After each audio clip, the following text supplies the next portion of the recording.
Hey everybody, welcome to the stream, welcome to another day in Azeroth. Hope everybody is having a fantastic Friday so far. And thank you all very much for joining me. Matthias, Bilko, David, Wayne, Eags, Michael Murphy, Risen, Ember, welcome to the stream everybody. What is new, what is good? Anaria Shola. Death to all who oppose us. I did a little work on the UI using edit mode. I really wish I could get rid of these indicators here. Like, I find these things really annoying on the side of my chat. But I don't think there's any way I can even hide them from you guys. Yeah, that's a little bit annoying. But other than that, I like where I've moved everything to. I feel like it looks pretty good. And we're gonna run with this today and see if it doesn't bother us. Cast bar is still in a good spot. The one thing I could fix, these are a little bit misaligned. I know that's gonna bother somebody. That looks better. Let's just do it like that. And there we go, that looks pretty okay. It might not be perfect, but nothing is. Let's dump the inventory and then we'll think about what we are going to work on.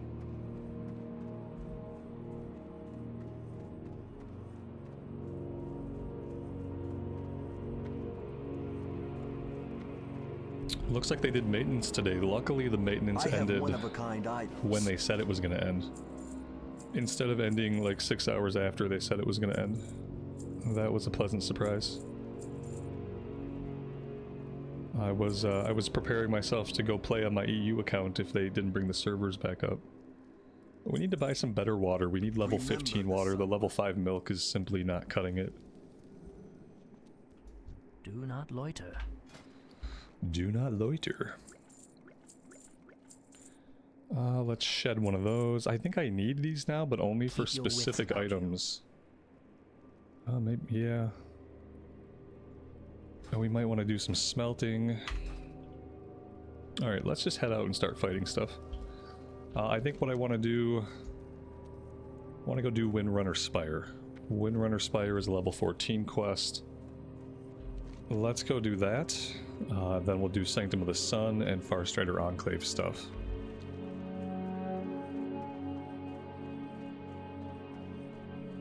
Is Durnhold a city from regular Warcraft? Yeah, Durnhold is a city... I mean, it's in WoW as well. Durnhold is like a... kind of like a fortress. I don't think I'd call it a city. It's more like a fortress. And that's over in Hillsbrad Foothills.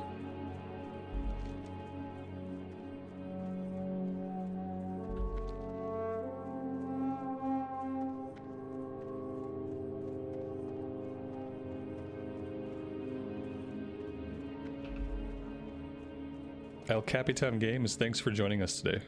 I appreciate you popping in.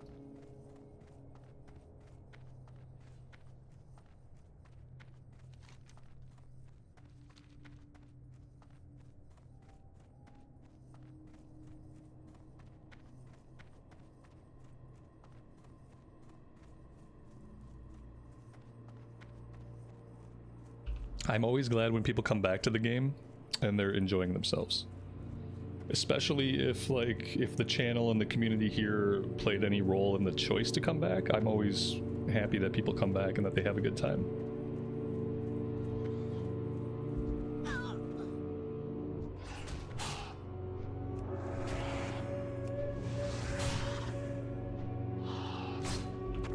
Carrie, good morning to you. Thanks for joining us.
we're gonna queue up for Whailing Caverns at some point this morning.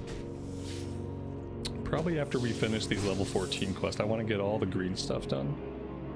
And once all our green quests are done, then we'll queue up for a Whailing Caverns.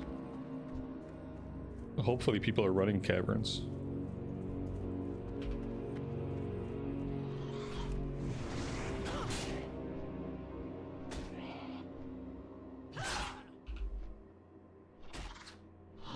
David, good morning to you and welcome to the stream.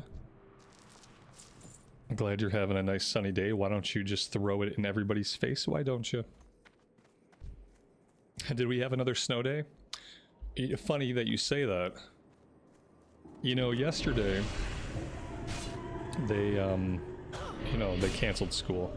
The day before that, we weren't supposed to get a bunch of snow and we got a bunch of snow. So for today, they had forecast that we would be getting some significant snow. Some schools closed, some schools didn't, because now we know we can't trust the forecast at all. And so, like, I decided we weren't having a school day today because I'm the one that has to drive the 40 minutes back and forth. And I'm the one that has to worry about other drivers, like, crashing into me and doing stupid stuff. So I decided we were going to have a snow day, and so far it hasn't snowed yet. They said we were going to get significant snowfall from 9 a.m. until 3 p.m. Those are like school hours. So I said no. I said I don't want to end my day, find out we have a half a foot of snow, and then have to struggle on terrible roads to pick up my kid. So I kept him home today, but we haven't got any snow yet. Yeah, we had a... We had a mock snow day, but some schools did close, including the district that I live in. The school district that I live in, they closed all their schools. Now I take my son, we take him further out to a charter school. And so they didn't close. So, you know. Yeah, better safe than sorry. Not everybody has to drive their kid over a half hour to school. I do. And while I did choose that, I also have to choose to be safe when I'm not sure if it's going to be safe. So yeah, I kept us home today. It's going to be a nice long 5-day weekend because we also have Monday off for a holiday.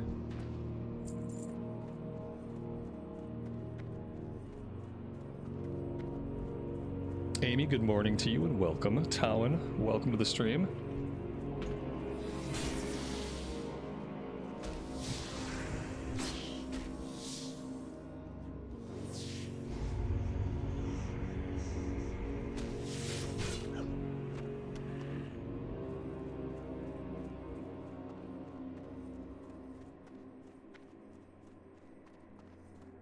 Yeah, exactly. You never know. Yeah, if I had sent him to school, then we would get dumped on. You can't know. And in a world where, for whatever reason now, we can't trust the weather forecast anymore, like within the last year, the weather forecasting has gotten really, really bad. To where they can't even tell you accurately what's going to happen this day today. And so, living in the dark ages, where no one can tell you what the weather's going to be like, even in the next 6 hours, I have to make my own choices. Like, I have to just make my own choices, and I have to be responsible for those choices because no one else is going to help me figure it out. We used to have science, you know, at one point we had science, and it seems like, you know, now we don't really have as much science as we used to. And the science that we do have, well, we sink all that science into shit like mobile games and cell phone apps.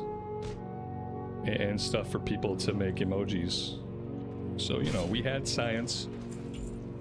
We misallocated it to, in my opinion, the exact wrong things.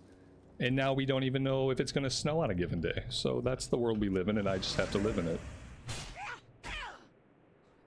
What weather service am I using? I look at a bunch of different stuff. I don't say I'm going to look at one weather forecast and I'm going to live my life based on that. I look at a lot of stuff. I watch the local news. I have my weather app on my phone. You know, there's Weather Channel. I look at a bunch of different stuff. And, yeah, sometimes one of them is accurate. Sometimes none of them are accurate. But it's impossible to say which. And so, yeah, it is what it is. So we're staying home today. We had a dad-enforced snow day.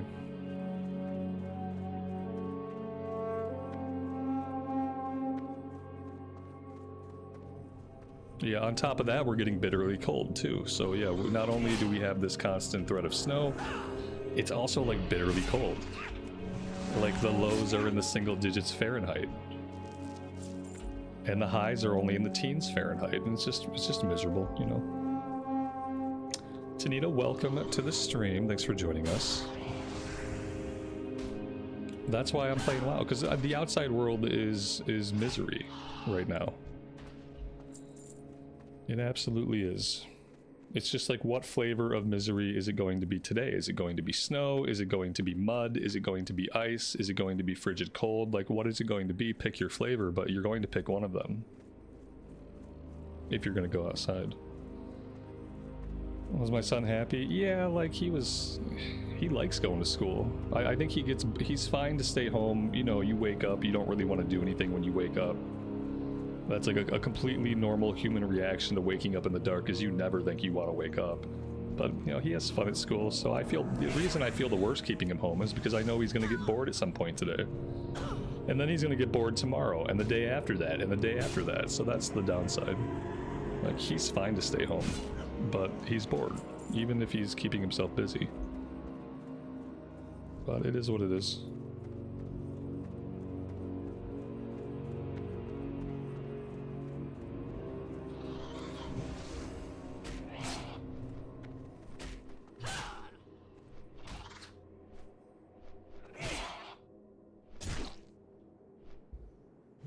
We don't often have school cancellations for bitter cold.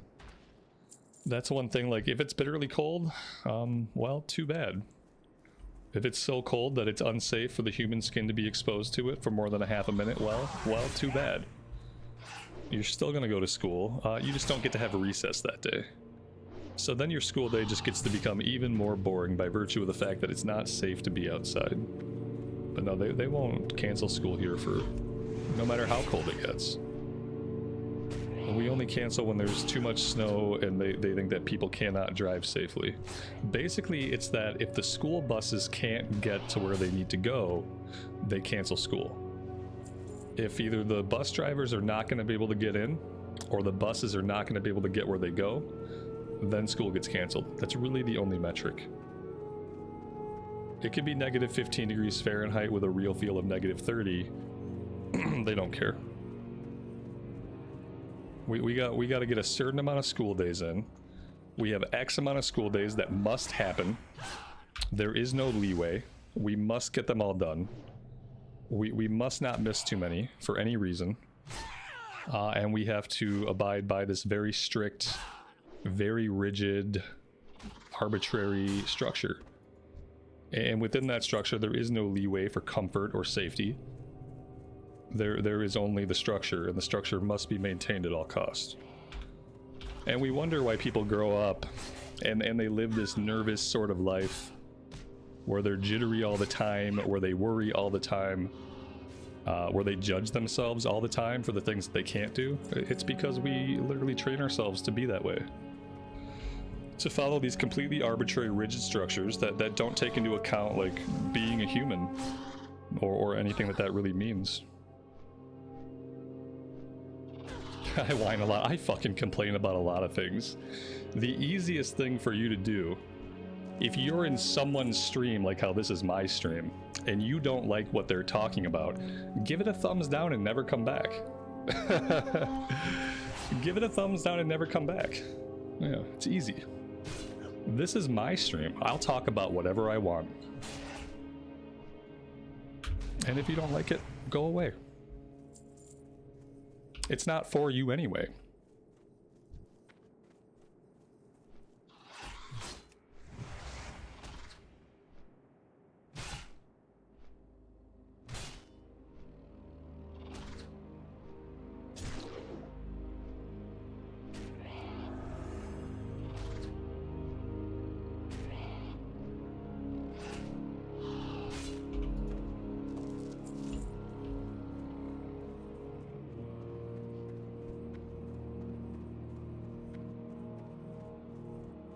I agree. You whine about the whining. What a tool.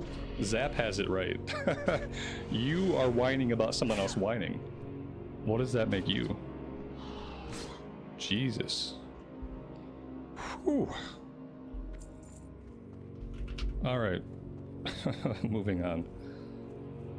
Let's just poke our heads in really fast. I just want to see. Yeah, there's people. There's people. I think when we want a group, we should be fine to get a group. We have crunchy spider legs we need to go after, but I think we can. Let's head down to the spire, and we'll do all that stuff.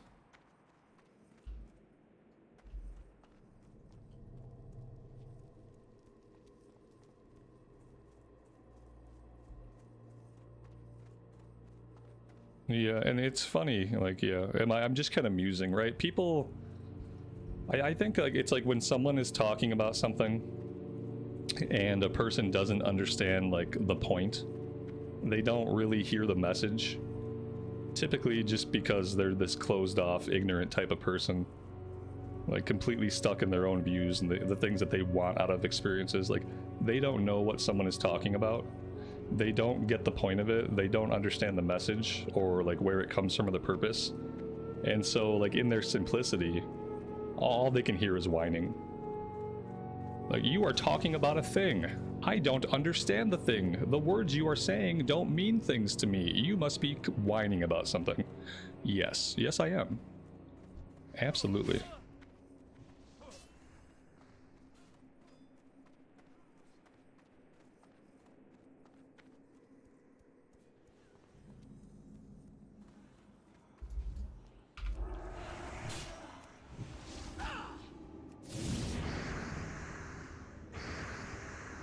Imagine a streamer, someone who's choosing to put themselves out there for hundreds of people to watch every day. Imagine that person liking to talk. Imagine that person actually enjoying speaking about a vast array of subjects. That's fucking crazy. How crazy is that? Why would someone who chooses to put themselves in front of an audience every single day enjoy talking about a myriad of things? That doesn't make any sense. Yeah, like, look at the channel name. Should just change it to Robert Whines, because that's all Robert does. He just whines about stuff. Yes, indeed.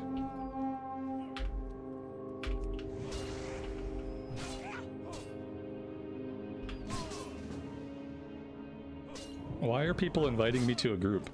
I took myself out of the queue, did I not? I'm not in the queue anymore. Am I getting invites from people nearby? Oh yeah, sorry people nearby. I don't want to group up for this one. I know it makes it easier, but we're not going to group up. Dante, welcome to the stream, buddy. Thanks for joining us.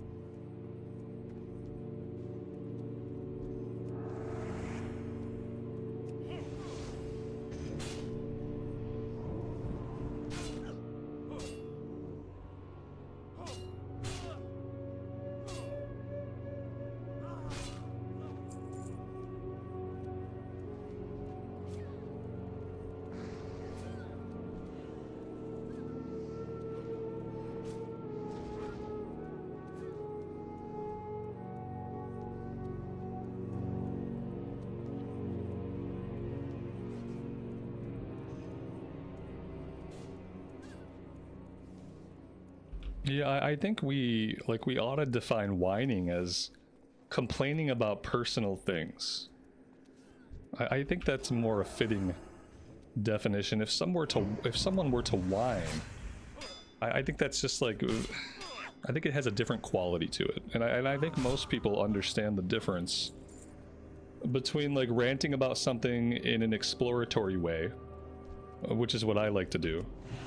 I like to talk through things in kind of an exploratory way, even though some of the things are not necessarily positive. But I think it takes someone with a couple brain cells to rub together to realize the difference between whining and simply talking about a subject, and kind of working through it as we go. This guy's in a little bit of trouble. Just a spot of bother. I'm gonna get in here and take this guy. Oh yeah, I'll just take all these guys. Oh yeah, forget it. Don't stick around and help me. It's totally fine. We got this. Oh no, we don't. And more accurately to say, we don't got this.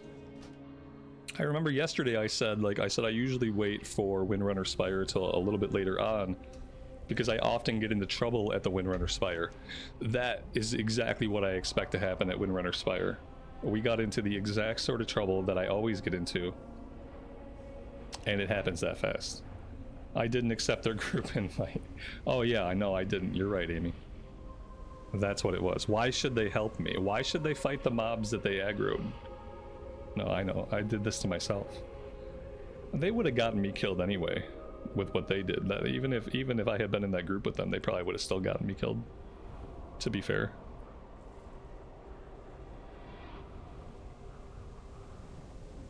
A troll is a noob. That's rude. That's rude. The troll is a troll. You know, just... It's already bad enough. Just leave them be. We don't need to resort to name calling. They already chose to play a troll, so... How are they looking?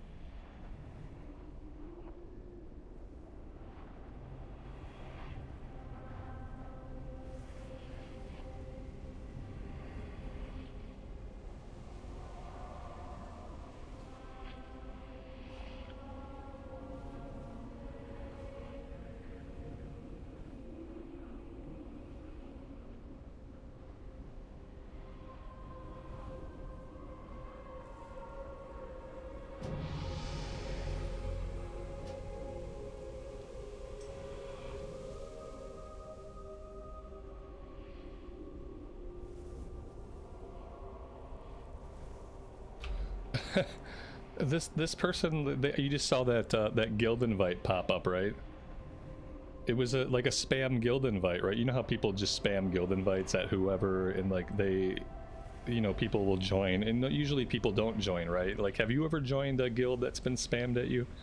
And so typically you just decline it, right? Like, I need to turn on the auto decline, sure. But here, it's annoying that I have to go into edit mode to show you this. Here. Oh, you can't see it. This person whispered me and they said, fair enough unless auto decline. Like, I think I offended somebody just now by declining their spam guild invite. They whispered me and said, fair enough unless auto decline. What? But you just spammed a guild invite at me. What did you expect me to do? You just expect me to take it? And if I don't take the spam guild invite, then this is some kind of slight against you? It's like I slighted them. Fair enough. Unless auto decline, and then in that case, you don't know why I'm whispering you or what I'm talking about because you never saw the message pop up to begin with. Fair enough. Yeah, it's... You spammed a guild invite at me. It is fair enough for me just to click no. In fact, let's just go ahead and we'll just find the option in our settings here, and we'll block guild invites, and then maybe we'll just get random whispers from people that are offended that I'm not jumping into their guilds. It's not even like he whispered me first and was like, hey, this is our guild, we do things, we're awesome, join us. And then I was like, no. And then he could be like, fair enough. But he didn't even try to engage with me first. Oh my god, it's great. I love this because, like, then I can report you. And then I can report you, and then YouTube can find you, and they can murder you. Or whatever they do to people that spam obscenities in chat. I don't really know if they murder you or not. But yeah. People are awesome. Yeah. I think people are absolutely beautiful. Let's see. But I still have to follow the rules of the game. And the rules of the game say that I have to report you. Yeah, if everybody could just report that person, like if everybody could click on their name and report them, that would help out a lot. Hate speech. I think that's hate speech. Basically, I think hate speech or graphic violence is what we're gonna do for that one. And it's important, like, everyone's a beautiful person. And there's not necessarily anything wrong with this person that's not wrong with other people, but the thing is we have to abide by certain rules we've established as a society, and one of those rules is that you can't do stuff like that. And so it's important that everybody report this person. Yeah, it's important that when that kind of thing happens, that everybody does their part. We all have a role to play, and we just report them, because even though they're just a person and they're getting by and they're struggling and doing the best they can like everybody else, you know, there are certain rules that we simply must abide by if we're going to be civilized. So we have to do what we have to do.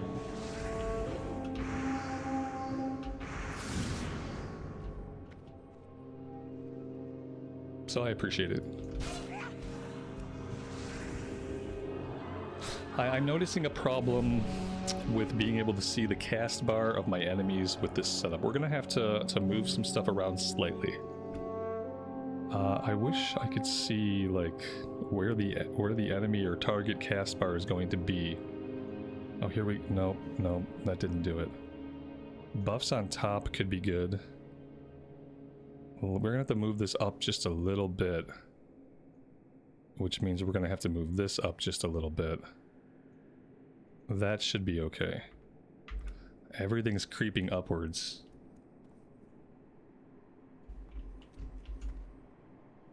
Let's target ourselves and see. Oh, we can't see our... Oh, yeah, we can. Oh, yeah, that's a lot better. I can actually see the cast bar now.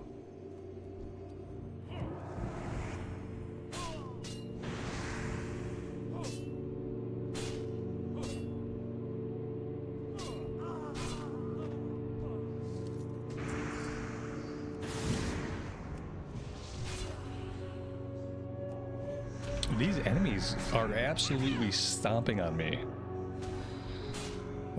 Maybe our gear is really bad now. I don't know.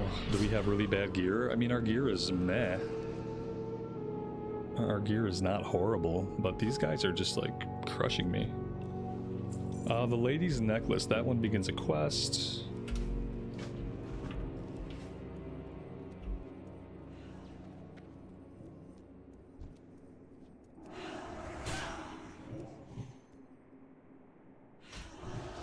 I wish we could delete these, I guess they're griffins or whatever these are. I wish we could get rid of these. You notice how they're kind of obscuring my top bar here? I don't really like that. But apparently there's no way to remove them.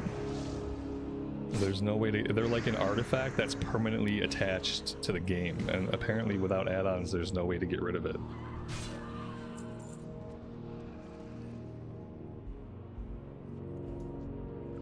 Talon, you think it's the spells they're casting? Yeah, that makes sense to me. The spells are overtuned for enemies. They are pounding me with spells.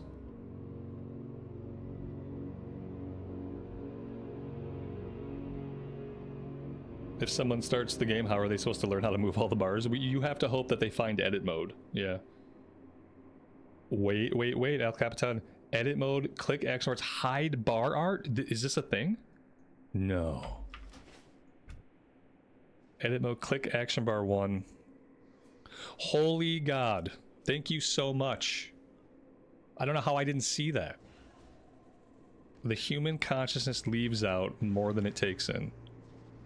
Always show buttons, I want that. Well, I just didn't look here at all. I looked here because I played with this and I just didn't look down. Oh, that's amazing. Whew. So good. So freaking good. Oh, that looks so clean. Oh man, I've been waiting 21 years to get rid of those stupid things. This is a good day. I've wanted them gone from the very beginning.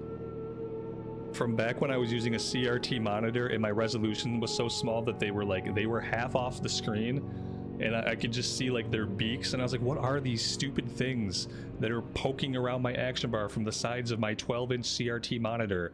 Like, from day one I wanted them gone.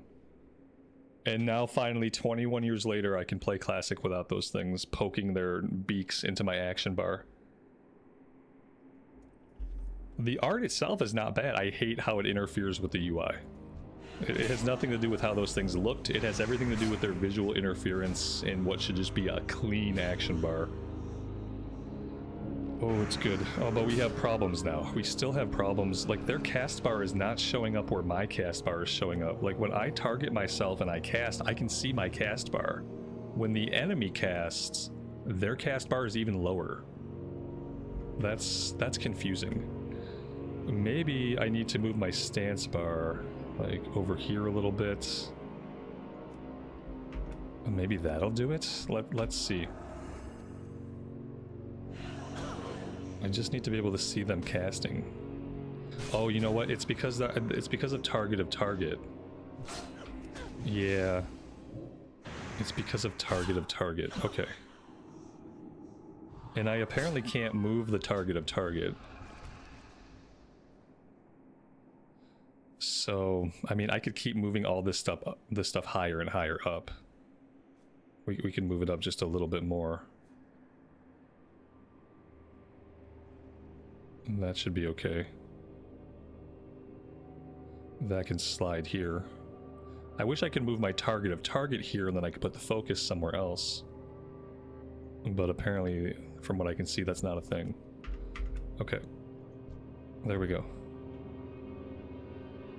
Yeah, if I have the move, man, I'd hate to use an add-on. With all the tools I have in edit mode, I'd hate to use the move anywhere add-on on top of all that. But yeah, you could probably do it with that. Like, it'd be great if you could decouple the target of target and then just move that somewhere else.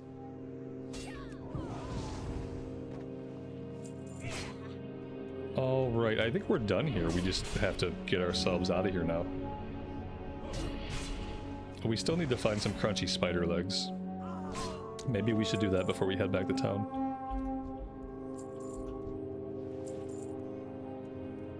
I probably can't survive that jump. There's not any land for me to jump down to anyway, to be honest. I don't need to go in here, though. Okay, we're gonna do this. Boop. That's how we're gonna get out.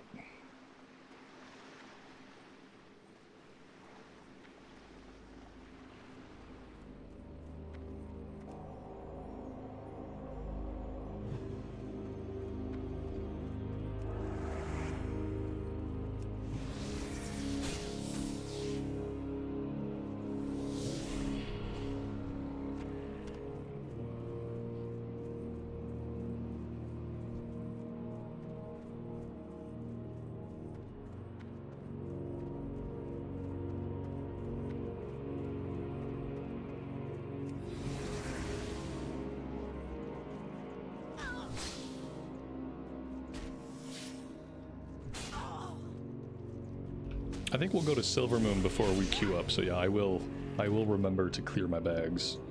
Because I think we'll probably hit 18, and then we'll go train level 18, and then we'll think about queuing up for Whailing Caverns. We'll probably hit 18 if we do a little bit of grinding and get most of these turned in. That should get us to 18.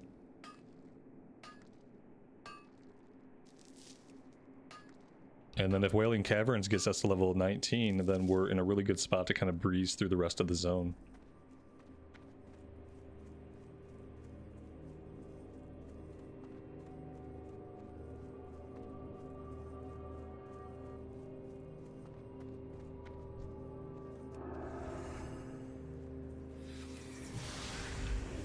Geo, the rogue is going to be my main for raiding. Yeah, the rogue is going to be our main.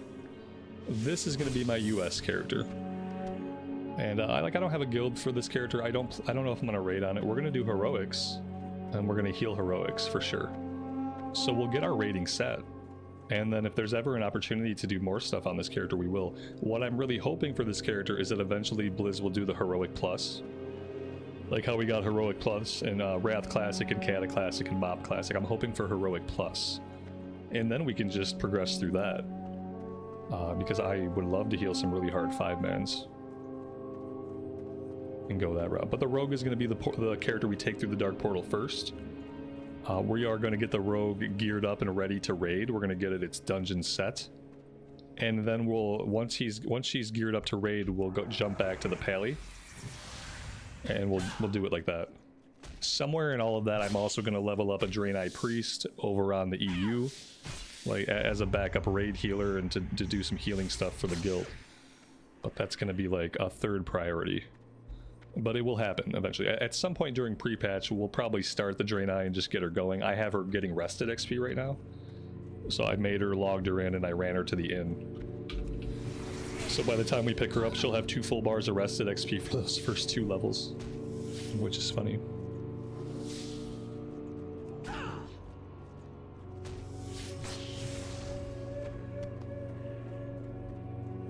Alright, that's the rest of our spider legs. Let's just run our way back to town and we'll just kind of fight as we go. We're gonna save our Hearthstone for when we are clear of the dungeon. I don't want to wind up over in Kalimdor and have the Hearthstone be on cooldown.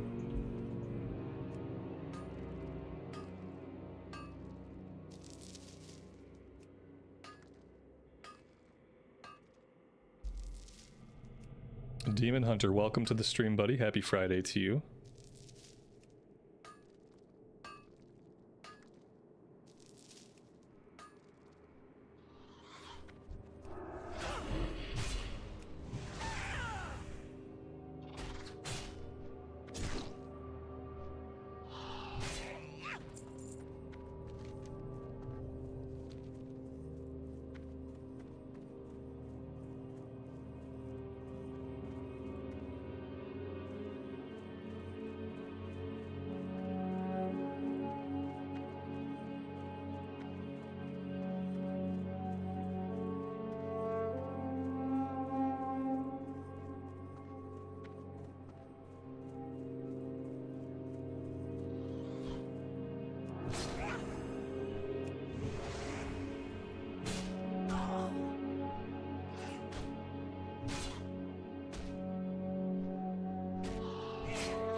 We found a Brackwater Shield. 1 agility, 1 stamina, 311 armor, and 5 block.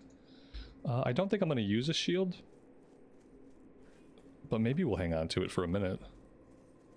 So far, just using a two-hander and focusing on dealing damage has been okay for tanking.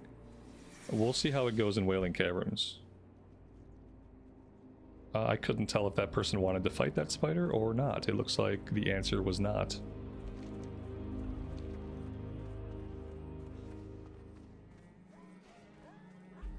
I wonder, is Avenger's Shield baseline, or is that like the last talent in the prot tree? Let's see. It's the last talent in the prot tree. It's like, it's too bad. I think it must have been Wrath of the Lich King that made Crusader Strike became a baseline pally ability, and I think Avenger's Shield became a baseline pally ability as well.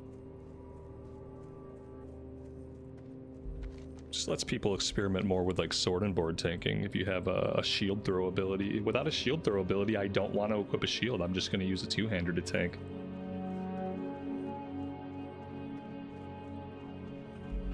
This sword that we're using is actually from the Reputation vendor. You have to hit friendly, which it doesn't take any time at all to hit friendly.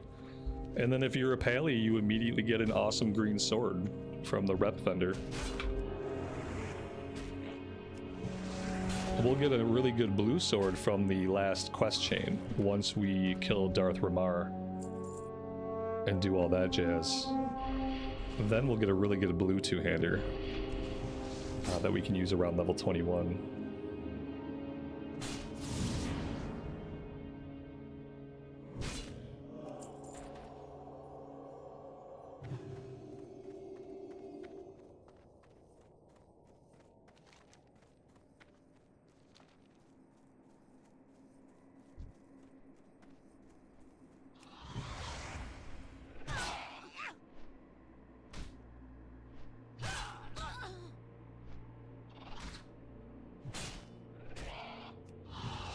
We're taking enough damage that I feel like having buff food up at all times is probably pretty valid. Speaking of buff food, ooh, I can't make all these though, so I need these for the quest. But bat bites, if we keep killing bats, we can make some bat bites. And we're going to want to do that. Because apparently I still need to have my stamina spirit food.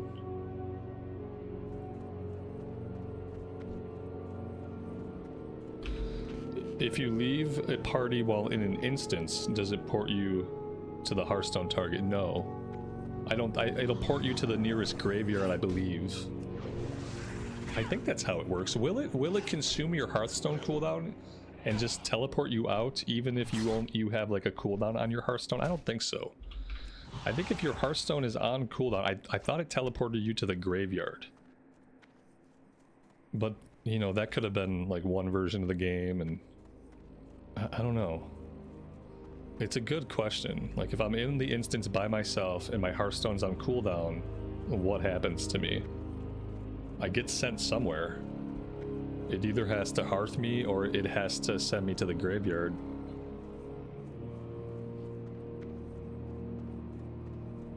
What's the point of auto attack bound to 1? I do it because sometimes your auto attack doesn't go off, or like if I don't have a seal up, I can't judge.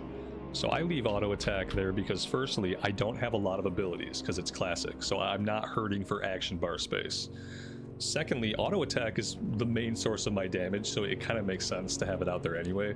But I mainly do it on characters so that I can make sure my auto attack gets started. Otherwise, you have to right click, or you have to rely on one of your other abilities to be up that's going to initiate your auto attack. So this has a 10-second cooldown. If I judge, I can't judge again for 10 seconds. If I need to switch targets or I want to attack something else, I need to initiate my auto attack. I could hit T, which I can do like 80% of the time without looking at my keyboard, or I can just leave it on my action bar because I don't need the space anyway. It's a classic thing. When you play classic and you play melee characters that rely on their auto attack, a lot of times you just leave the auto attack out there. Also, it's good to verify for yourself that the auto attack is going off. Sometimes you're in a crowd of mobs and things get kind of cluttered up in an instance and you can't really see your guy. And so you need to know if you're attacking. You can look down at the bar, and if my 1 is highlighted in red, I know for sure I'm attacking. So like for me, there's so many reasons. And when I don't leave it on my bar, I put it up on my top bar. At least that way I have access to it. At least that way I can see the red highlight that it's engaged. So yeah, all kinds of reasons.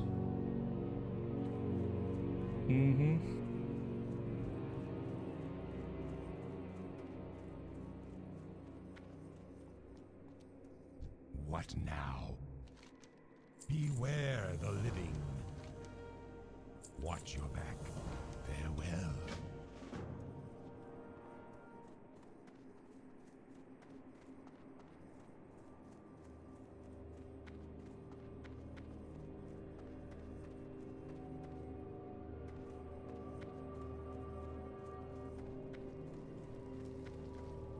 Do not loiter. The reckoning is at hand.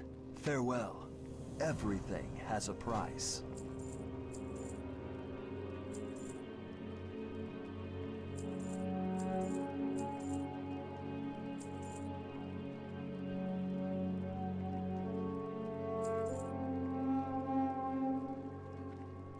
Shorelaran.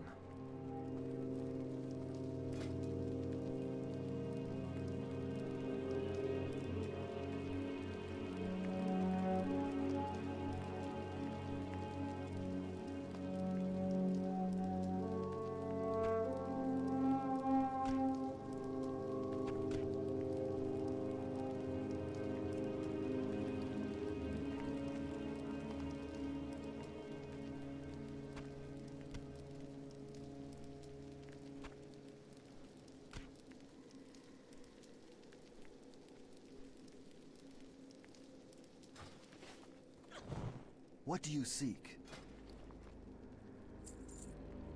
We will have justice.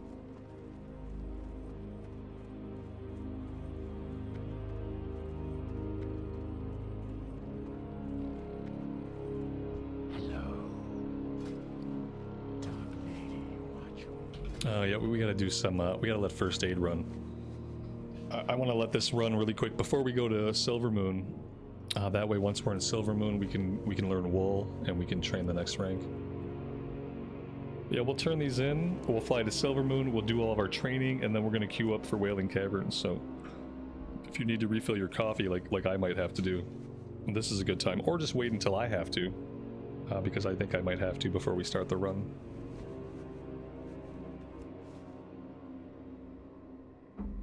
Unless I want to get really sad, like midway through the run, and then I'll have to whine about how I don't have coffee, and I wouldn't want to whine about anything on my own stream. So we're just going to avoid that.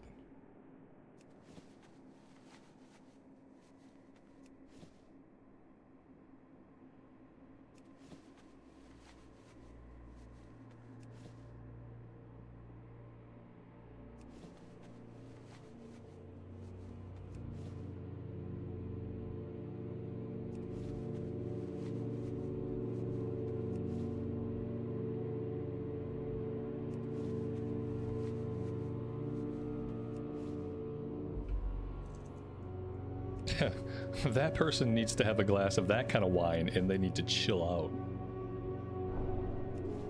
They need to chill out.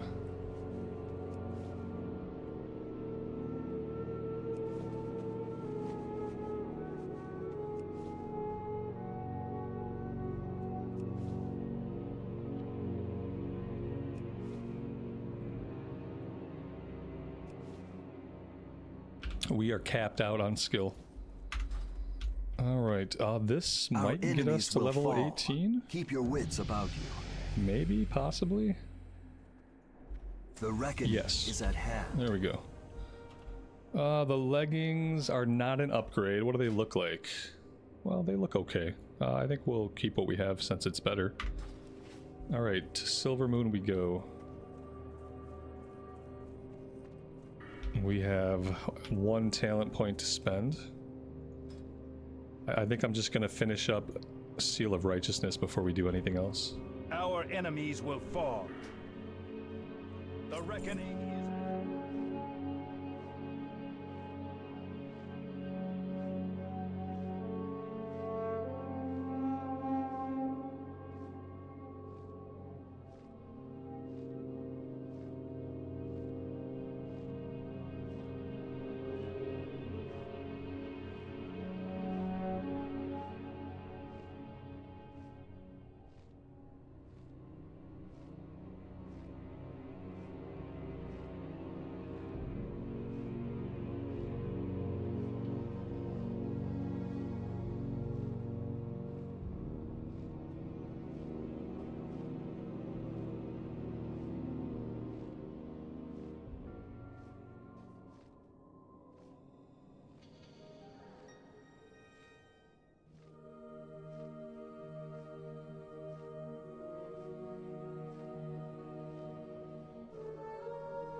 The Dragonhawks look like a cross between a lizard and a moth.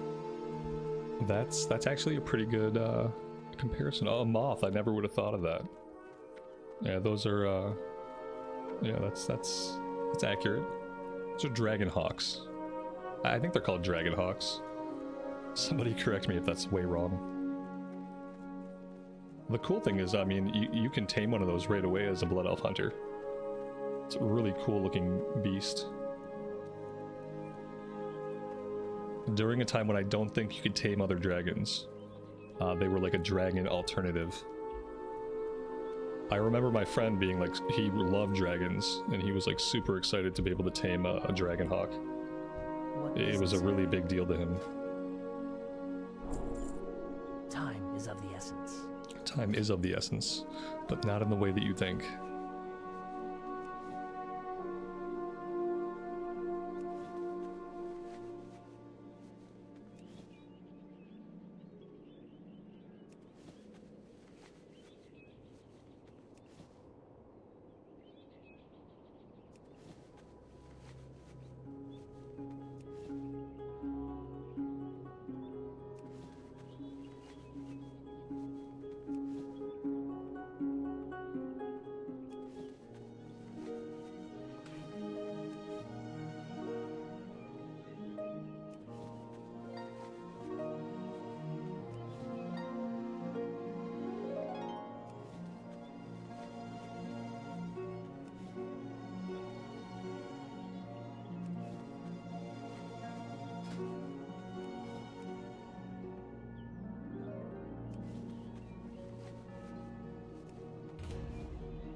Anaria Shola. We will have justice.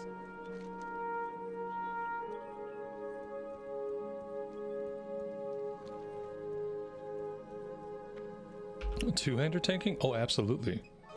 That's what I did all day yesterday. All the RFC runs we did, besides the very first one, I two-handed all those. Mm-hmm. It is absolutely the way to go.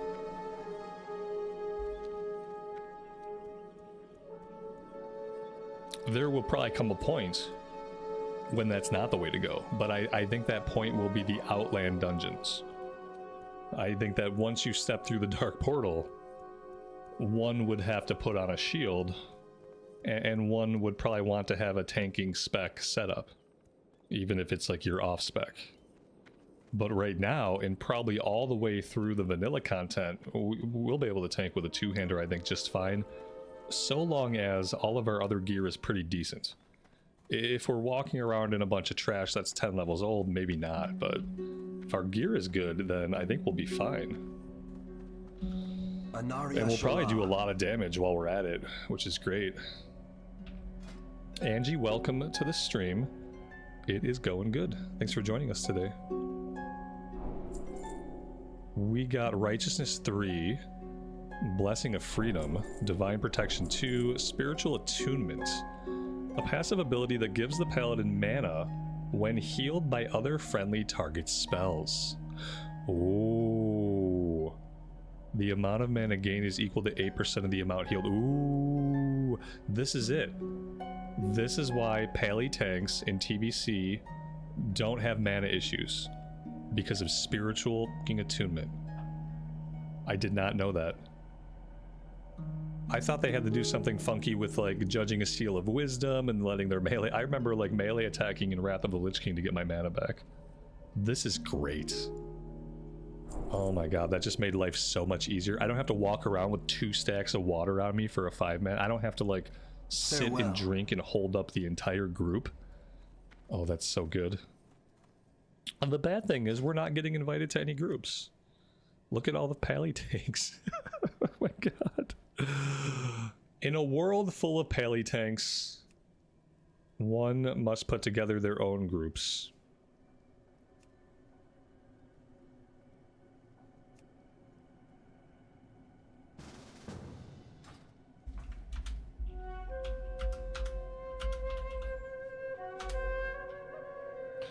Yeah, in a world full of Pally tanks, one must put together their own groups, apparently. Let's also do a roll check. Roll check, everybody. Roll check. Let's get this sorted out.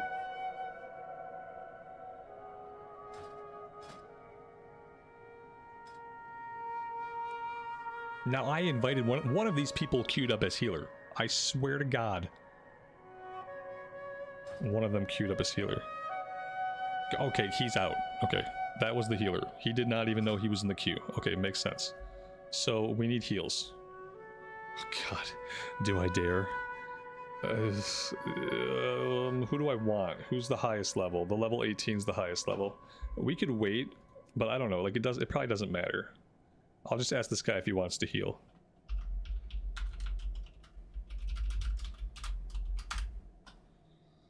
And we will we'll see how that goes. I mean, he's in the queue as heals, so I'm gonna toss him an invite. We gotta do this again.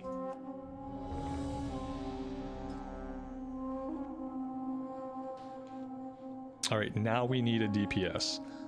Let's grab this warrior.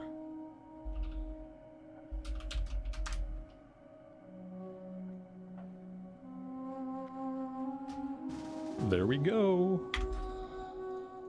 Okay, yeah, I don't mind putting groups together when I'm the tank. When I'm the tank, it makes it super easy to throw a group together. So there's that. Where's everybody at? Merchant Coast, Tranquillian, Ogremar, Crossroads. Okay, we're gonna get a summon. We got somebody in Orgrimmar, we got somebody in Crossroads. So we can just chill. We have a minute to chill. I think I'm gonna go get some coffee. Let's check professions. I need to do some smelting, I think. So I'm gonna let my smelting run. Not that we have very much, but I'll let my smelting run, and I'm gonna go refill my coffee super fast.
What if everybody in the group is sitting around waiting to get a summon? So, like, I mean, basically that never happens. For a variety of reasons. It's like saying, what if everybody booked the same flight to New York on the same day at the same time? I mean, they wouldn't. And even if they did, they wouldn't get on the plane anyway. What happens is, like, it's just like, automatically, the two closest people get nominated. Whatever two people are the closest to the stone, those are the people that go. Other people could go, but the two people who are closest to the stone will always go. And luckily, that's just how it works out. There's an innate set. You don't have to, like, order people to do the right thing most of the time. There's an innate sense of just like, oh, responsibility. I'm the closest person. I will go to the stone. And like, I've seen that happen 99% of the time. The closest people go. And since you only need two, it makes it really easy. Because there's usually two people that are close. Out of 5 people, there's usually 2 people that are pretty close. And so it makes it really easy to get the run together. Now, if everybody's far away, and then we all go. Like, if we were all in Tranquiline, you know, there's a chance some people will get frustrated and leave, but if we want to go, then we all start traveling. And then we just summon whoever lags behind. Like, whoever gets farthest behind, we'll just summon that person once 2 of us are there. Like, that's how it works out. It self-regulates.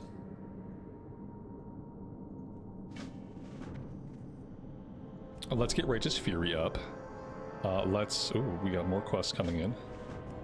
Let's buff. I guess we only need to really buff that might on you. Let's do wisdom. The warlock is not within range.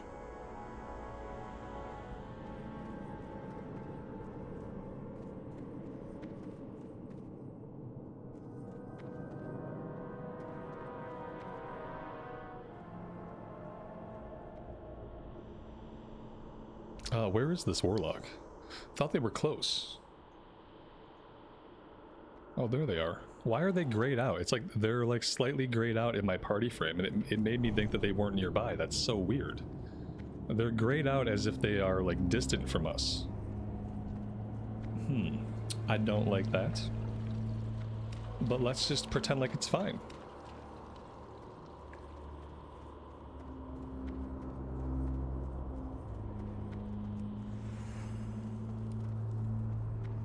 We found our first dead end. This is going well. Oh yeah, I mean, as many of you guys know, anybody who's seen me do Whailing Caverns knows this. I don't know my way through Whailing Caverns. After 22 years, I still don't know the route. So, you know, like I will go where there are mobs to kill. And by that route, hopefully we kill everything. But if I miss something or it seems like I'm not gonna find a boss, just let me know. But I'm just gonna try to clear everything unless somebody else in the group wants to take the lead. And then we'll just kind of follow them. Yeah, I mean, my perspective is kill everything. Like, if there's mobs, go that way. If there's no mobs, you've probably been that way before. You should go a different way. Like, that's how I approach it, but not every group is that patient. As we have learned, some groups like to do, like, the direct route. Get the bosses killed, get in, get out, quick and dirty. And, you know, everyone's different.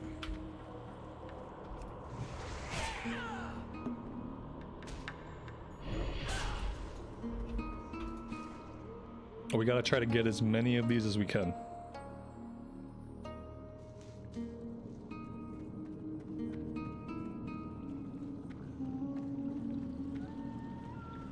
Maybe we do have to do some questing out of the Barrens to get some flight points. Yeah, guys, we're gonna have to go to the Barrens a little bit.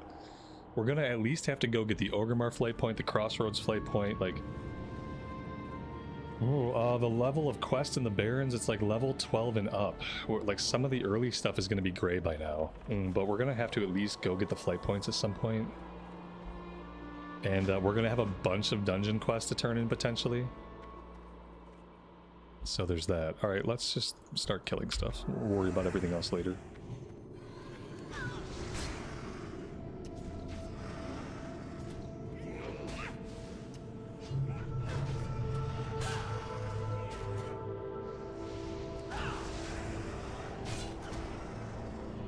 Yeah, there will be stuff in Southern Barrens we can do. There will be lots of quests we can do. We'll just have missed some of the very, very intro stuff. But the problem is some of the intro stuff chains, so we might have to do it anyway. If we want to quest there at all. We really don't have to quest there until later. Like, we can do Taurajo stuff later on. But I am gonna have to go get the flight points and turn in some of these quests.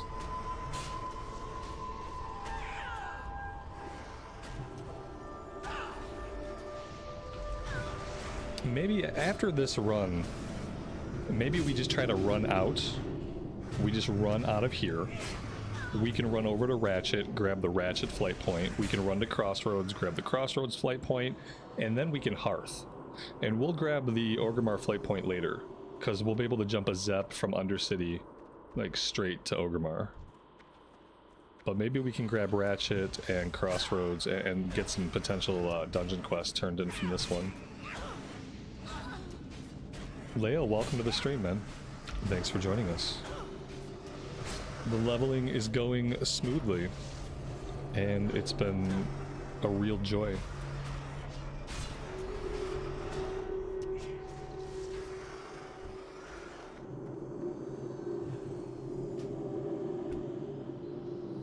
I can't move where my loot pops up.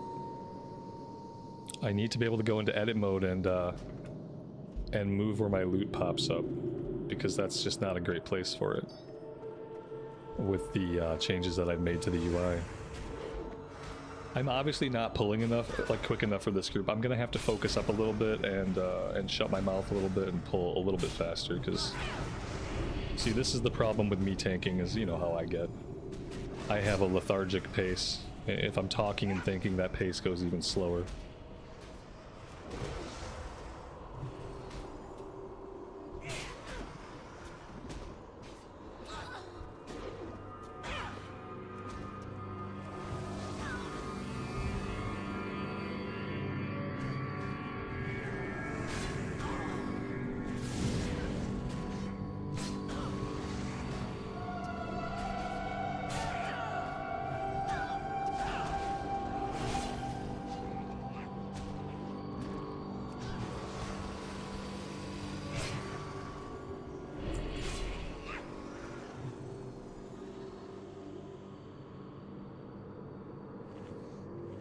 Let's put some buff food up.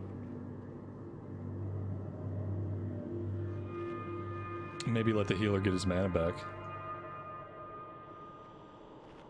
That must have been a patrol that we pulled. That extra night elf.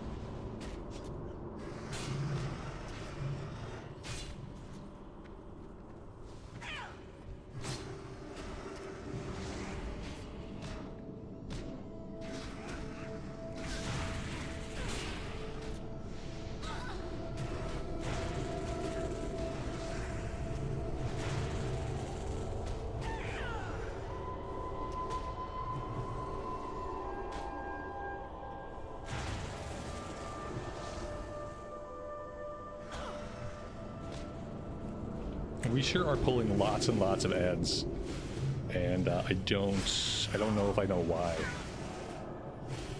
I'm like also just gonna spam heals it myself to help the healer out a little bit, and I'm like basically I'm like heal tanking myself.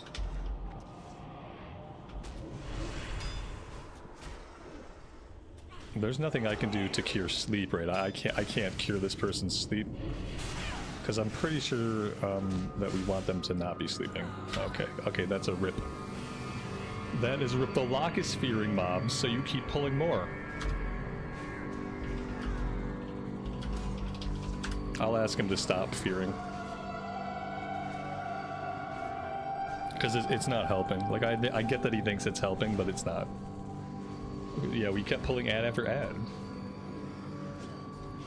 It seems different somehow. More ads. I think that Kyle's right. I think it's the Warlock. I saw one fear go off for sure that I kind of chased, but then I had to stop chasing it. So I saw at least one fear go off, and it's likely that more than one fear went off. Yeah, it didn't help. It might have stopped him from getting hit momentarily, but it also it stops me from getting aggro, and obviously it causes its own problems, like a bunch of ads. So just not really a good tactic.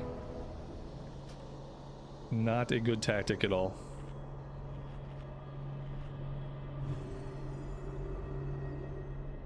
He didn't think it would run to the next plateau. That's what he said. He didn't think it would run across this bridge, I guess. Like, he probably thought, like, what are the odds it crosses the bridge? Well, the odds are good, you know? Like, the odds are actually pretty good that it crosses the bridge. Because it's part of the game, and the game knows there's a bridge there, and so of course it can cross the bridge. But I can see how he thought like maybe that wouldn't happen.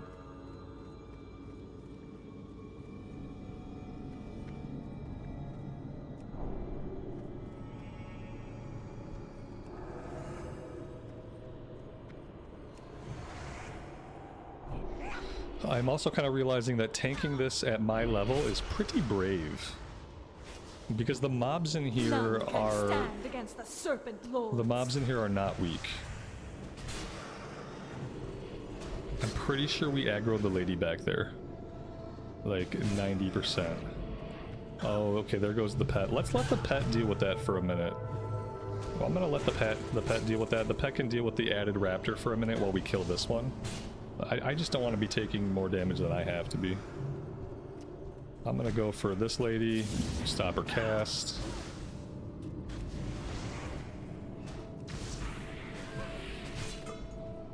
Well, this guy's got hella aggro on her. Just taunt off of him.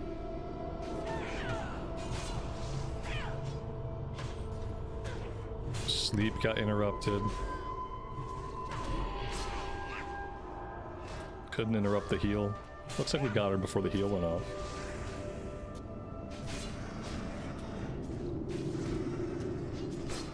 We're getting smacked around. Oh yeah. I'm a bit flimsy to be in here. Ooh. More blues. Oh, I don't have any shoulders. I shouldn't roll on this. I don't really need agility. That being said, I don't have any shoulders. We'll let the hunter have it. It's hunter gear. It's obviously hunter gear in this case. But I'd love to have a pair of shoulders. That would be some extra armor. I probably should have checked the auction house. Shoulders would be amazing.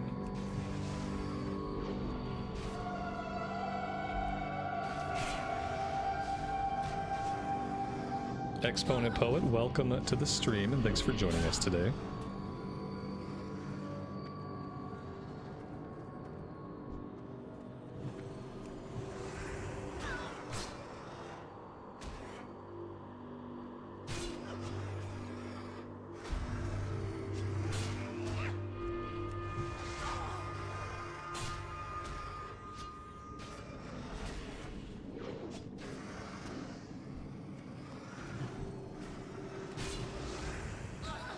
Oh my dear God. You know, it must have called for help.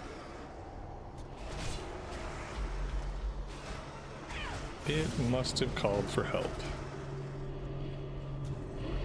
That's the only way to explain it.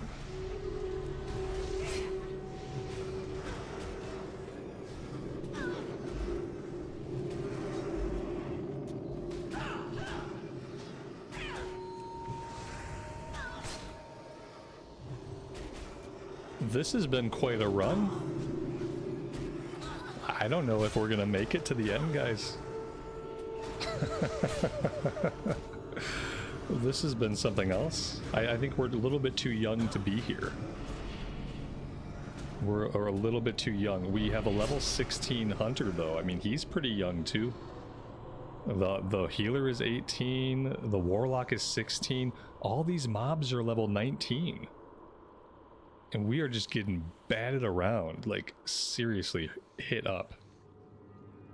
Let the 21 warrior tank. I'm letting him off tank. Yeah, I'm kind of trying to stop pulling off of him, and I'm gonna prioritize pulling off of other people. Like I'm gonna let him tank whatever he wants. He needs the rage anyway, and so that's gonna help a little bit. But boy, are we getting beat up. All right, slow and steady.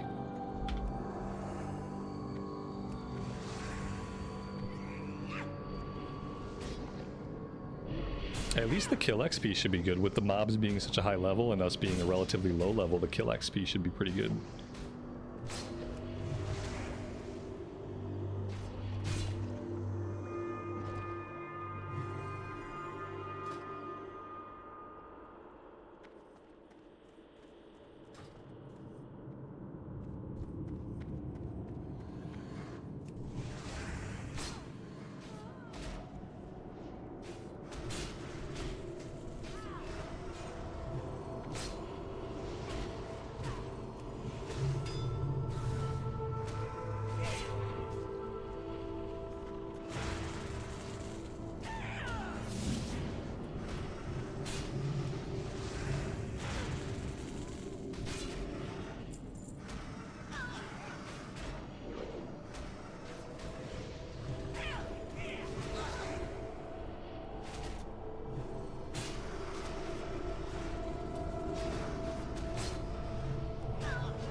We got some green boots with defense rating on them. Defense rating. Oh man, I could probably use some defense rating in reality. I wonder how much that would actually help me out at this level.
Now that these things sparkle a little bit, I can actually see the quest items.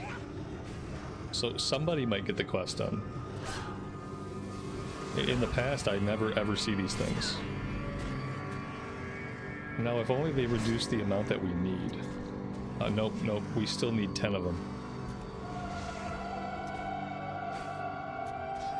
Usually what happens is the healer gets all of theirs. The range DPS get all theirs, the melee DPS get all theirs, and then the tank never gets theirs. Because the tank is the only one that can't stop during combat and loot the little flower off the ground.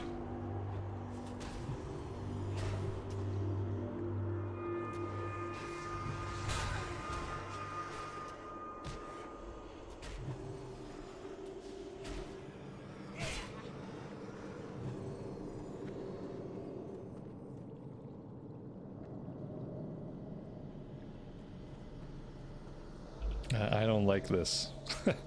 I don't like this one bit. This looks like it's gonna be bad. Unless we can avoid pulling that third raptor. Okay, we've avoided both raptors right now. Oh, no. Let's let it hit the pet. Oh, no, it's not hitting the pet anymore.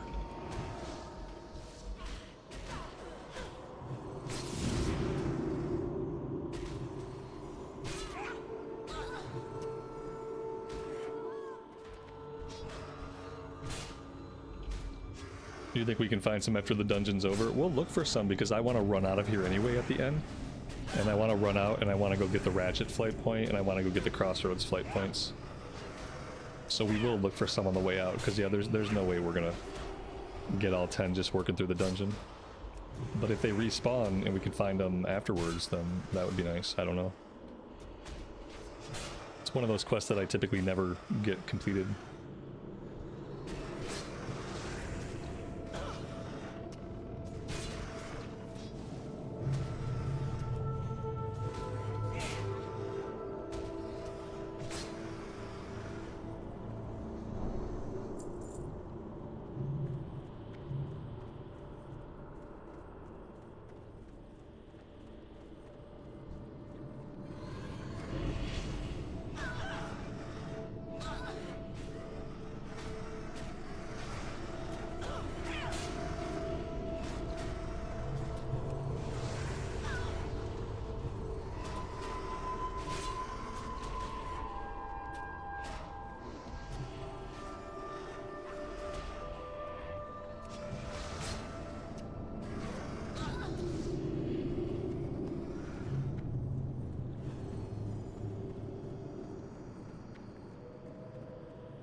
Did they go the opposite way that I went and now they're fighting something?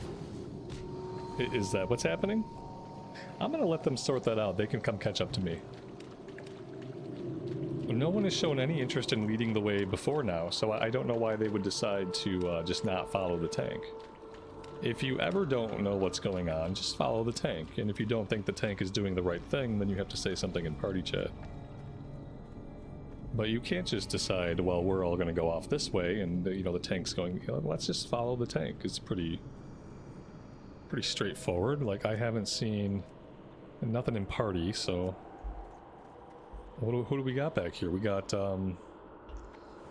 somebody's back there just hanging out. So there's that. But yeah, I think I'm going this way. Yeah, the turtle's right. Yeah, Crash is here. Yeah, so it couldn't have been the name Turtle.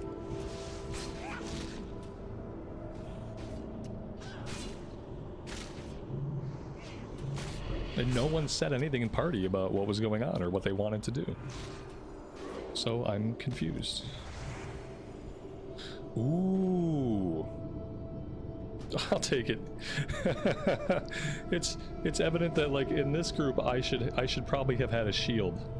Now that being said, I don't have a one-hander right now, but I'll take it. It's blue. They made it blue, guys. It's got 913 armor and 9 block. Yeah, like I should probably wear that. I guess if I'm going in at the bare minimum level for a dungeon, I should probably have a shield on, but I mean, I'm doing a lot of damage and that's good. Yeah, unfortunately I don't have a one-hander on me. It's sad. But it's okay. I feel like this group needs my damage right now as much as they need me to tank. Because somehow, some way, I am at the top of the meters with all of my auto-attacking. So I actually feel like they might need my DPS more than they need me to have a shield. And a crappy one-hander would not be outputting this amount of DPS.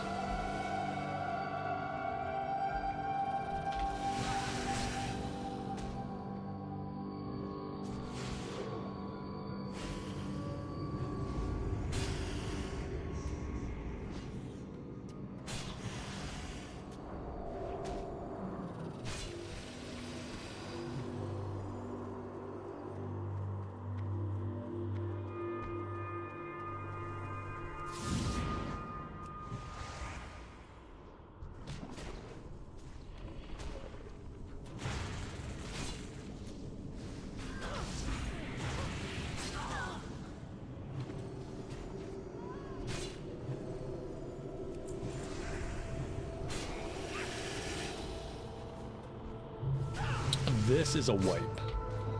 This is a wipe-a-rooski, I think. A wipe-a-roni.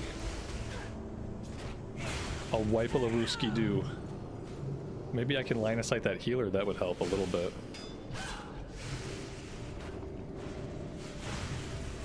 Okay, I mean maybe we can recover from this. Everybody's got poisons on them.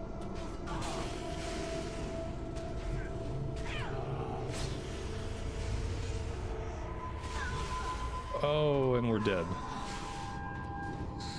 Can they do this?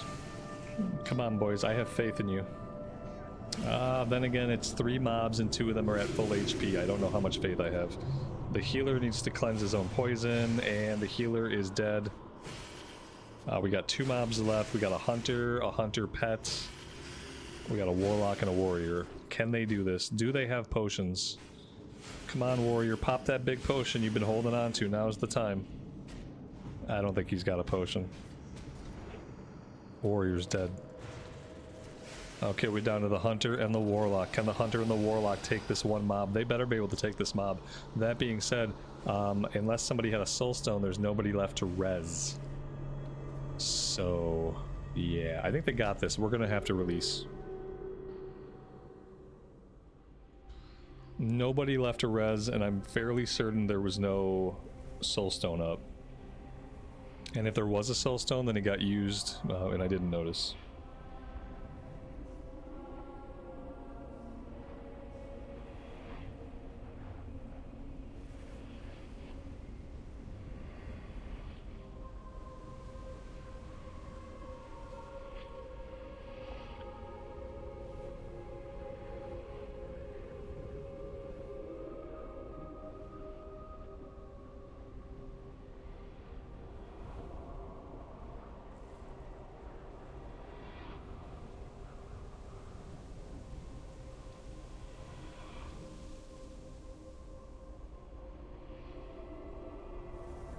You take it this is a wipe? This is not a wipe because 2 of us lived.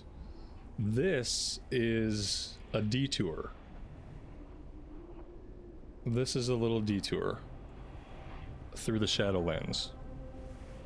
And that's all that it has to be.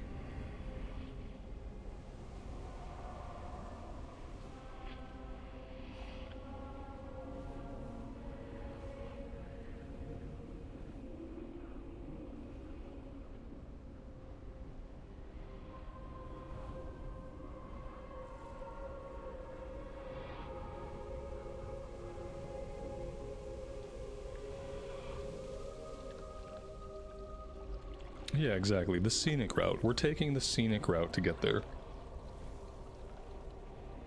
I think of it as a dance, where the point of it is not to arrive at a particular spot in the room, but just to enjoy our time on the dance floor.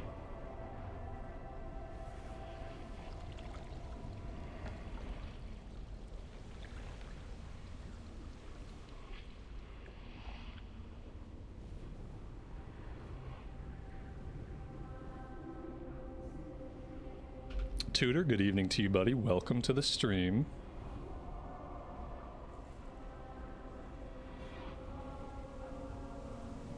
It could be our levels causing the over aggro. Oh yeah, absolutely. Yeah, the fact that we are a much lower level than the mobs, really, like that is causing additional aggro, which means we don't have the distance that we normally have to work with. If we get remotely close to adds, then we're gonna pull adds. And we have some level 16s in the group. And so to the level 16 character, the mobs that we're fighting are orange. And being orange, they're going to be really aggressive towards our level 16 compatriots.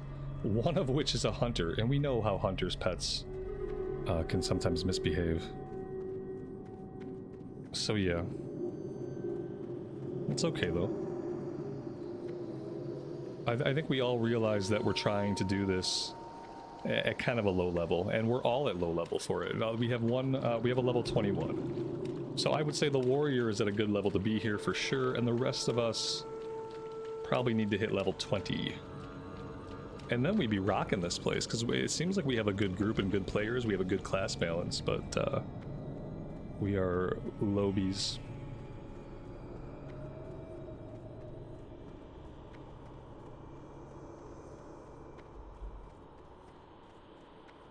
Lael, my day's been awesome. Yeah, I got to sleep in for a couple hours today. I had time to get a workout in before the stream. And I'm in day 2 of a 5-day weekend. That'll be hopefully full of playing TBC, so I'm doing great.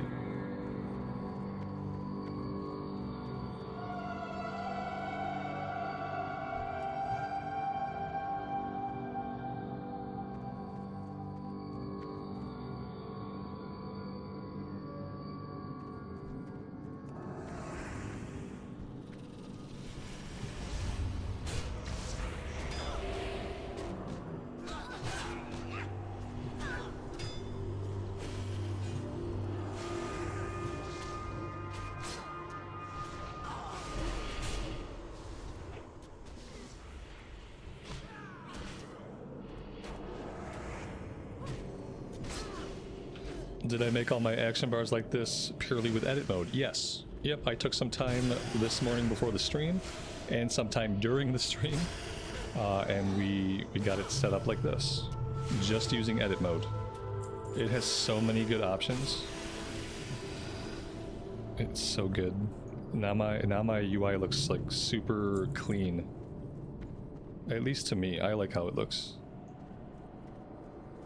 We don't have an aura. Oh, we died. That's why the aura fell off. I have to remember when I die that my aura falls off. I think I've made that mistake a couple of times.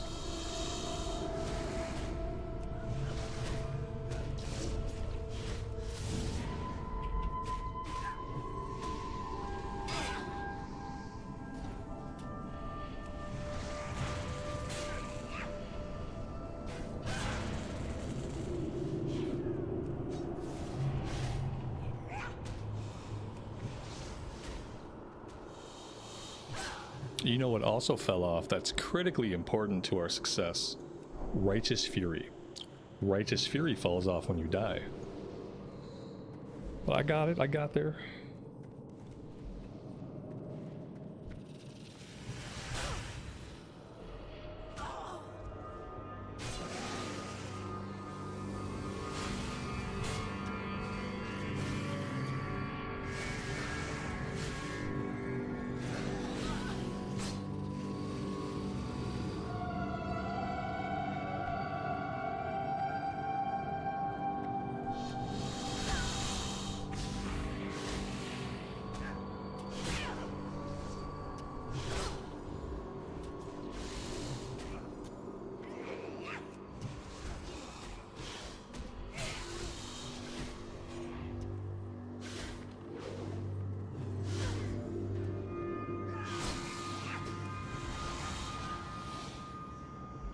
This is a bad group. Lies. Lies and slander. This is an amazing group. We're just low level, that's all. We just, when some of us are too low level and probably shouldn't be here till like level 19 or 20, but this group is amazing as far as like the players in it. I know that because we've nearly wiped twice and we're still here. And if this was a truly bad group, multiple people would have given up by now. We'll see if we live through this. I have lay on hands, and I am ready to lay on hands. Some level of, let's do that. There we go, that's lay on hands. We gotta get one of these guys dead. Whew! This might be the wipe. This might be the wipe that breaks the camel's back. Because I don't know, like... I mean, there might be a way to pull that. I think we would need CC. Like, if we want to pull that safely, then we need CC. We might have to get like a trap out or something. Maybe we can mark one of the serpents for a frost trap. I don't even know if hunters have frost trap this early, to be honest. Oof, yeah, I think we're just too low level to be here. It should not let us queue up for this until we're level 19. I think this is kind of a fault of the dungeon finder. It let people get in here at level 16 apparently. Level 16 is way too young, and for me level 18 is too young. And I think the queue should have been set up to not let us in this one until we were level 19. So yeah, it's weird.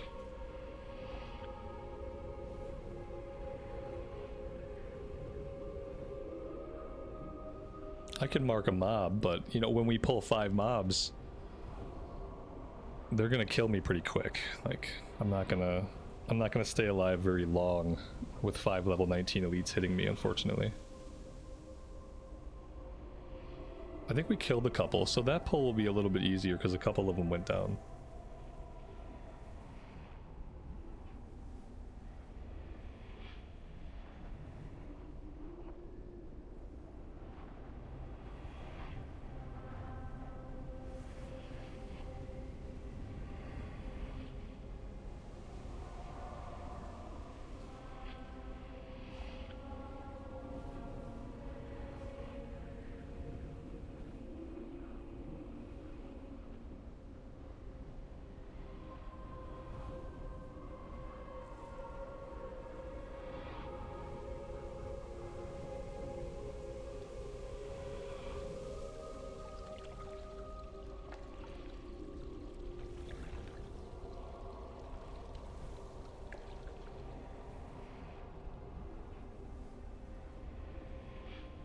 What we really need is a mage. If we had a mage, then we could sheep.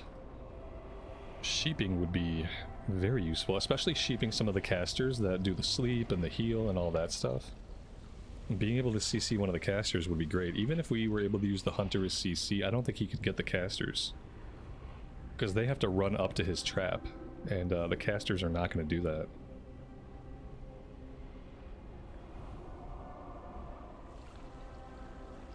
Nobody's quit yet. Yeah, I think we have like 1 or 2 more wipes, and then I think we have to get back to like questing, right? We can't spend all day here. And so I think we'll have a discussion though. Like, I won't just leave the group. I'll let them know that we should probably go back to questing, gain a couple levels, and then try again. But I think like 1 or 2 more wipes. And that would be proof in the pudding that we are just too low level to be here. But it doesn't have to be a rage quit. It can just be a quick conversation and we can amicably part ways.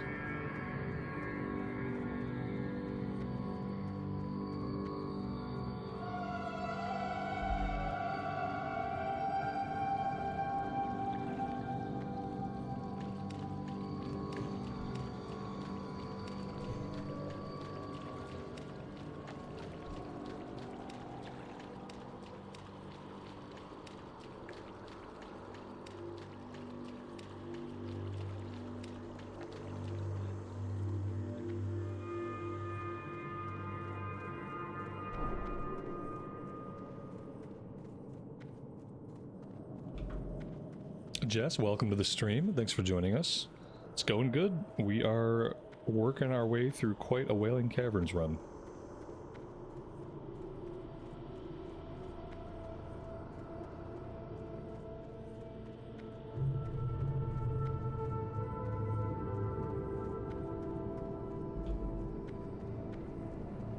Ashley, good afternoon to you. Welcome to the stream. Hope you're doing well today.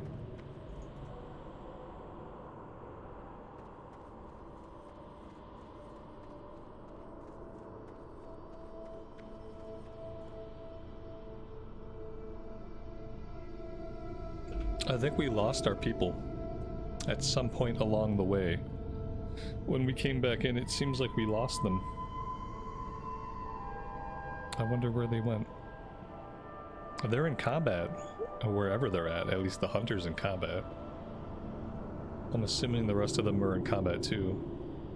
There we go, looking at the regen rate, they're out of combat now. I wonder what they ran into. Oh, there they are. It looks like they're coming the right way.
Oh, doesn't the warrior tank? Because he doesn't want to.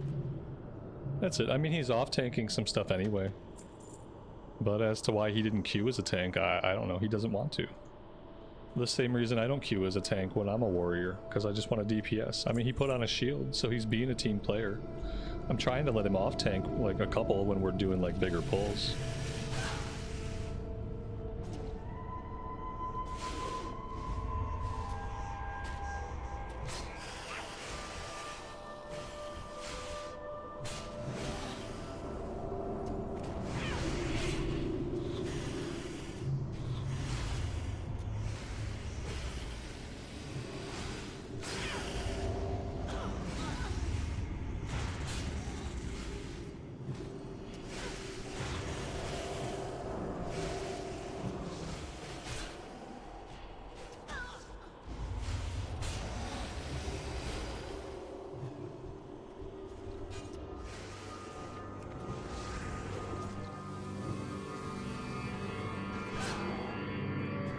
Should I have Righteous Fury on? Yeah, I should.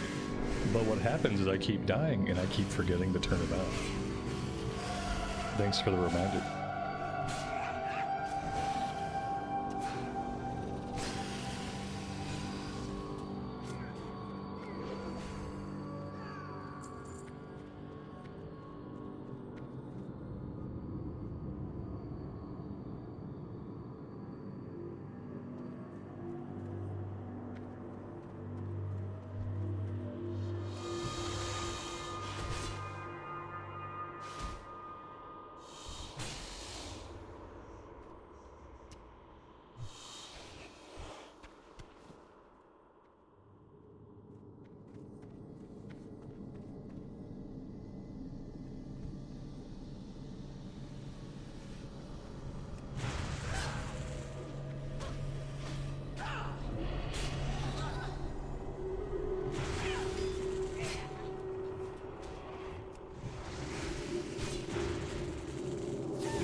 Oh, I have a shield. A really good one. The problem is, I don't have a one-hander.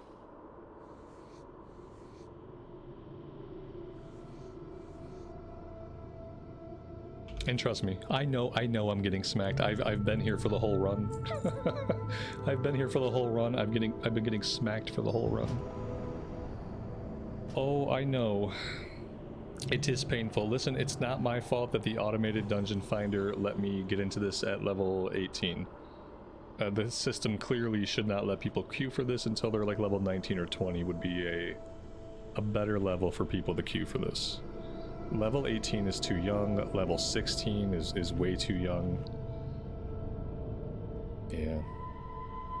How could I know? I just felt, you know, I can queue for this, it must be in a good level range for me, but these guys are kind of, you gotta be at least at level with the mobs.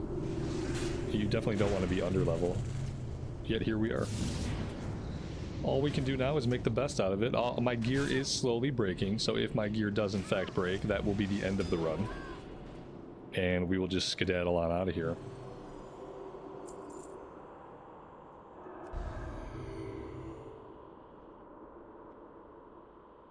Yeah, well, especially for a tank. For a tank, you don't want to come in here at this level. I would highly advise against it.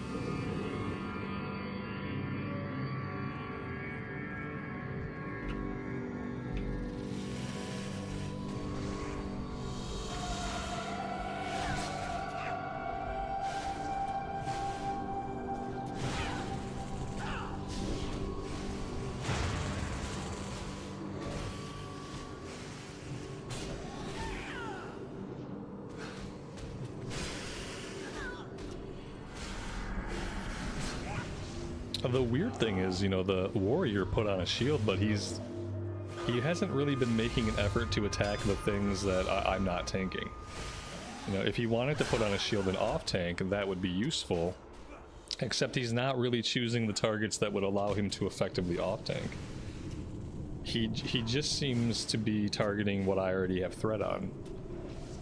So I don't know, he should take the shield off and put a two-hander on if he's got it, and he should just focus on dealing damage, because he's not picking up the mobs that, like, even when I let a mob go off onto the healer, like, he doesn't pick it up. So I appreciate the thought, but in this case the thought is not getting us there.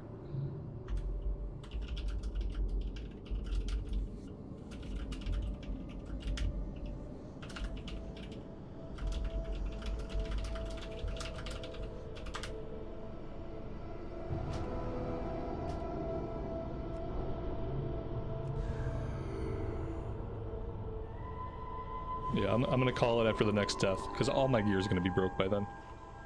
We'll just hearth out, we'll go repair, and We won't try to do this again until we're like level 21. Level 21 would be a great time to try this again. So I don't think it's going to happen with this group at level 18.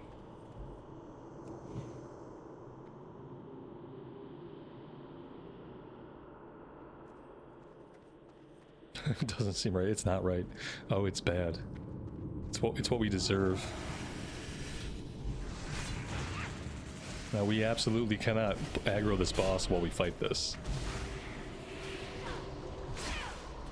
See how like he should be attacking the adder right now. Like if he wanted to help me off tank with his shield, like he would have been attacking the adder while I held threat on the other one. But he's not doing that. So he should take the shield off. There's no point to have, if you're not getting hit, there's no point to have the shield.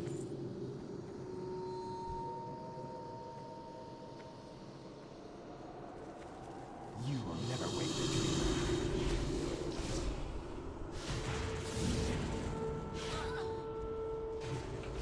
Horde doesn't do dead mines. We don't have a really good way of getting out there. So like rarely will you find people on the Horde side doing dead mines.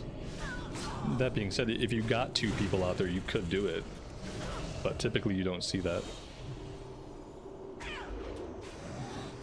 And I'm certainly not going to be the one that runs out there to summon people. I don't have any desire to do that run. We got Leggings of the Fang, Strength, Agility, Stamina.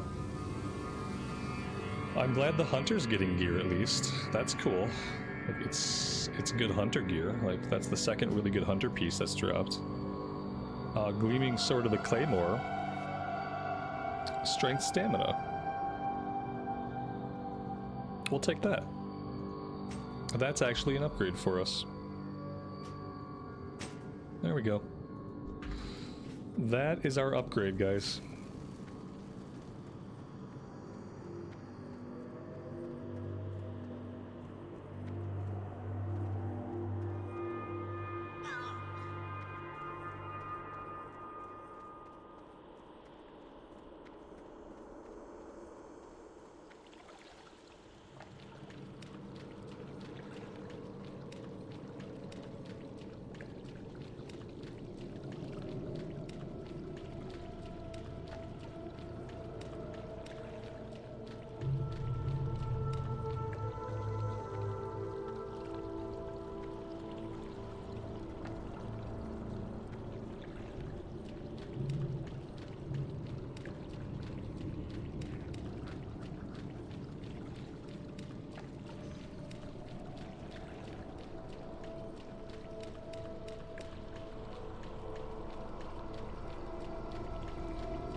We have people going in like different directions. Like the warrior went off in a different direction, and he didn't say anything about why. You know, he didn't say anything at all in party chat, but he's clearly gone a different way, and he's in combat. And I just wonder, like, why does this happen exactly? Because let's say that you're with a group of people and you want to go a different way. Well, you have 2 options. Like, you can either go with the group of people, or you could say, like, hey, I'd like to go this way. This is why. And then you'd have to decide amongst you, like, if you're gonna go that way or if you're just gonna stick with the group. But what you wouldn't do is you wouldn't just go off without saying anything, because like this warrior, you might end up dead.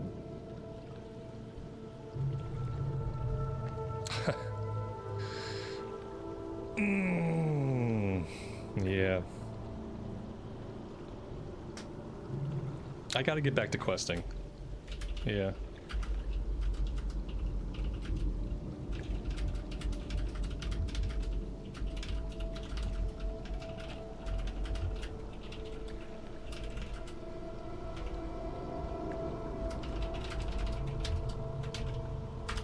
There we go. Yeah, I gotta get back to questing. I do have to value my time a little bit. Like, I have a lot of extra time today, but I would like to value it a little bit, and I think we'd be better suited to come here at a higher level. I'm gonna blame the LFG for kind of misleading me about our chances of actual success in that run, because I don't think we had a big chance of success. I think with 2 level 16s and 2 level 18s, I feel like we were pretty much doomed from the get-go. It's nice to know, like, now we know 18 is too young to tank. It might be okay as DPS, because we were doing really good DPS compared to the rest of the group. We were topping the meters. We just weren't able to take the hits, and no one else was able to take the hits either. Someone's got to be able to take the hits.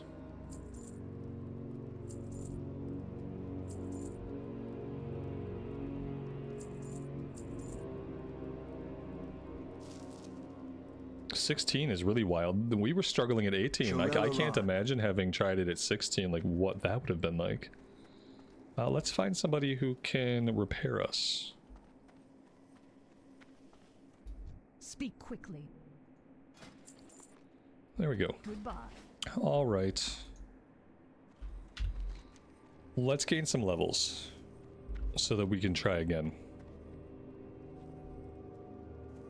By the end of the day, I'd like to have cleared it at least once. So I think if we get level 20, then we'll try again. This time, you know, maybe I'll get a good one-hander, and we'll throw on this shield, and we'll see how that works.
Victory lies ahead. We will have justice. Yes. Shorel Arad, hold your head high.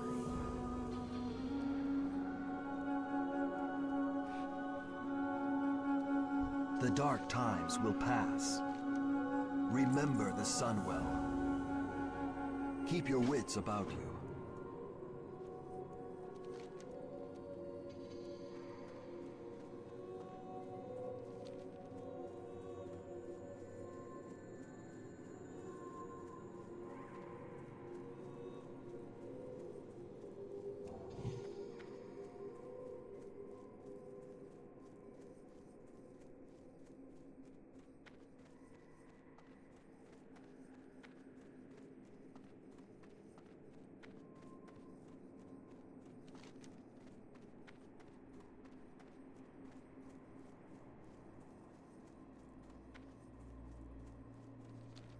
Well, let's go into these troll catacombs.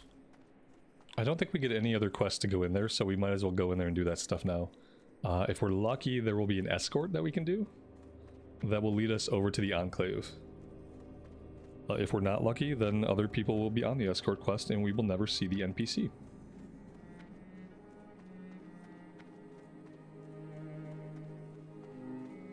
Oh, this is not the area I was thinking about.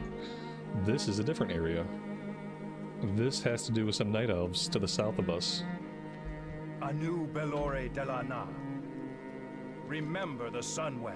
Salama Ashalanore. Before I had Questie, I played for almost 20 years, and I never knew about this quest. Farewell.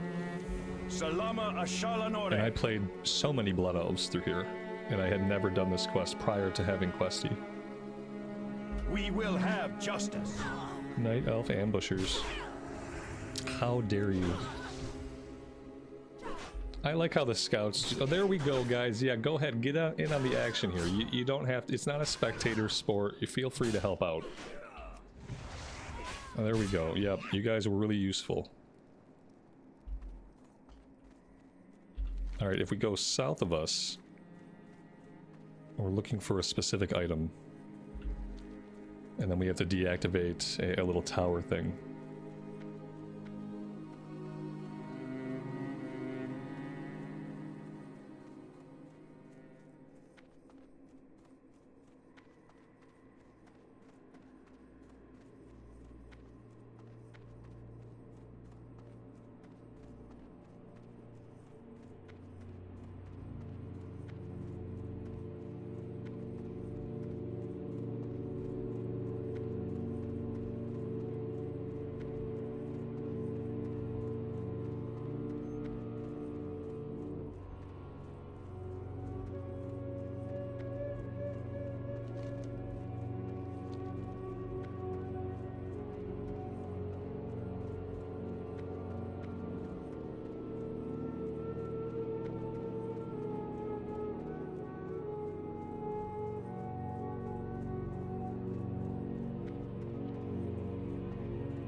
Wow, we got it on the first kill. Well, that's no fun. Sometimes you have to kill like 20 of these guys. I'm gonna kill some more of them. I feel like getting it on the first kill is not the way we're supposed to go. I do want the kill XP.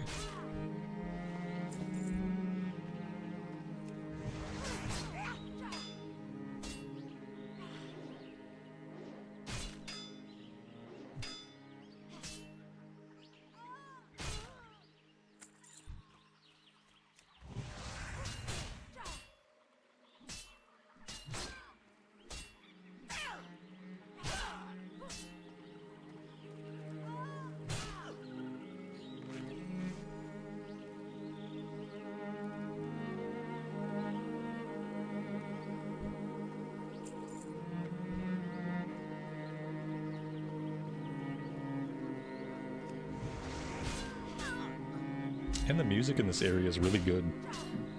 They play this really particular music track in these little Night Elf areas. There's 3 different Night Elf areas in the Ghostlands, and I'm pretty sure they all share this music track. And I feel like it's the only place you hear this.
Yeah, why are the Blood Elves and Night Elves fighting each other? Mainly because they're different factions. Yeah, I mean, why are the Night Elves here? They're infiltrating. They're spying. They're doing tricky stuff with their little moon devices. Yeah, I think this is just like faction stuff. I mean, they have an ancient shared history. But besides that, I mean, I think it's just faction stuff playing out.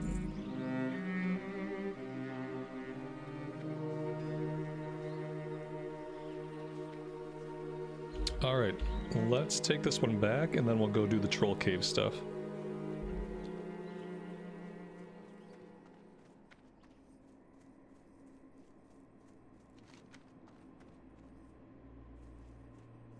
Yeah, see, the moon crystals are scrying devices. They're gonna spy on us.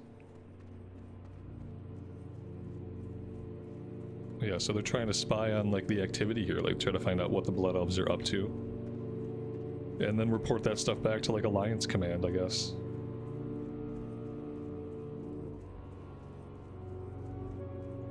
And we're trying to stop them from being able. We basically broke their cell phone, so they can't use it to spy on us or communicate outwardly.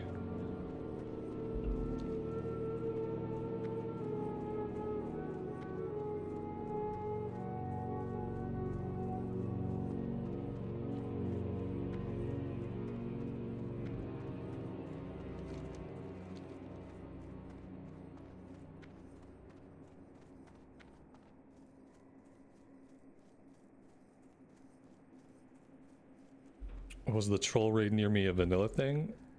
Zulaman?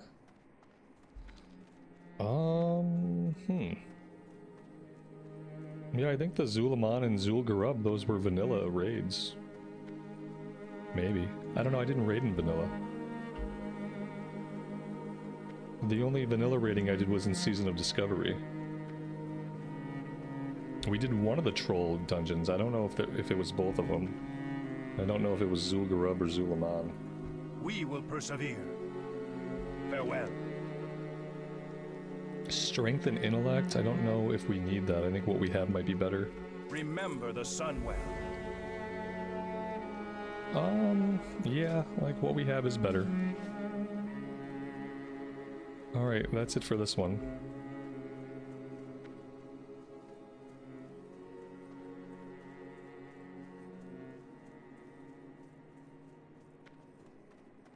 There you go. Zulaman was late TBC, which makes sense since the instance is in a TBC zone. And then I guess Zul'Gurub was the vanilla one, right? Yeah, there you go. Yep, Zul'Gurub we did in Sod, so Zul'Gurub was the vanilla one, and then Zulaman is TBC.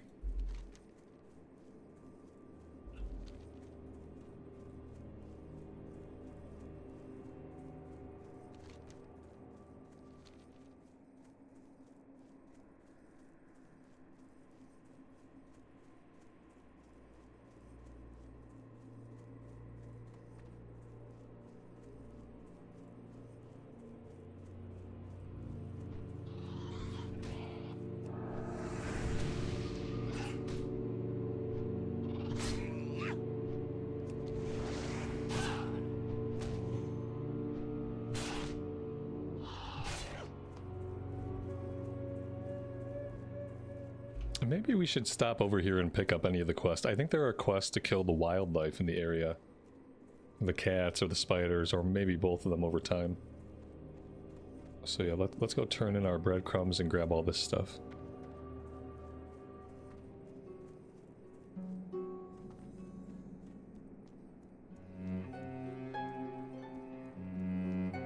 Your gold is welcome here.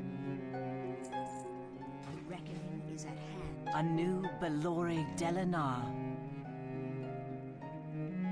Hold your head high. Glory to the Sindorai. Shorel Oran.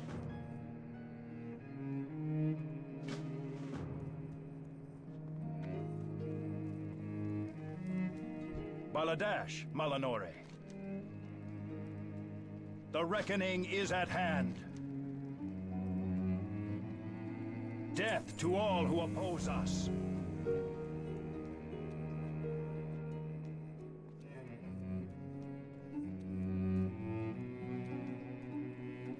Hello. Trust no one.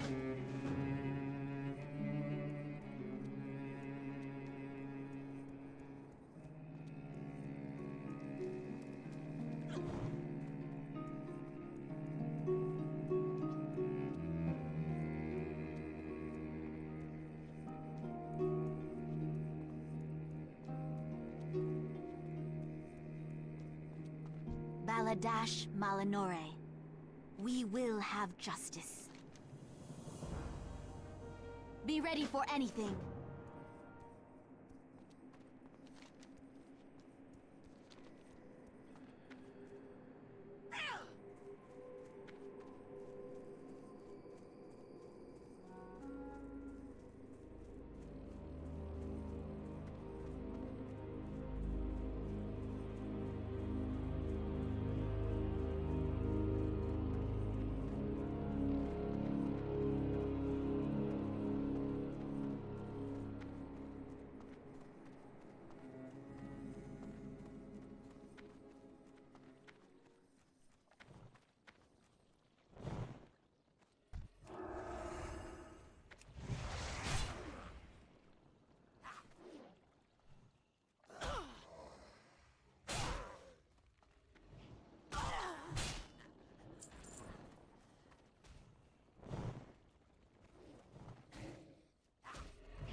They didn't put any music or ambient sounds into this cave.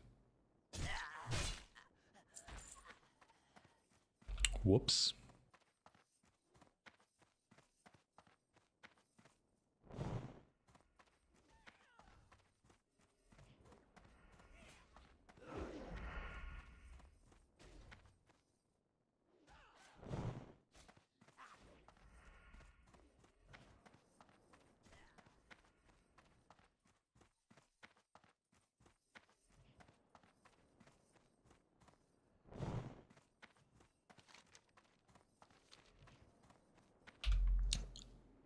Again, another thing I didn't know. 20 years later, I didn't know that is this a rear exit, or did we just circle?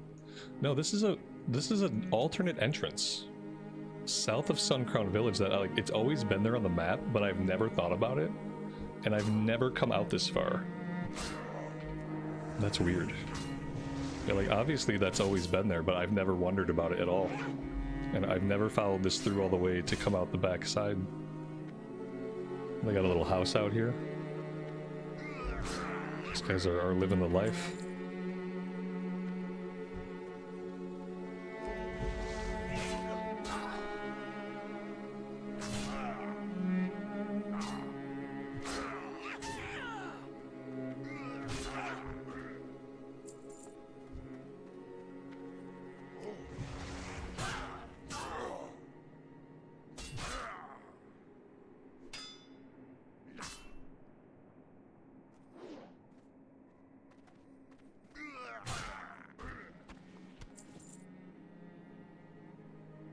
Tactical, this is the entrance you always used and never knew about the way that I went in. Oh, that's really funny. I'm sure that's true of some people, yeah. Because it's right here, you know? But then again, this one's right here, and I've always gone in this entrance. Never have I wondered about this one back here, or how one would possibly get to it. It was like my mind, once my mind had a way in, my mind realized, okay, we don't need to find another way in. And then it just like deleted the information. Like, don't even think about that other entrance. It's not important. You don't need to worry about it. We're good.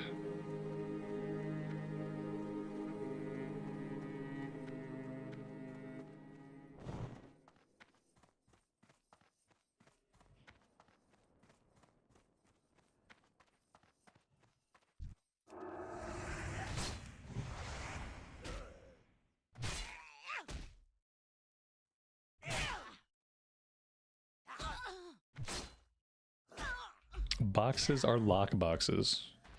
The boxes are locked. That's for the rogue quest. It's for the rogue lockpicking quest, I think. All the lock boxes.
Usually I don't mind a low drop rate. It's unfortunate that they put a low drop rate quest into a place where they didn't put any music or any sound design.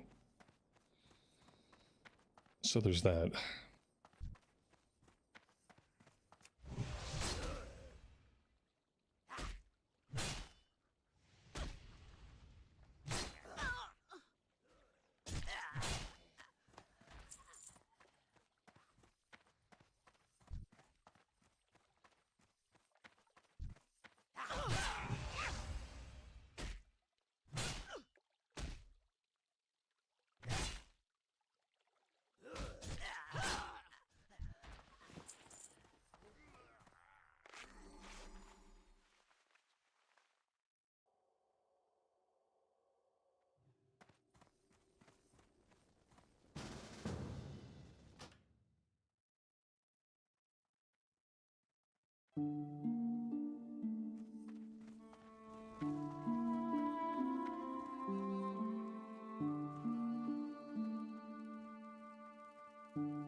I think we're in a group waiting for the escort quest.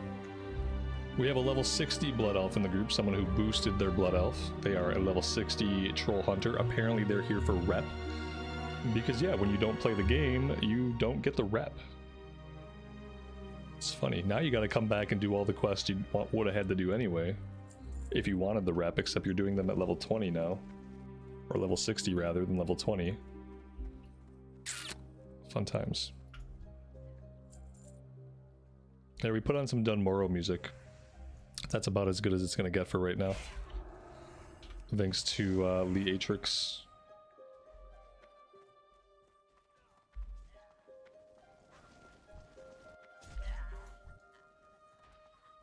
I don't really mind being in the group, but the problem is I still need a lot of troll juju.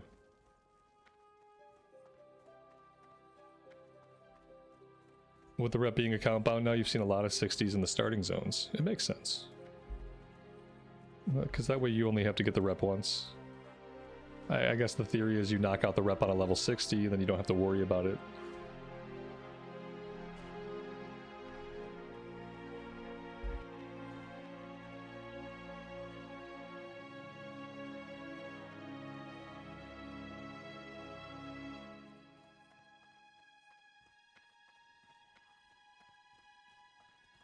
I wonder how far away we can be and still get the ping that they're starting the quest. Because, you know, not getting any kill XP and not being able to loot any items is kind of bothersome. I would almost just not bother with the escort quest. I'm gonna give it another minute or so. But then I need to actually be able to kill things for XP and loot items. And that's gonna have to take priority over like waiting for the escort.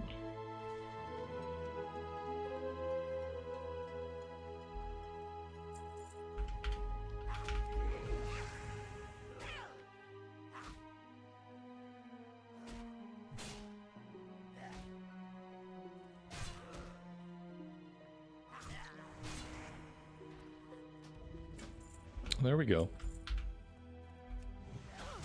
Now we're going.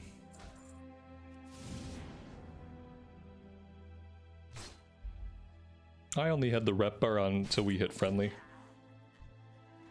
Once we hit friendly, that was all I cared about, because that was when we got the sword we were waiting for.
What casters do I like?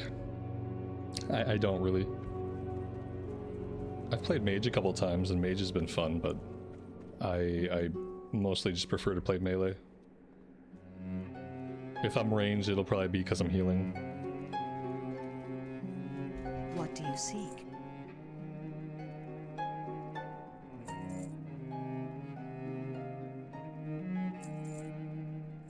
Keep your wits about you. Did this lady find her way in yet? Where is she? There she is.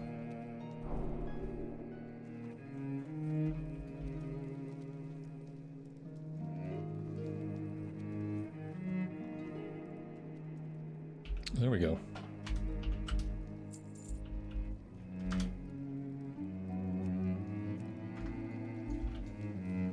Our enemies will fall. Salama Ashalanore.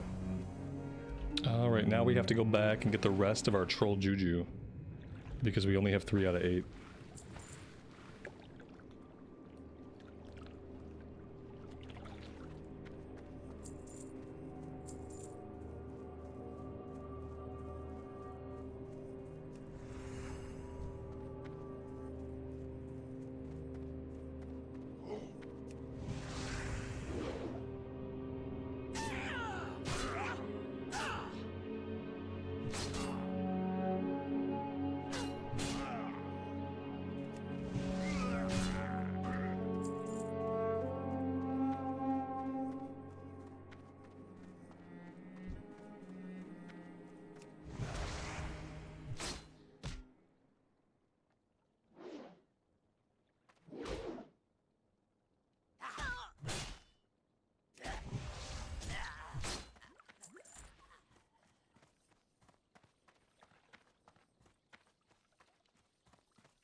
Well, that's level 19. I'm gonna put our last point into improved Seal of Righteousness.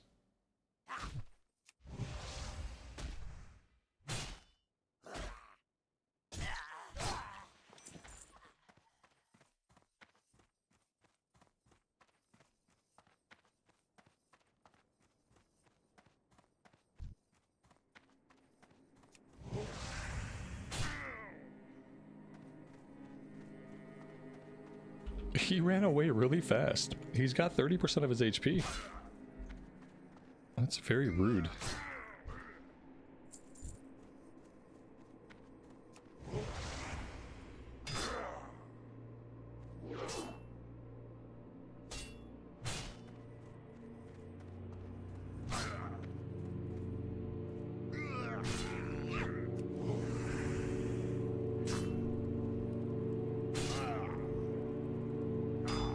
Is level 20 for the first mount? Level 30. In TBC it's 30.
Do we have to get the Hawkstrider mount, or can we get any race's mount? You can get a race's mount if you have reputation with them. We are going to ride our Pally mount, because we will get a spell to summon our Paladin Warhorse. And I will be using that instead of using the Chocobo mount. Just because the camera is really bouncy on the Chocobo mount, I don't want to cause any movement-based nausea for anybody watching. Eventually, I'd like to get an Orc Wolf, because I think the Wolf has the smoothest stride of all the Horde side mounts. Just like a Night Saber is really good on Alliance side. I think the Night Saber and the Wolf probably use the same rig.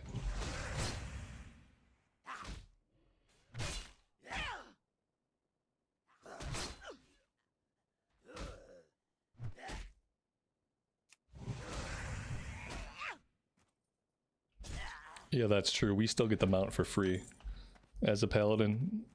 And even though the mount cost is reduced, I think it still costs like 30 or 40 gold.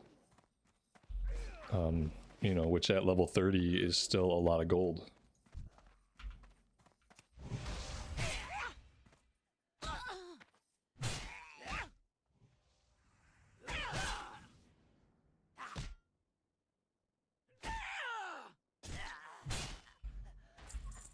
Do you not need to pay for the training? No.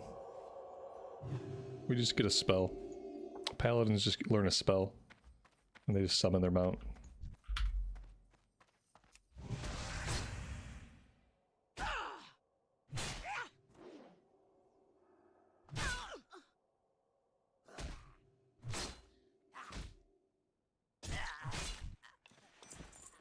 There we go. That is 8 out of 8. Let's make our way out of here. Out the correct exit. And what do we want to do next? Ghost Claw Lynx. That's level 14. We have to work on that one before we do anything else.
I wonder if we just don't worry about this one.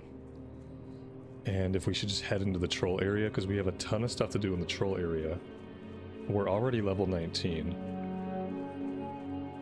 Our goal to do the Deathholm stuff, typically I want to be level 21 before I do the Deathholm quest. And I think we're pretty well on track for that.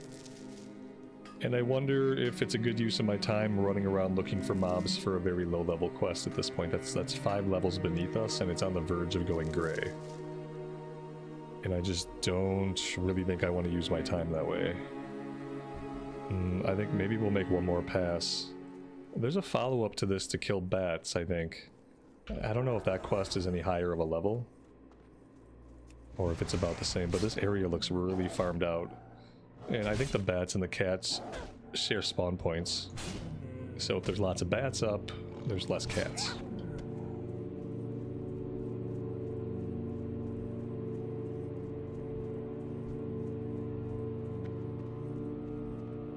And maybe now that I've talked about it, there will be billions of cats, and we won't have a problem.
That's nice. The Lynx pets apparently still have a chance to drop the item we need. At least it says they do. It says they have a chance to, but then I can't loot him, so maybe not. Can we use the meat for cooking? We can use a lot of the bat meat, yeah. We're not getting a lot of bat meat from the bats, but potentially.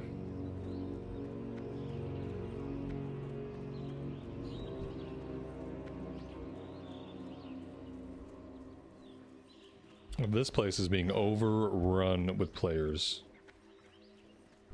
Don't know about this.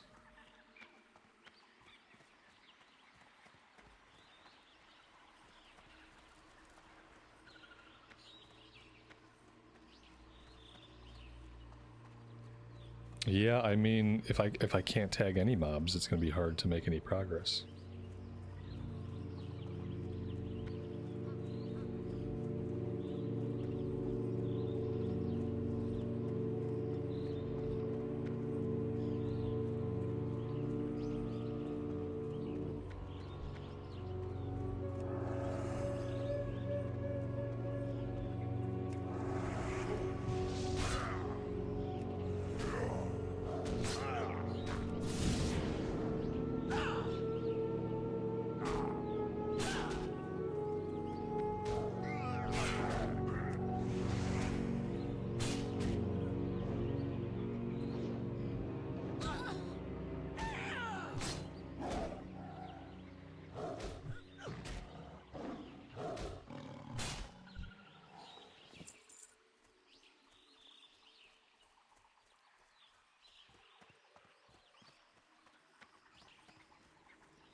I mean, I guess we can just camp out and wait for respawns.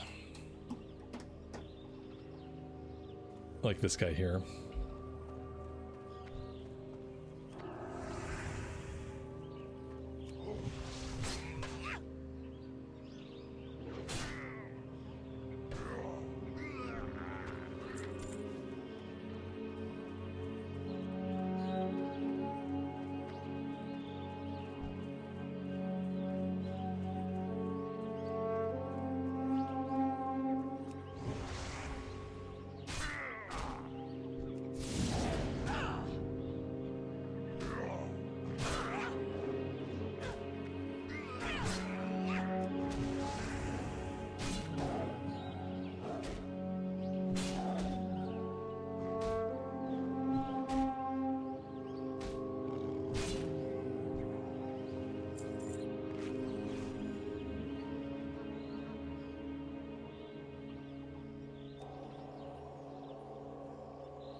So this is not a kill quest, we need items. And when you need items, it doesn't really make sense to group up. Because you don't share the items. You have to loot your own items.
Sixes, welcome to the stream, buddy. Thanks for joining us today.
There's also meat racks that we have to interact with.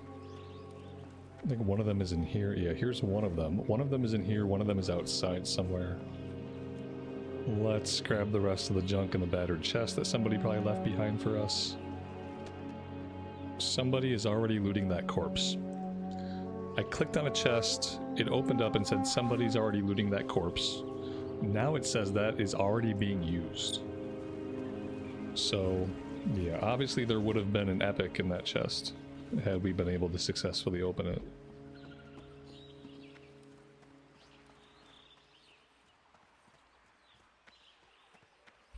Well, let's go further south. I think some of the areas we have to, some of the items we have to click on are south of here. Potentially so are more mobs. Kind of. Oh wow, what's going on here? Lots of cats running around.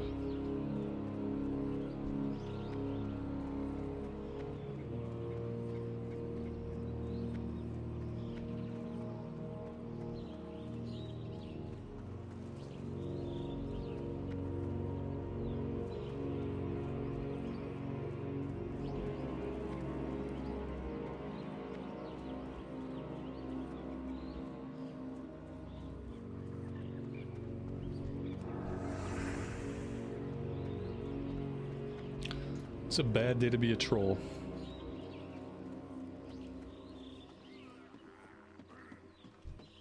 This level 60. Get out of here.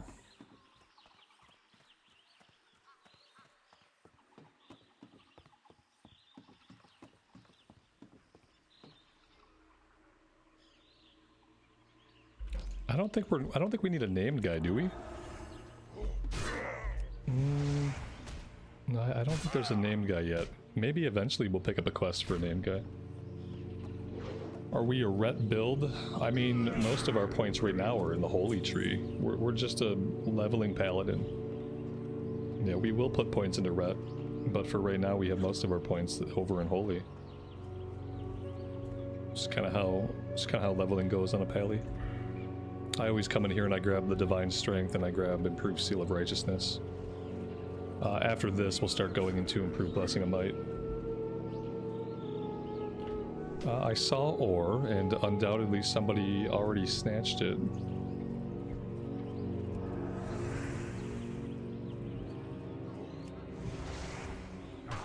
No, there is a named guy. The head of Kalgash the Wicked.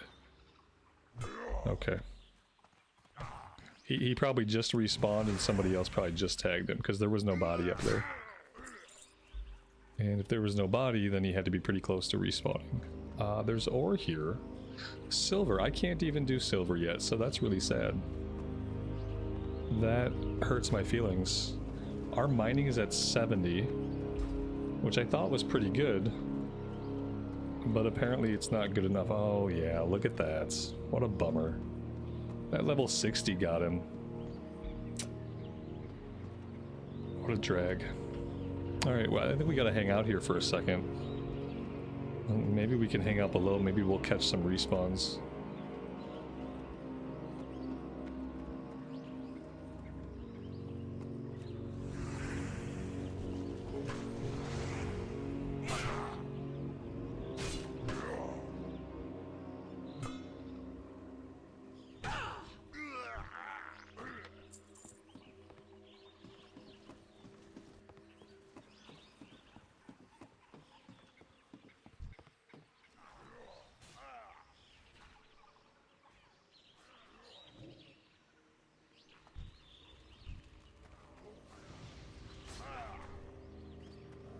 Okay.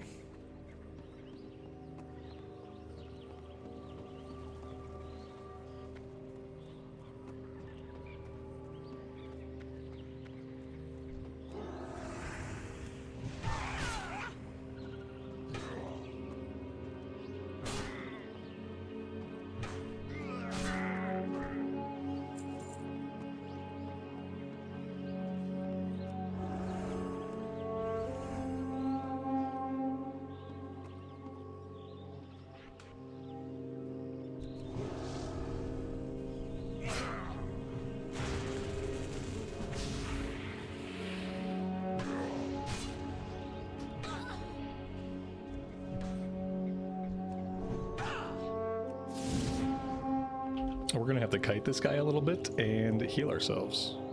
Because he's an elite, and I did not know he was an elite. I probably should be trying to line of sight that.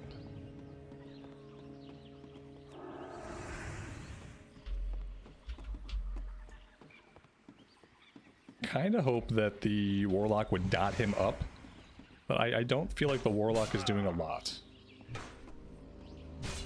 But yeah, dotting him up would have been the way to go. This is not the way to go. not even remotely the way.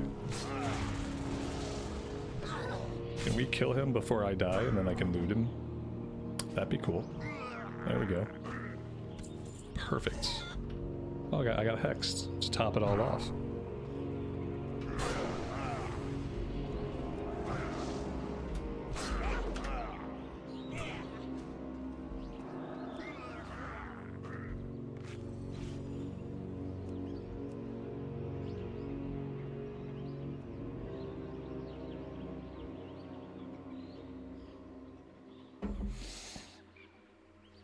I am out of coffee. I'm gonna have to take a break soon. We're gonna have to... Maybe when we get back to Farstrider Retreat, we'll take a quick little break. I might even have to go so far as to eat a snack if I want to keep playing more today.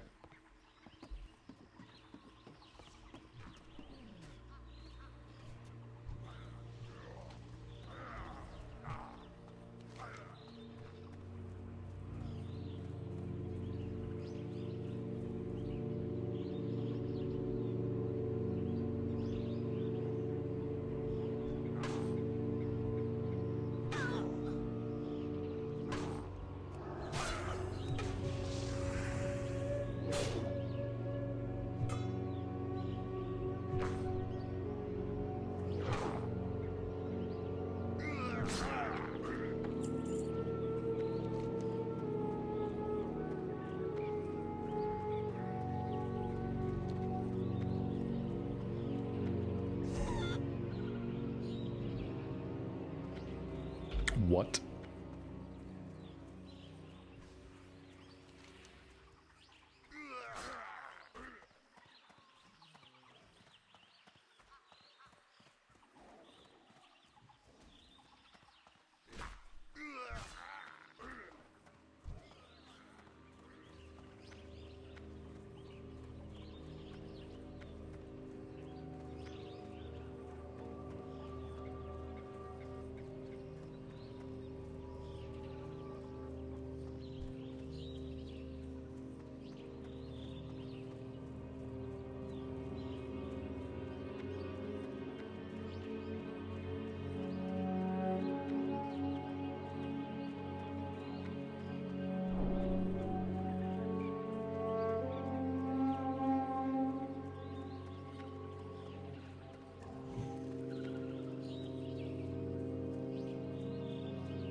We have other trolls to the north we have to go after. That I guess we kind of bypassed. Because we ended up closer to this camp.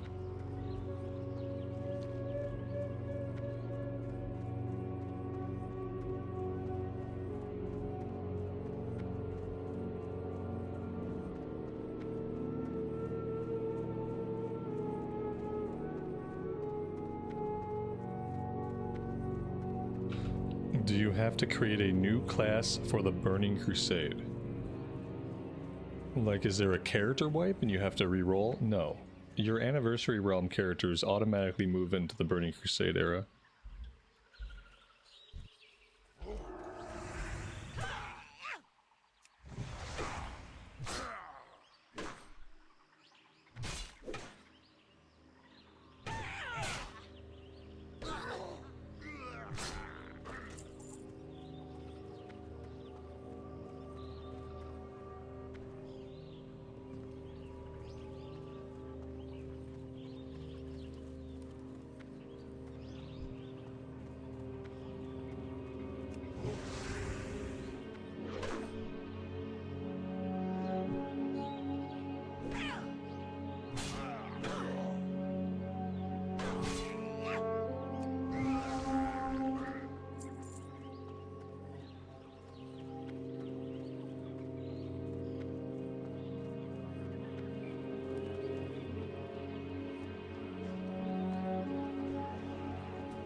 David, thank you very much for the super chat.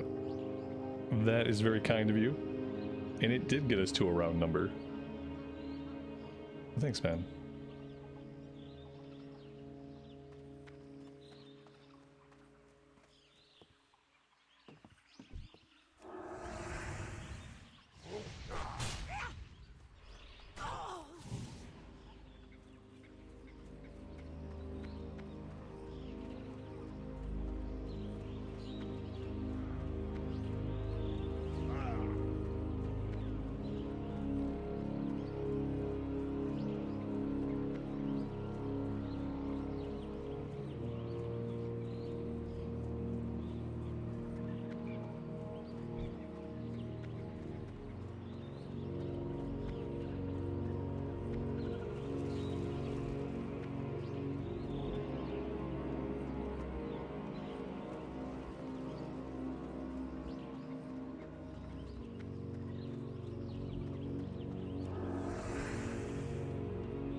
SH, welcome to the stream, buddy. Thanks for hanging out with us today.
Season of Discovery gets you into Burning Crusade, correct? Incorrect. The Season of Discovery was exactly what it sounds like. It was just a seasonal version of Classic WoW. Season of Discovery ended. Those servers are locked as they are. The servers that carry over to TBC were the Anniversary realms.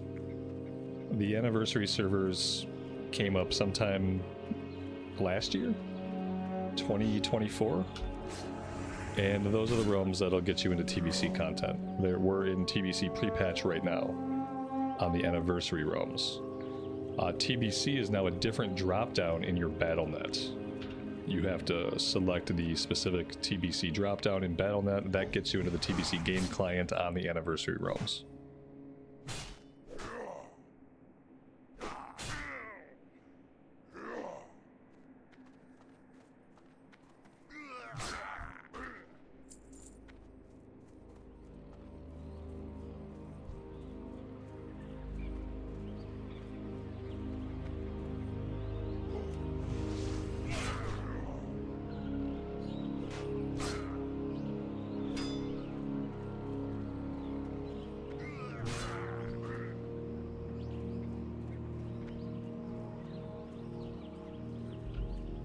Eags with a $10 super chat. Thank you very much for that.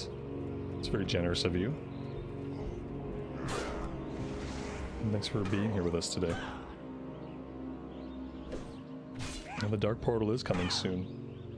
I have to remind myself that we have to, you know, not this week, maybe not next week, but the week after that we gotta jump back onto the Rogue and we gotta get the Rogue to 58. And then we can just park them and let them get rested XP. It'd be nice to park them at 58, let them get 2 levels of rested XP. So maybe we should do that sooner rather than later. And that way they can have like a bunch of rested going through the dark portal.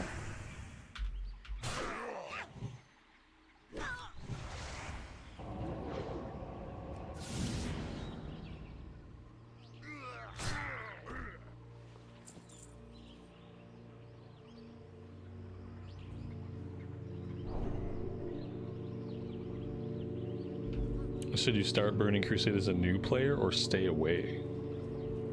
I mean, if you want to play WoW, playing on the anniversary realms right now in TBC is a really good experience. Lots of people are playing, there's lots of hype about the game. It's still classic, so it's easy to pick up and learn and just play and have a good time. If you're going to play any classic WoW right now at all, then yeah, you want to come and play on the anniversary realms in BC. Absolutely.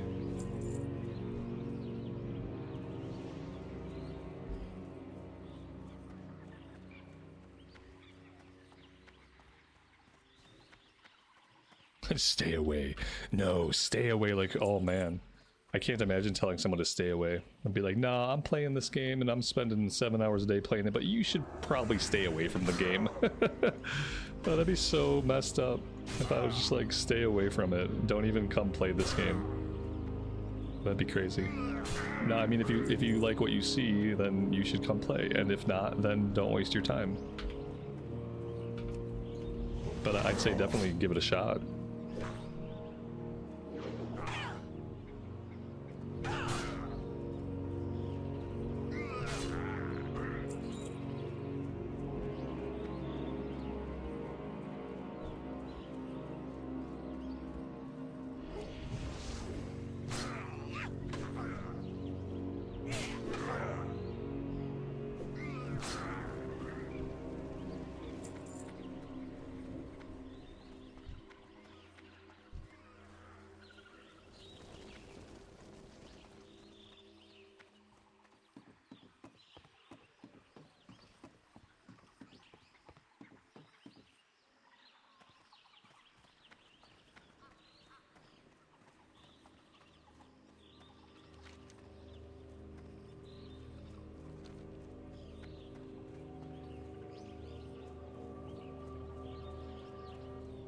If you want to start Classic, then Anniversary Realms and TBC is where you want to be. That's the place that's going to be the most active right now. It's what everyone's excited about. It's what everybody who plays Classic is playing right now. And if you're a retail player, you may or may not like it, but I would say give it a shot, and then you can make up your own mind. But definitely play Anniversary, because that's where the player base is at right now. So especially for like finding groups and seeing people out in the open world, this is where you want to be.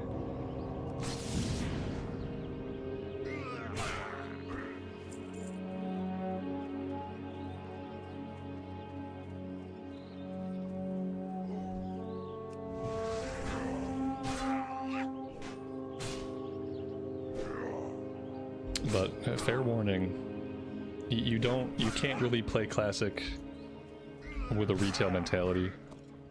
And what I mean by that is, when you play Classic, you just have to enjoy the moment-to-moment gameplay.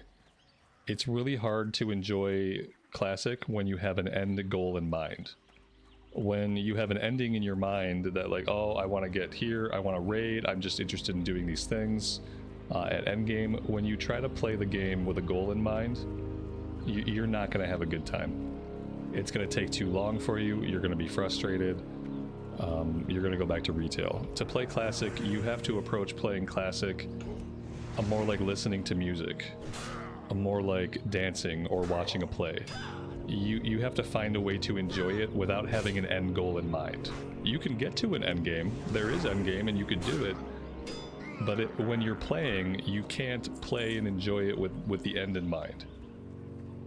You have to enjoy playing it for the sake of playing it, and that's really the only way that you'll enjoy it.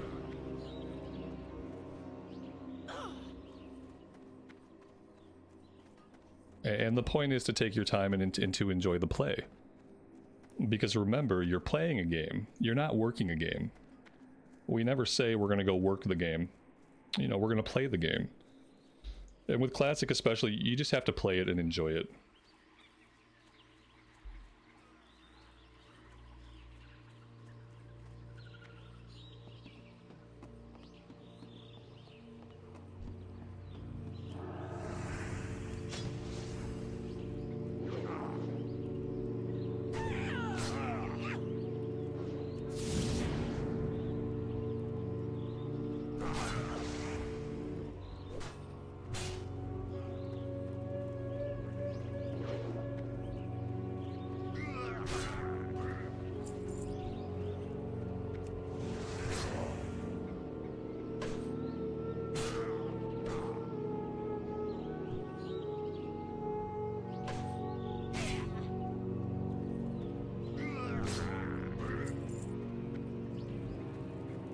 Alright, we are apparently done with these quests. Let's go back, we'll turn these in, and I'm positive there are follow-ups.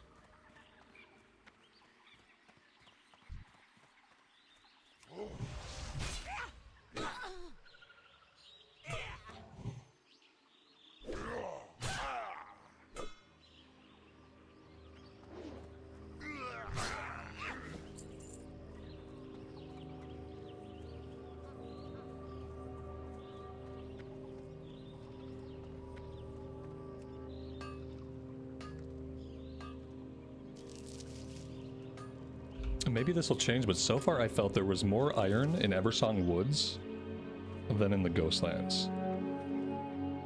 I feel like the ore here is few and far between compared to Eversong Woods.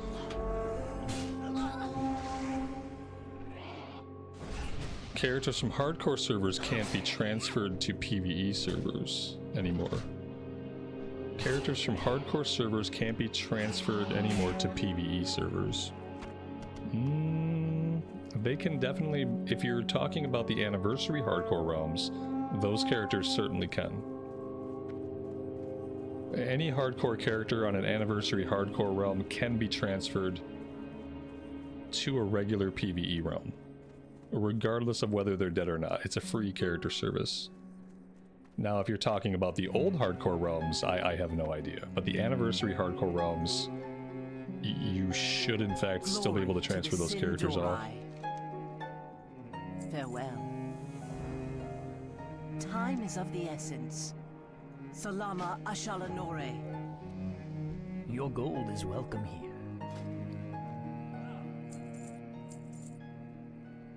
You hear a lot of people saying that Warrior is hard to play during leveling. The reason why people end up thinking that it is because Warrior, and a lot of melee classes actually, are very gear dependent. If you're playing a Warrior, and you have good weapons for your level, then you're going to feel powerful, and leveling is going to be a breeze. If you get to a point where you have a weapon that's a low level compared to your character level, and a low level compared to the enemies you're fighting, you're not going to be doing enough DPS. Fights are going to drag out. You're going to take more damage during the dragging out fights. You're going to have to heal more between combat. And that's what people mean when they say it's hard. They say, like, I go into fights, it takes me a while to kill the enemy, I take a bunch of damage while I'm doing it, then I gotta heal afterwards. It's because your gear sucks.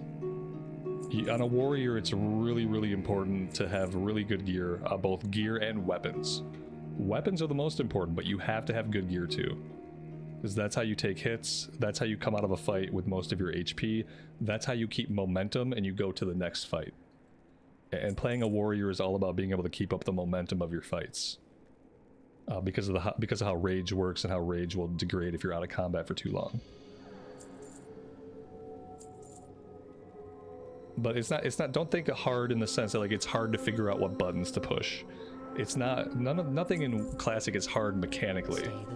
As far as like, oh, I don't know what button to push when, all that stuff is easy. What gets hard sometimes is keeping up momentum on a class. Be ready for anything. Like knowing what you have to do to get out of fights with most of your HP so you can move on to the next fight right away. That's oftentimes what people struggle with, and sometimes it boils down to gear. Baladash, Malanore. Death to all Was who the back I oppose sold us. better than mine? I have a blue on, so I don't know. I don't think so, but I wasn't really looking that closely. Let's grab this one-handed sword. In case we tank again and can't find anything better on the auction house. We have that blue shield. Farewell. We will have justice. Remember the Sunwell. How could we forget the Sunwell?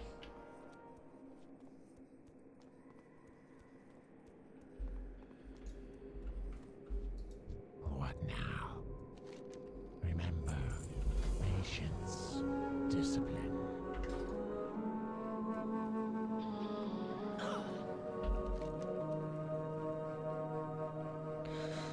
Alright, so for troll stuff now, we have to go... Now we have a kill quest for the Cat Lords and the Hexers, and then we're also looking for vampiric mist bats.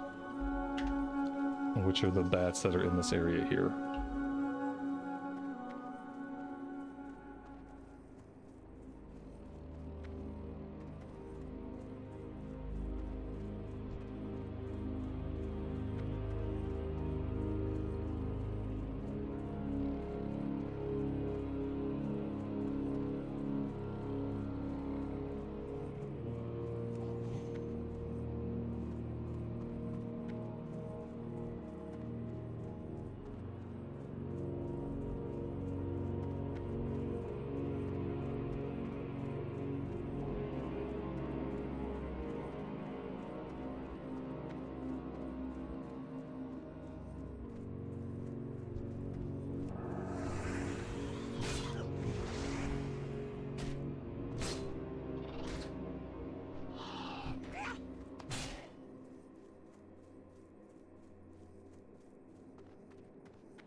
We've got a tin vein over here. We should definitely be able to do tin. And we're probably at a point where we can learn to smelt tin as well. Next time we're in Silvermoon, we'll have to see about that at the mining trainer.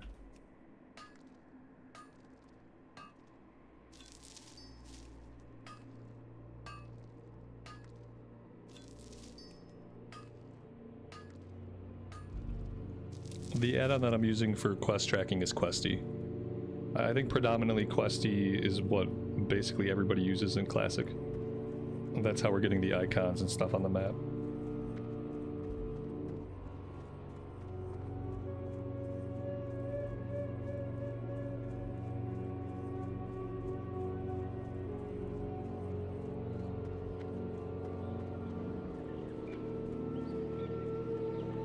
We should be able to learn how to prospect ore. Maybe. We're level 48, so yeah, it's likely. I think somebody said level 30, or like skill 30 or skill 40 for that. We'll check it out. I don't know if we even have any copper right now anyway. If we do, we don't have a lot.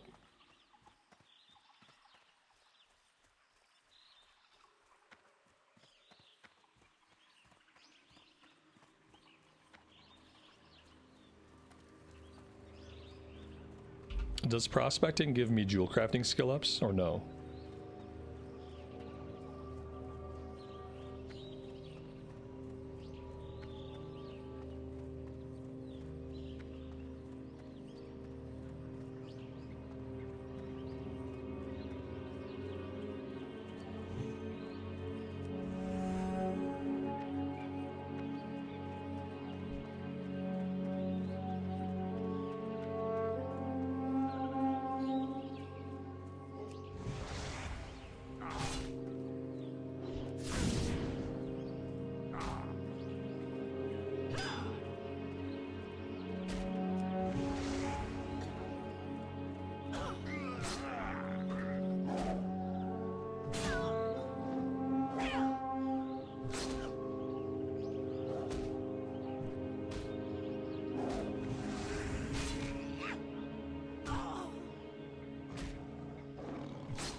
It doesn't. Okay. Yeah, that was too much to hope for. I was kind of hoping, like with smelting, how smelting gives you mining skill ups, that prospecting would help us out in some way.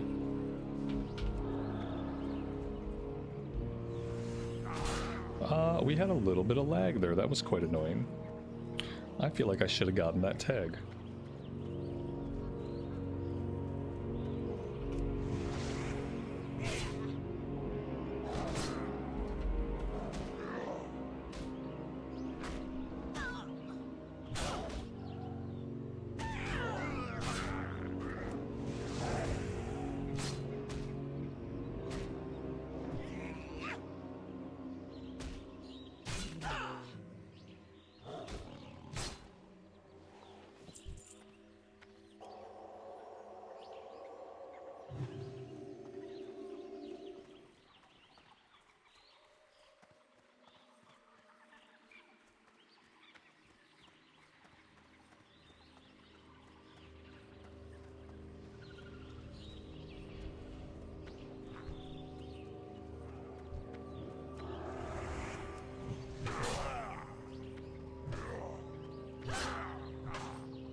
the EU servers are lagging heavily.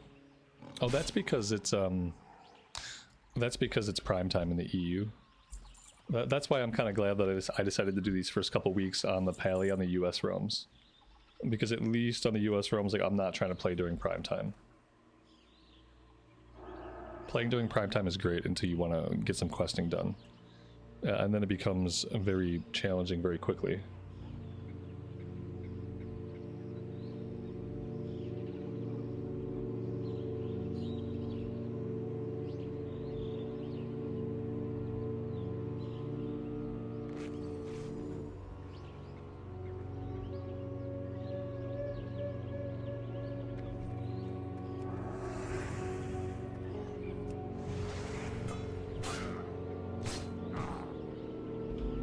You only have 3 options? Yeah, you should have only 3 options.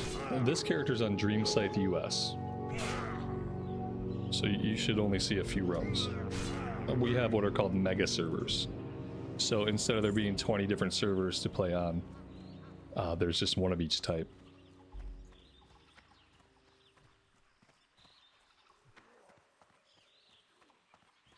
And then everybody plays there, and then we all get to see each other. Without worrying about being spread across 20 different servers. It's a much, much better setup.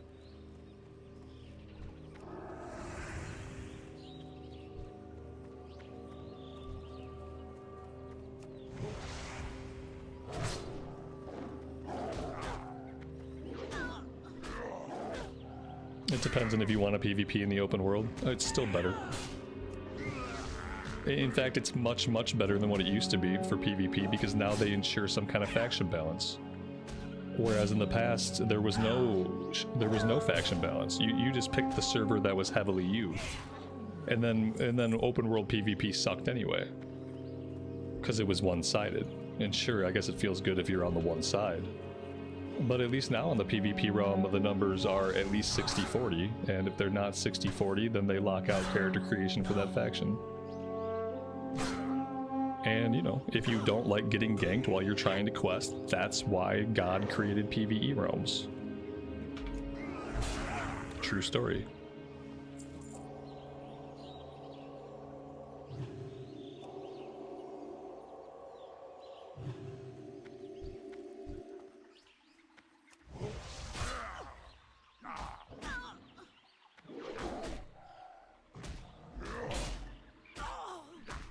Do I do this full time? If you're trying to ask me if I have a different source of income other than this for my own person, the answer is no. Do I do this full time in the sense that I do it 40 hours a week as a job? No, but if you're trying to ask me if I have a different source of income, I don't.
Well, I mean, I worked at it, and then I made certain choices. And I'm lucky enough to have a partner that supported me as I was making those choices.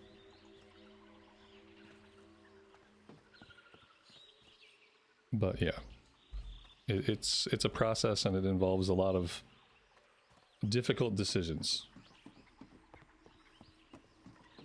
both physically, but then also socially.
We have been really just blowing through mana at such a crazy rate.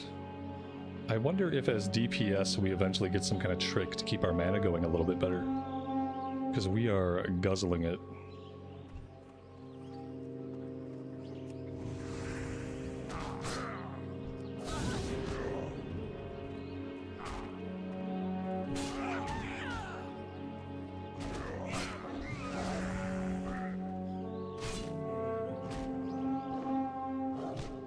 And then again, it's not really helping that each of these cat lords is actually 2 fights wrapped into 1 fight. And then we have to heal afterwards. That's probably what's happening. It's 2 for the price of 1. That being said, we're done with cat lords. Now we gotta find a bunch of hexers.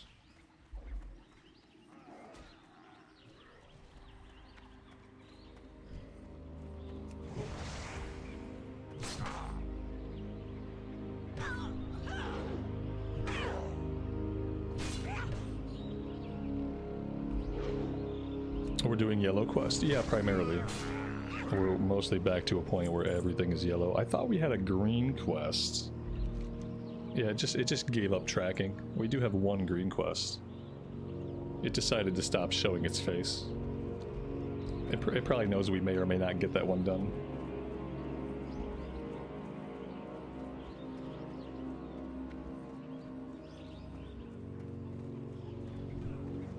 As long as we're level 21 when we finish like the final quest here, then we're on track.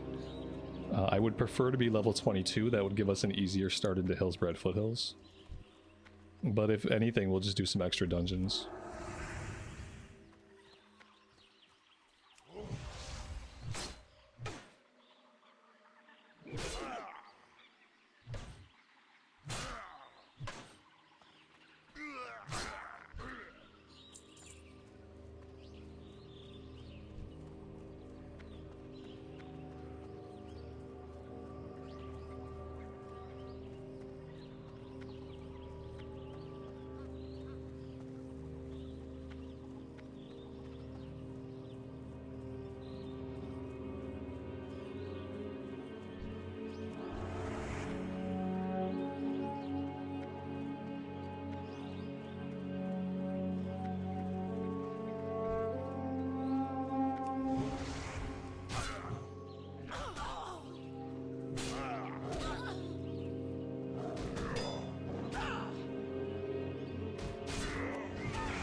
We need to buy a stack of food. The buff food we have is like level 5, and it's not exactly giving us a lot of HP back.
Are there many people playing this on EU? Yeah. Yeah, right now TBC is kind of the most popular thing in Classic, so everybody who likes Classic, I mean mainly all of us are playing TBC right now. Whether we're in the EU or in the US, and if you're me, I play on both sets of realms. So yeah, absolutely.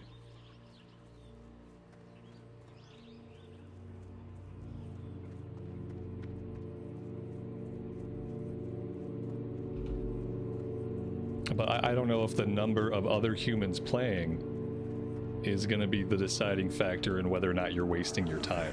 Those two things aren't really connected. Whether or not it's going to be a waste of time for you has to do with other things. But if you're worried that it's a dead game, well, firstly, like WoW is never really a dead game. But secondly, like a pre-patch, if you're not familiar with WoW, like a pre-patch is a time when there's a lot of hype. So you can basically always come during a pre-patch to a new X-Pack, and it's going to be a good time to get back in, if you're interested in WoW. And, you know, but whether or not it's going to be a waste of your time, well, who knows? If you're looking for your time being well spent, ultimately it's a game, and the point of it is to play. And so if you don't want to use your time to play, then it may be a waste of time. But yeah, but you're even if you're wasting your time, you're not going to be lonely. Yeah. So there's that.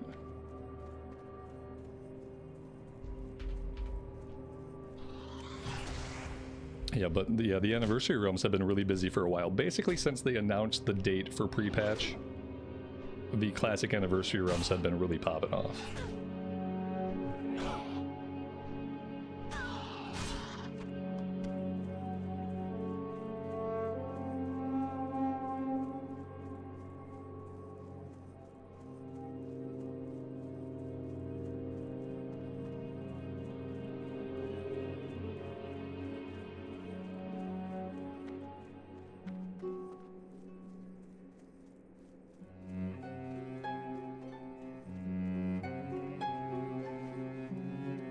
Choose wisely.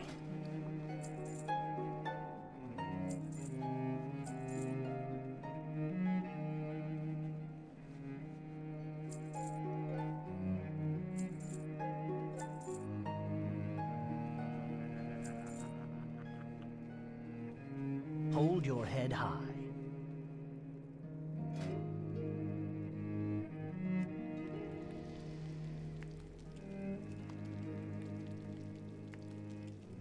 buy a stack of normal food from this guy. Something that we can eat, like, regularly. Everything has a price. Let's do level 15 bristle whisker catfish.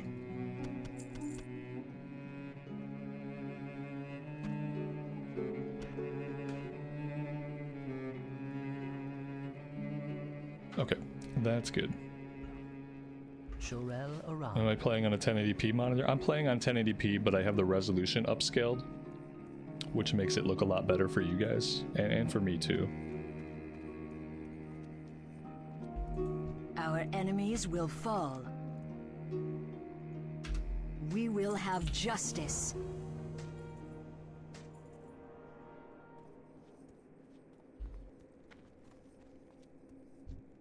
What do you seek? Keep your wits about you. All right, let's see if we can get the rest of these bats. I don't know if we're gonna end up doing this one or not. The spiders are all over on the other side of the zone. The only other stuff we have to do over there is spinal dust is kind of close. Then there's this guy's quest. He has a kill quest for cats and for spiders, so we have to visit him at some point. Let's kill some bats, but let's make our way back to Tranquillion and let's turn in our quest and pick up any follow-ups.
Oh, you know what we missed out on?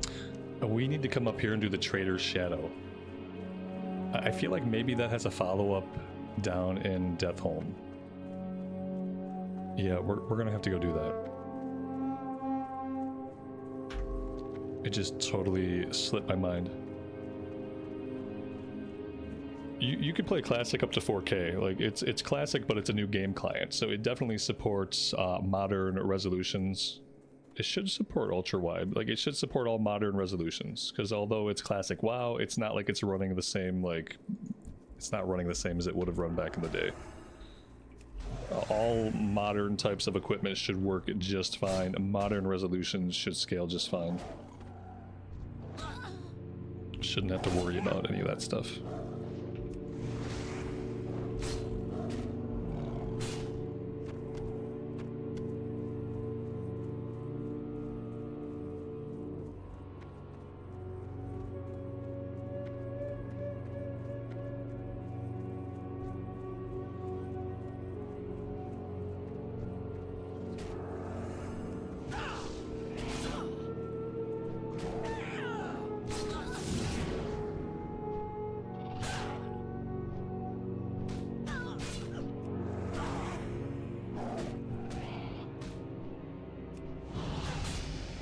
Well, that was a good time to level up.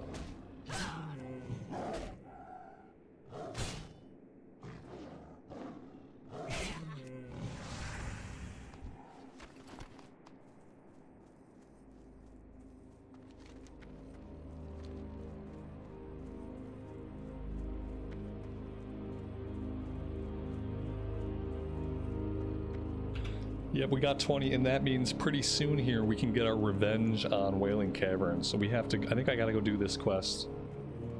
Turn all this stuff in. But then I think we have to think about getting revenge on Whailing Caverns. We might have to buy a little bit of gear to make sure we're a bit beefier.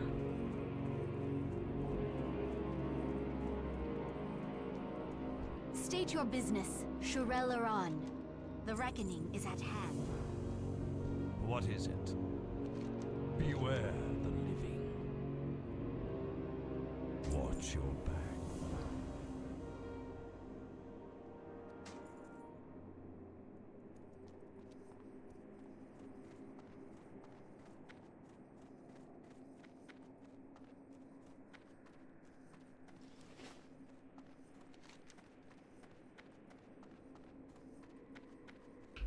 I'm going to make this run in a roundabout way. I'm going to run over here. Then we will do the Trader's Shadow. And then we'll go turn that in. And once we have that stuff done, then we can think about Whailing Caverns.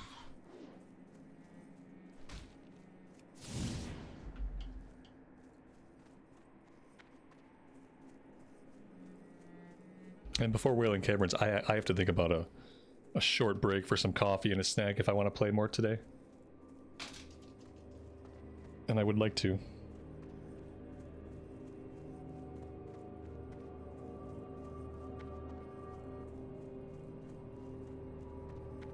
So as far as like where you start when you're questing, you're gonna start in whatever race you pick. They have their own starting zone.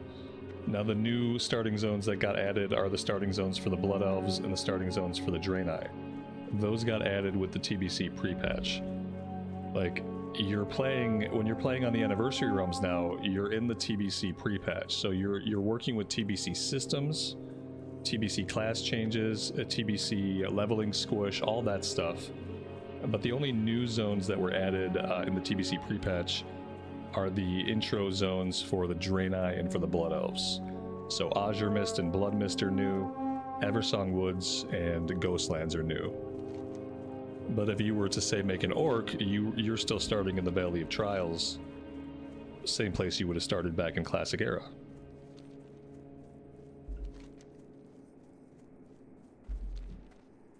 Parkow, good evening to you, buddy. Welcome to the stream.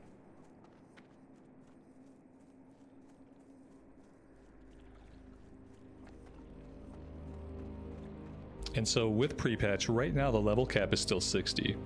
We can't level past 60 until February 5th. On February 5th, that's the full release of the expansion. And on February 5th, you'll be able to go through the Dark Portal, and then you'll be able to quest characters from level 60 to level 70 content. And then all the stuff obviously in Outland, all the level 60 to 70 zones, that's all new stuff that got added with TBC.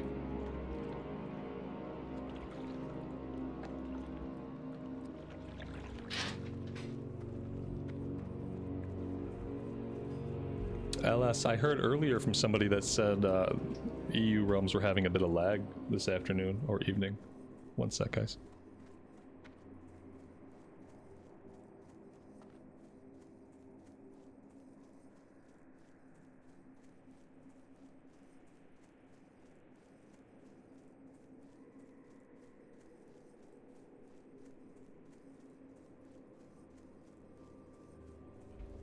What's a good way I'd recommend getting higher slot bags? I mean, I always have to buy mine on the auction house. Yeah. And, you know, sometimes they're affordable and sometimes they're not. But typically I just try to get what I can off the auction house after a while.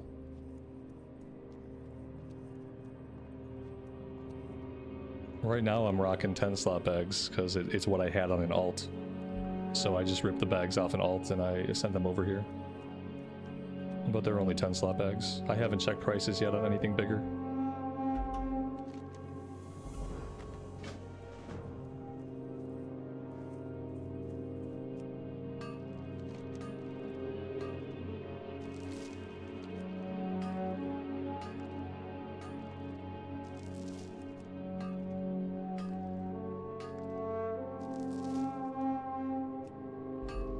Yeah, apparently there is a problem with the EU servers right now.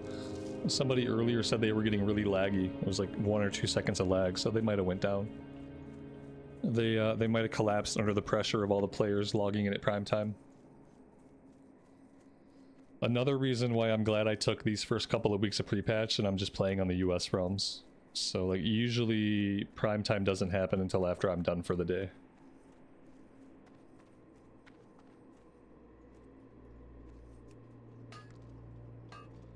No, I don't know if they're down, but it's pretty obvious that a lot of people are having problems though. So there are likely people that are still logged in and they're probably fine. But then there are obviously people that are having lots of problems.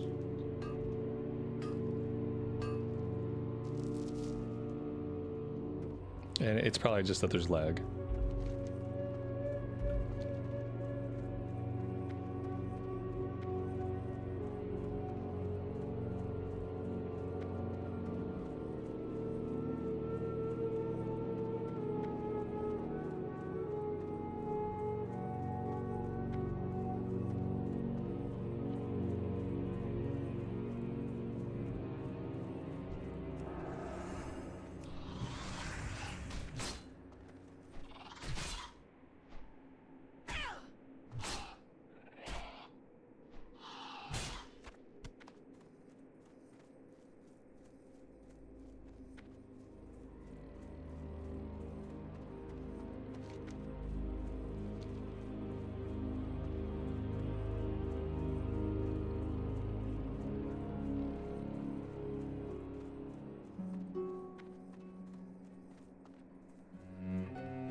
Am I gonna hit 60 before Outland? Not on this character.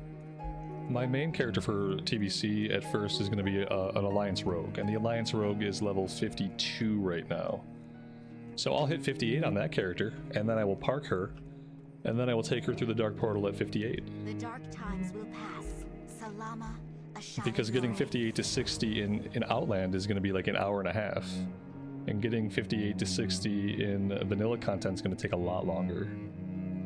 But yeah, this character I'm not rushing. Remember the Sunwell. Because we're gonna play the Rogue for a while, get the Rogue raid ready. Once the Rogue is raid ready, I'm gonna jump back over here and then I'll finish the leveling journey on this one. Alright, that is turned in. I'm gonna hearth us back to Tranquillian, and I'm gonna take a short break. I have to refill all of my fluids are empty, water, coffee, and I have to grab a snack to eat. My wife actually made me a sandwich, so I'm gonna eat this sandwich really quick. After I come back, we're going to queue up for Whailing Caverns, and we will tank, hopefully, a successful Whailing Caverns run. In fact, let me fly us to Silvermoon, because before we do that, I want to be able to shop for a little bit of gear. We do have a shield we can put on, and we have a one-handed sword. We'll see if we can maybe get something a little bit better than the sword, Victory lies if it's ahead. affordable. But yeah, I will be back in a couple minutes.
Alright, I am back. Thank you guys for hanging out.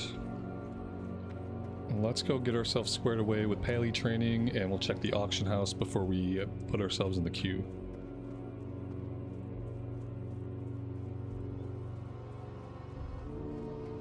Yeah, we had a dad said so snow day today, because they were forecasting snow, but they were really wishy-washy about how much. The school district near me closed, but my son's school did not close, but I kept him home anyway.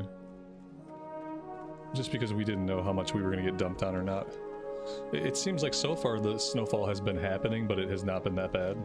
Like, I probably could have got him there and home safely, you know, unless someone T-boned me. I am a good driver, but unfortunately what I've realized is I have absolutely no control over how other people drive. Glory to the Sonora. We will have justice. And that's the big concern.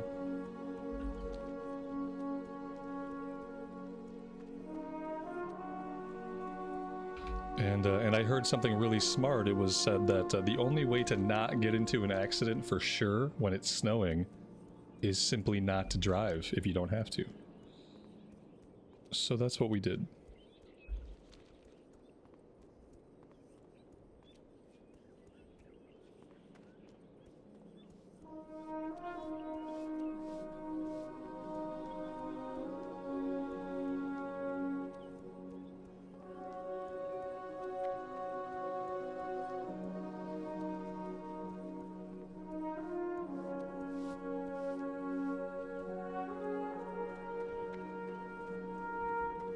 I have one-of-a-kind items.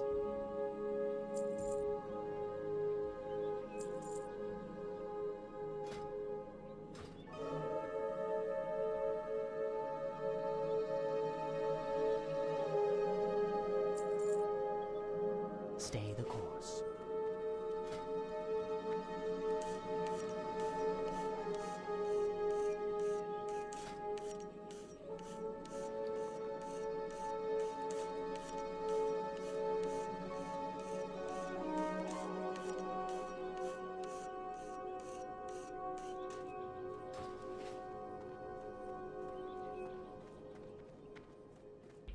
The second trial. Anaria Shola.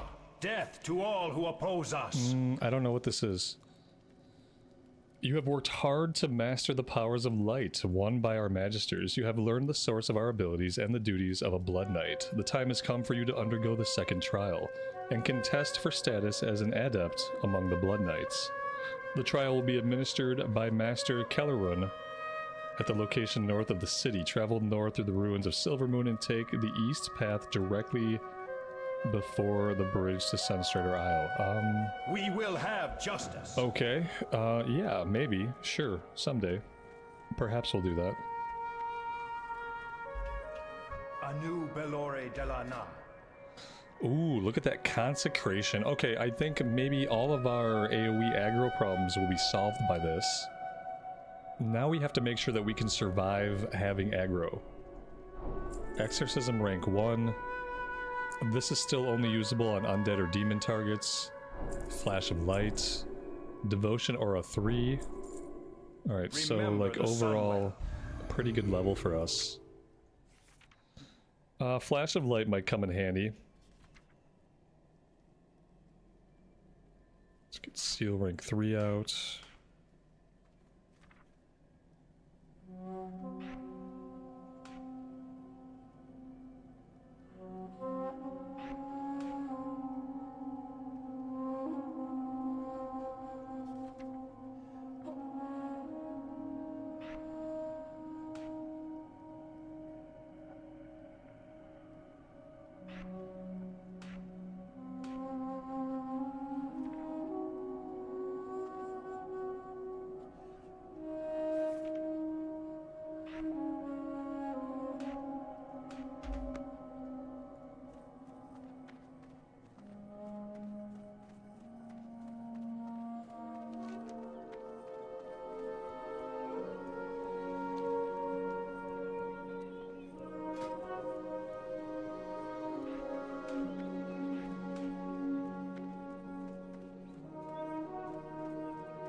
We will persevere.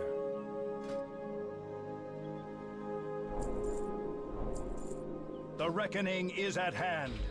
You're surprised to see me using a modded UI for the first time ever? It's add-on free, so technically it's not modded at all. It's called Edit Mode. And Edit Mode is now a part of the game. So it's not a modded UI. It's just a rearranged UI using the in-game tools. Yeah, still not add-on, still not a mod. Close though, almost.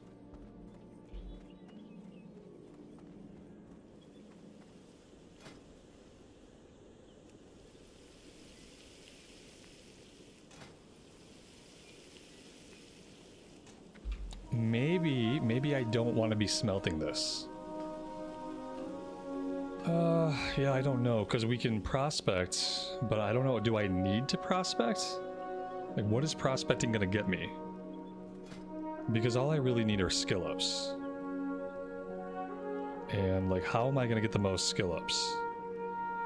I don't know. Yeah, I think before I smelt anything, I gotta go check out the jewel crafting trainer and see what we're gonna do with our jewel crafting going forward. Like, what am I gonna make for skill ups? Get that sorted out.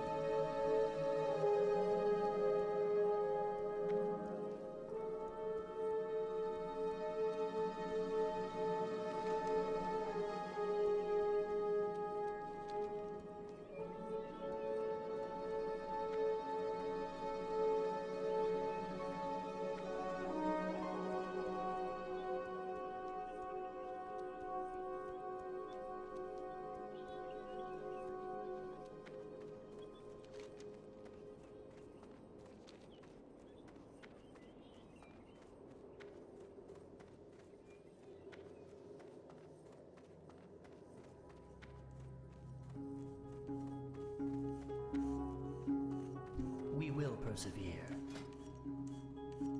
Time is of the essence. Apparently I can't learn anything yet. I have to get to 50, so we could probably get to 50.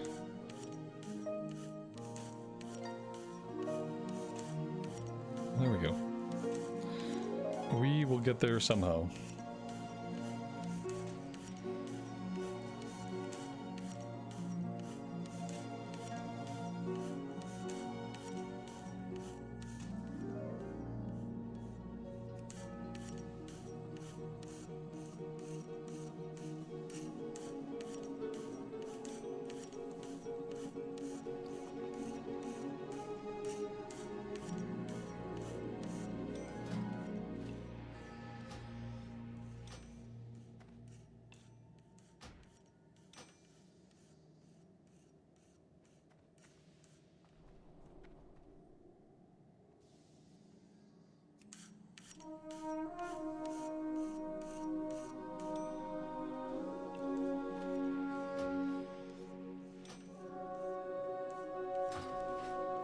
Victory lies ahead.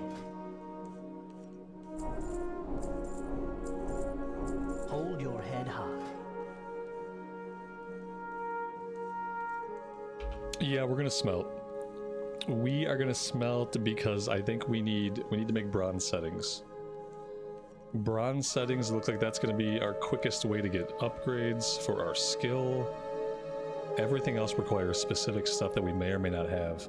So yeah, coarse stone and bronze bars. So we will want to smelt our copper and our tin. And we will want to be turning that into bronze. We don't have to do that right this minute. For now, let's go over to the bazaar. I want to check the auction house and try to get some decent equipment before we do another Whailing Caverns. We'll check our gear, and then the sword is okay. 3 strength, 32 top end, 10.3 DPS. It's kind of slow. It's 2.4 speed. I would almost want something faster than that. Seismical, welcome to the stream, buddy. Thanks for joining us today. I appreciate it.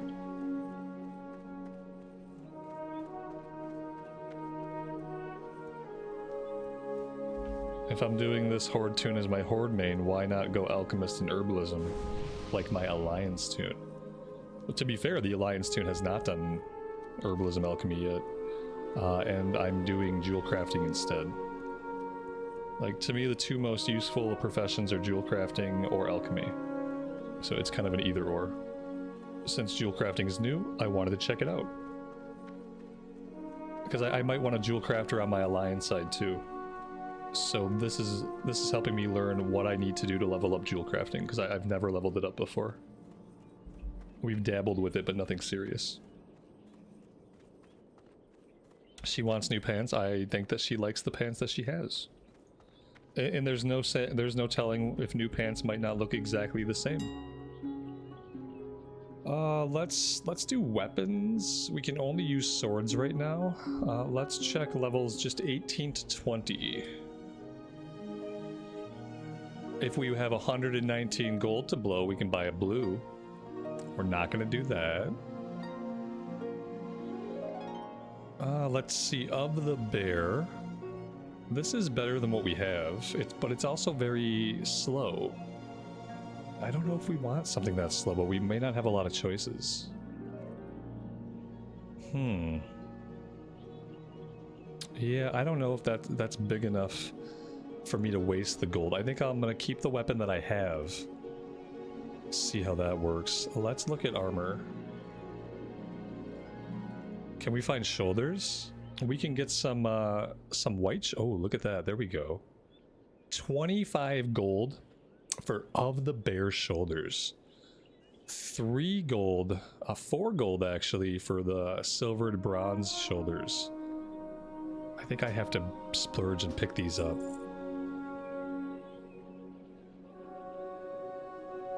All the of the bear stuff is just like so expensive. It's crazy. Like, I would love to have that. I think I have to. If I want a tank, I think I have to spend some money. It's bad. Feels bad.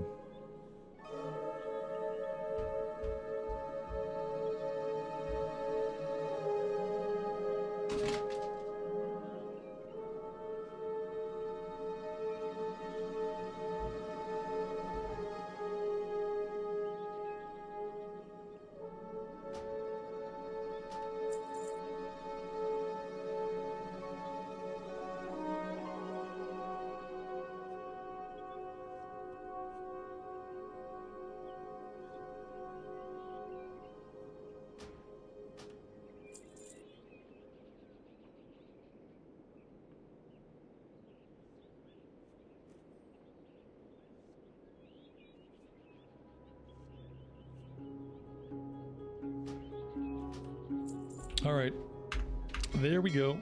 Now we're broke. Whew, okay, but we should be able to tank now and not get absolutely crushed. But we are broke. In a bad way. See, look at that. We got a new pair of pants, and they look exactly the same, but it's a nice color change. I had a feeling that would happen.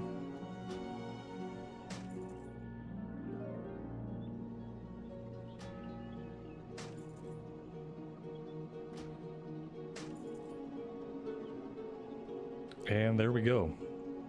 That's us. That's our new look. And I guess now we could queue up.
Does the gear look the same on the male characters? Not exactly the same, but it's probably really similar.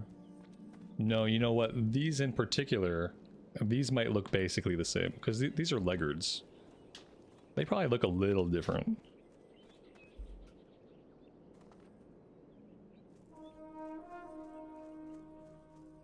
But it'll look very similar. But no, the female models always look slightly different than on the male bodies. Yeah, especially legs, but also chest pieces will look different.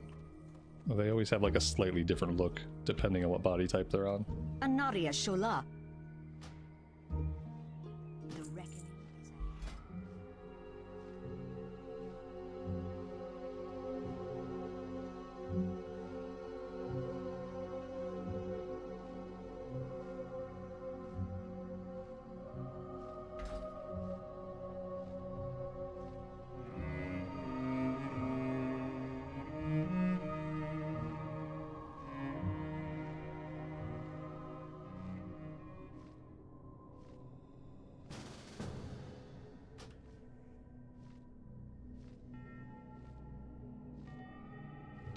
Here's a good sign. We're the tank, and we have more HP than anybody else in the group. That's a good start. This is a bad start. Level 16. That's still really low. Level 16 is still really low. Level 21, that's better. Level 17 healer. I don't know if this is going to be any more successful than the last run. The queue should not be letting people who are level 16 queue up for Whailing Caverns. At level 16, the mobs are mostly going to be orange. They shouldn't be doing this at level 16. You should have to be at least level 18 to even go into the LFD for this. Level 16 is too young. It's crazy. Like, I think we're gonna have very similar problems. I have to vendor really quick before I take this. We got a bunch of junk. Every group is gonna be like this. Because people are gonna, like us, like people are gonna do the dungeon as early as they can. As soon as the LFG says they can do it, they're gonna wanna do it. And so every group we find is gonna be like this. You know, we don't really have a lot of options. They need to adjust the automated queue. They need to adjust it so they can't get in until they're level 18. Like, that's the only way to fix it. Here we go. We didn't get to the final boss, so I don't even know. We couldn't make it to the final boss.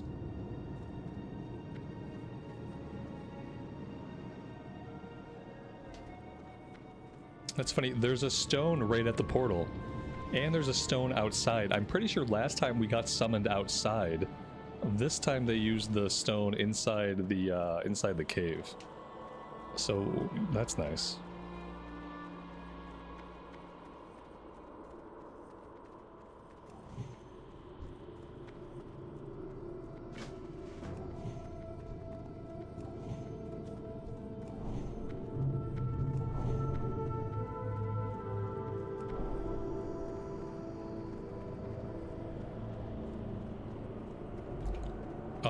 This group is cleared.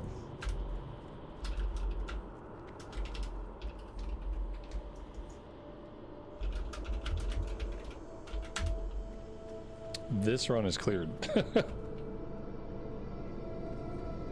Maybe not a lot of it. Oh, see, and they're having problems because they're too young of a level to be here.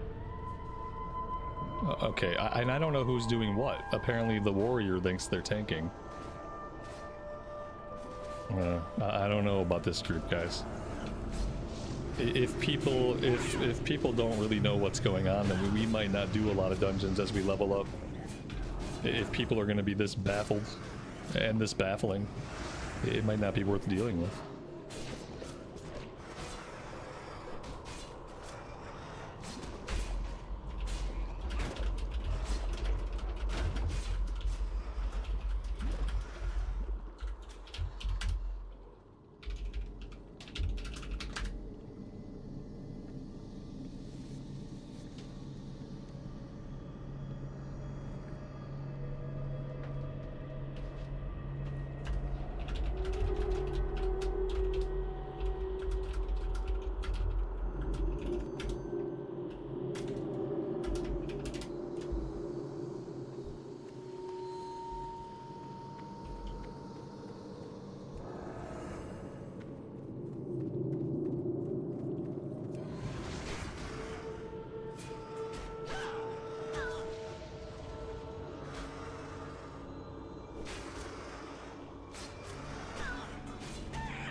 The warrior is not a tank. He doesn't want a tank, but he's wearing a shield. He's wearing a shield and a one-hander.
There's a reason probably why this group needed to fill spots, and I think we're seeing the reason why we had to come in as filler is because this group can't do this. You can't do this at level 16.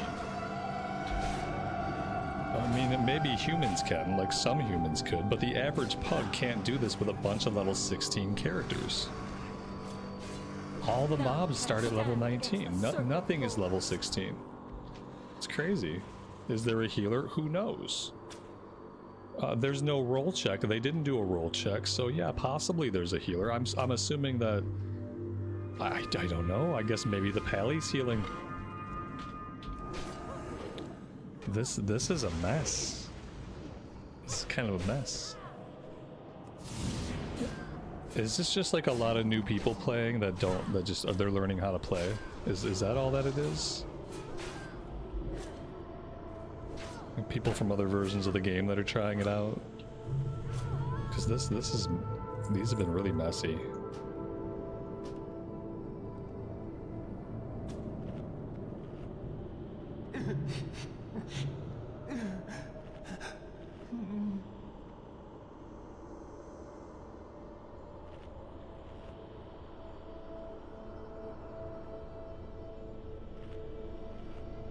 How did we lose somebody?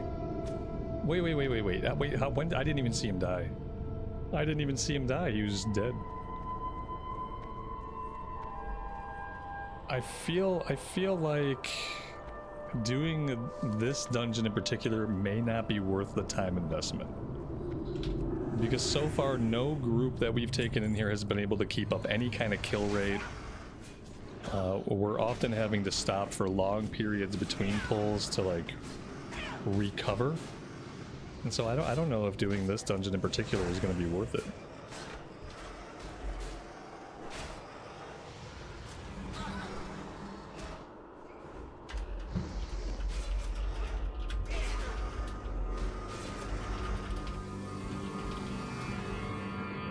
I think the shaman is healing, like some of the time. Who knows? Illidan was right. They are not prepared. Yep.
That's a good point about the level scaling, Talon.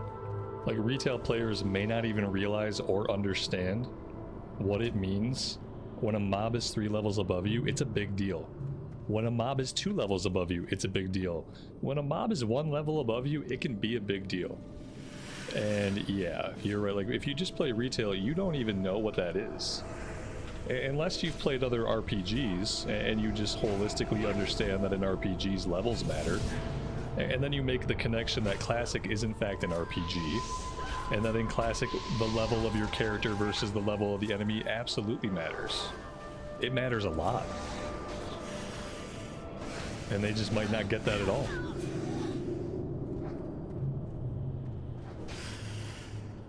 Which is a really scary thought. Because it's absolutely fundamental to understand that in order to succeed at playing the game.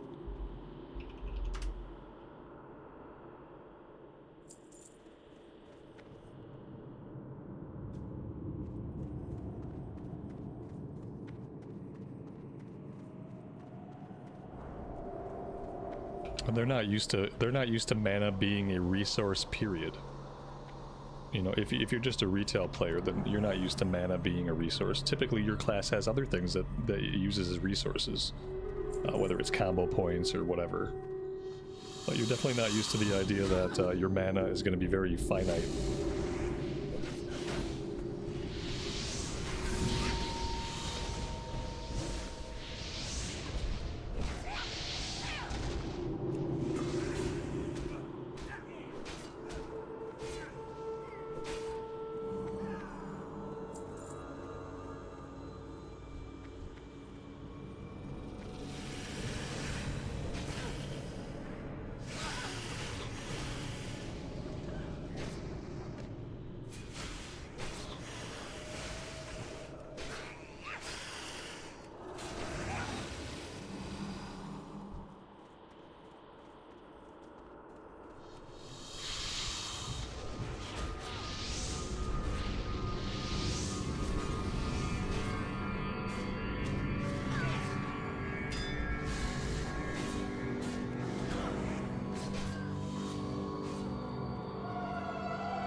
CC with what?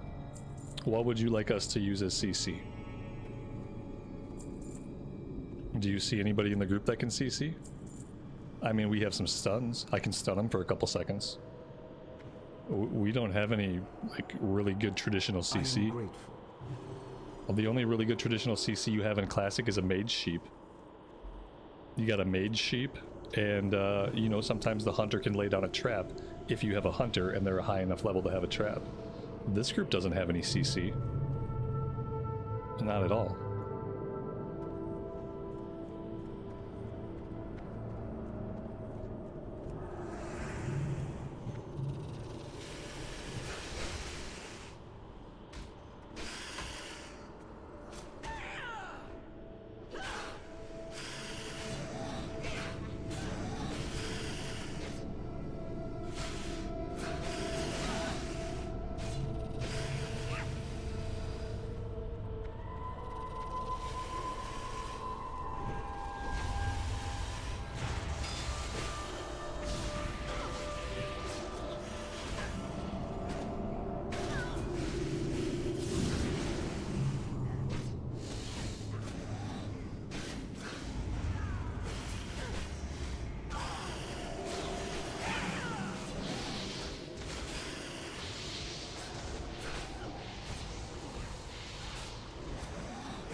And when was Hex added for Shaman? Later. Maybe Wrath of the Lich King, maybe Cataclysm, but not TBC.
Well, I think we got farther than the last group, so that's good.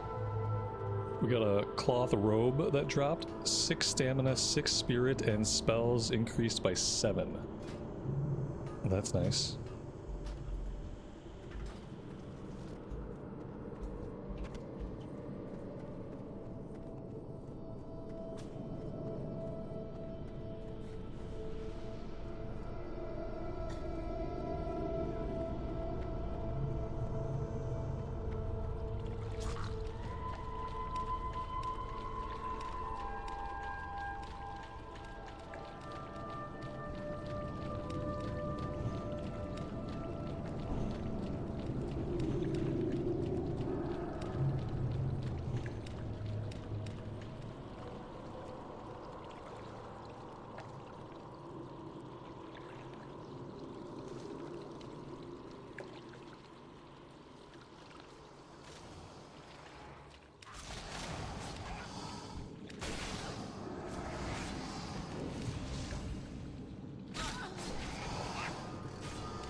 Shane, good evening to you and welcome to the stream. Thanks for joining us today.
Do I plan on taking more dungeons after this one? Yeah, absolutely.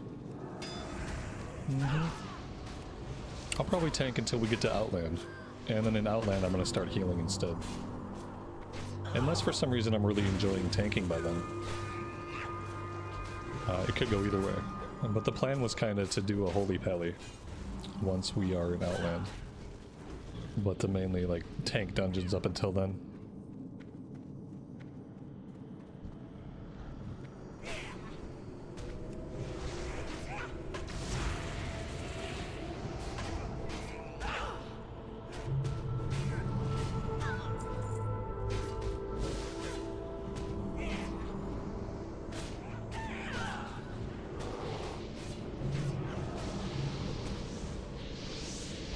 I like how the DPS pally in the group, they never attack Skull. They always attack whatever is not Skull. And they do it on every single pull. They're acting like they're a warrior that needs to be hit in order to get rage. Like they're intentionally hitting the one that I don't mark. Every single time. And I don't know why. Doesn't really make sense, but whatever.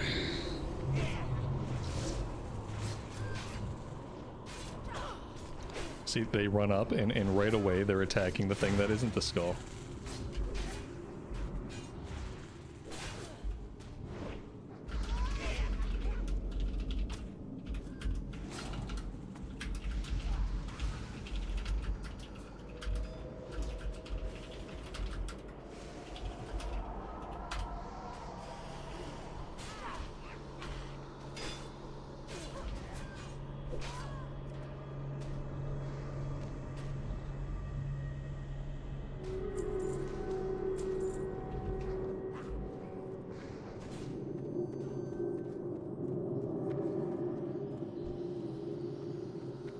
Oh, I did. I said I like how consistent you are with ignoring the skull mark and attacking the unmarked one.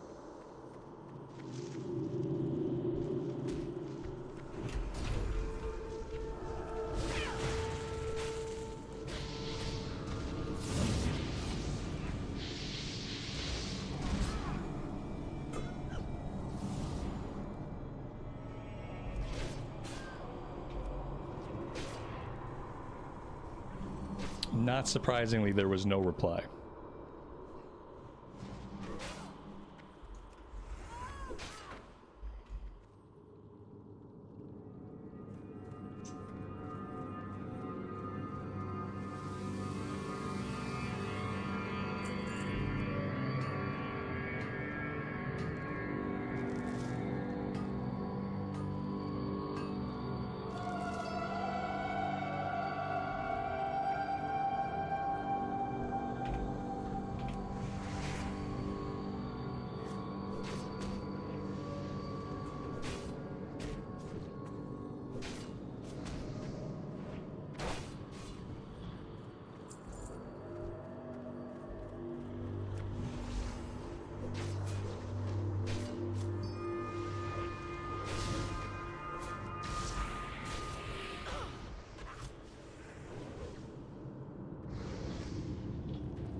You think they took it as a compliment? Yeah. Maybe they did. I phrased it in a positive way, you know.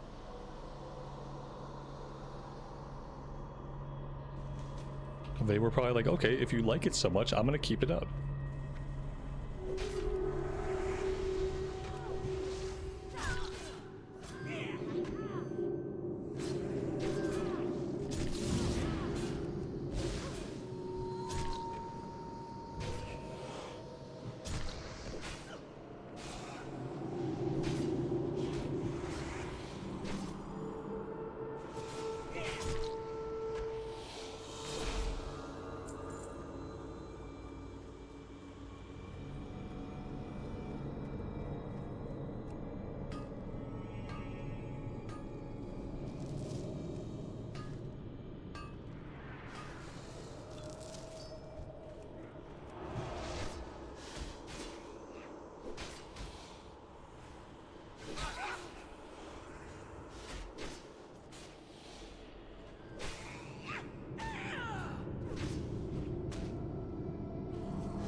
we gotta pull this back around the corner. Let's pull this back around the corner and see like exactly what we're working with. Let's also just go ahead and top ourselves off. Okay, okay, we lost some people. Not a big surprise. Not a big surprise. We lost all the faux tanks. Faux tanks down. Oh, we pulled everything. Oh, that's a rip and a half. That is a ripple-a-rooski do.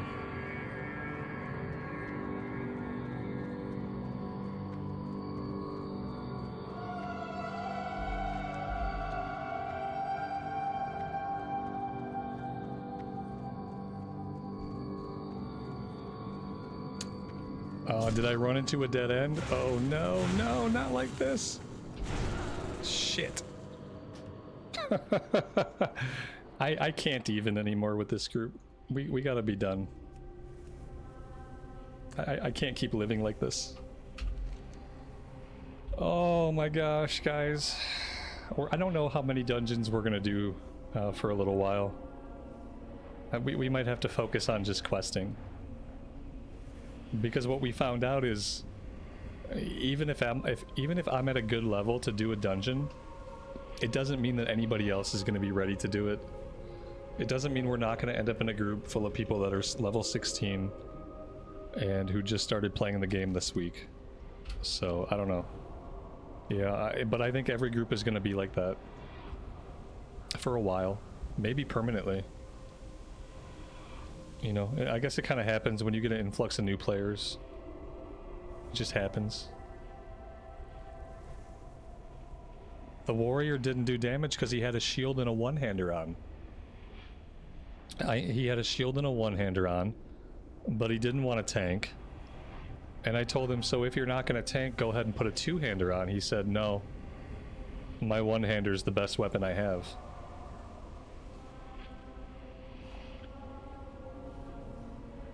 Yeah, we had a healer who seemed more concerned with showing up on the damage meters than he was about actually pushing healing buttons.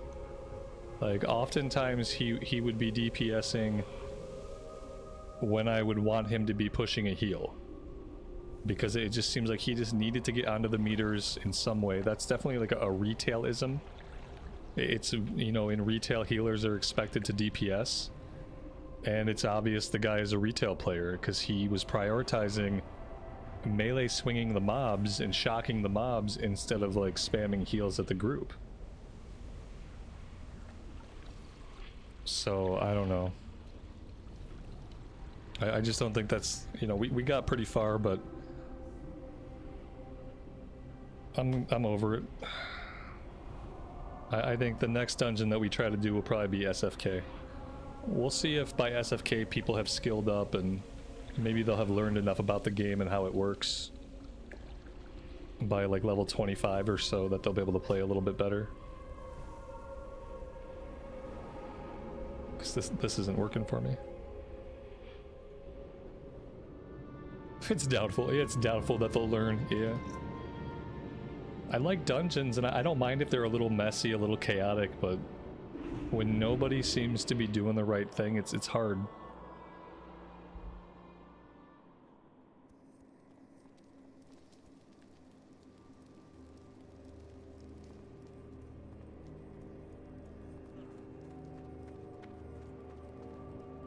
Your gold is welcome here.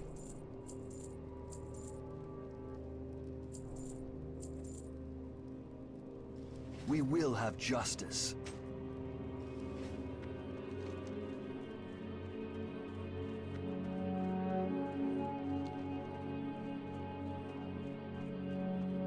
Yeah, I could do my own group and I could cherry pick people. Absolutely. Yeah, when we do SFK, I'll do more of that. I'm good with Whailing Caverns. We can do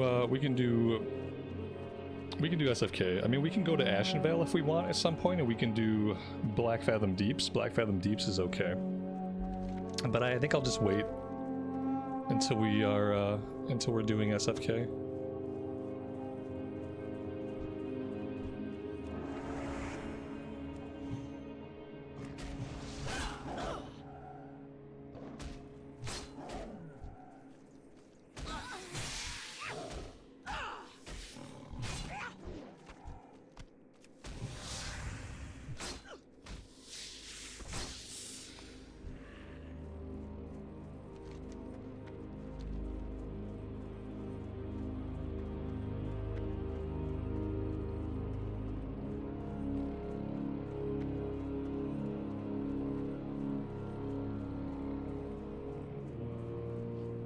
BFT gives you SOD PTSD.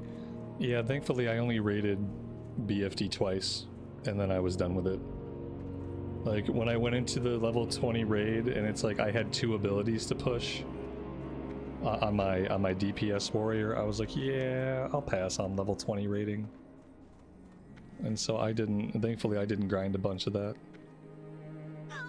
Do I need something here? No, not really. Just a possible missed bat.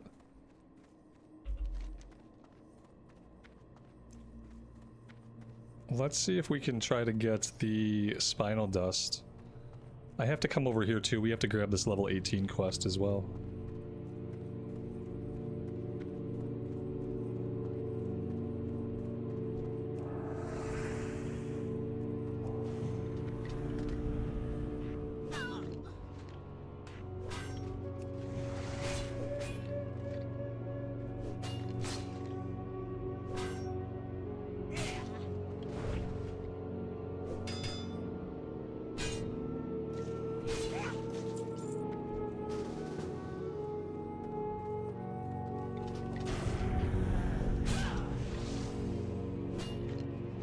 Do I have a macro for seal and judge? Yeah. Yeah, I have seal judge on a 1-button macro, so I push it and then it'll judge it, then it'll reapply it. Or if it's not applied yet at all, it'll apply it.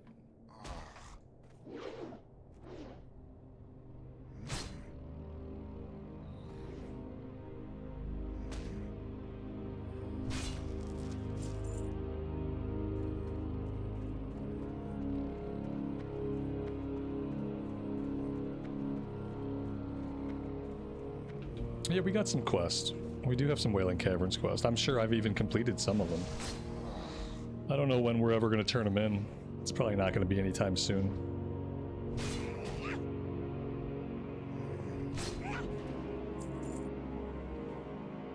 Yeah, we've got a few of them complete. Yep, they all go to various Horde cities that I don't plan to go to anytime soon, so it doesn't really help me out.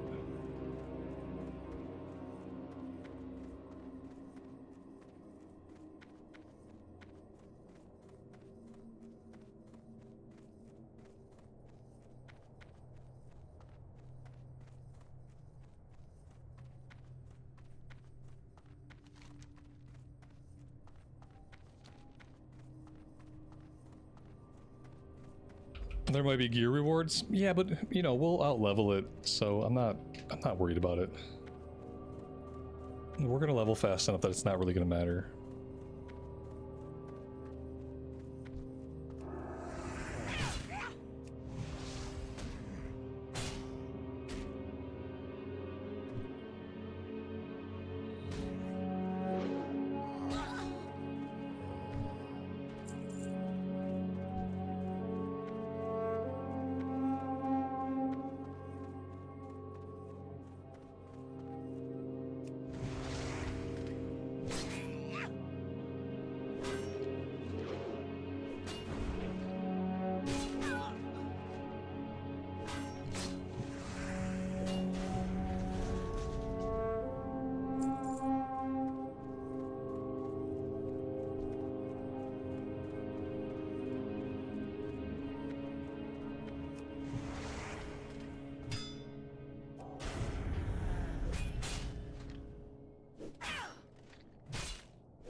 Glory to the Sin'dorei.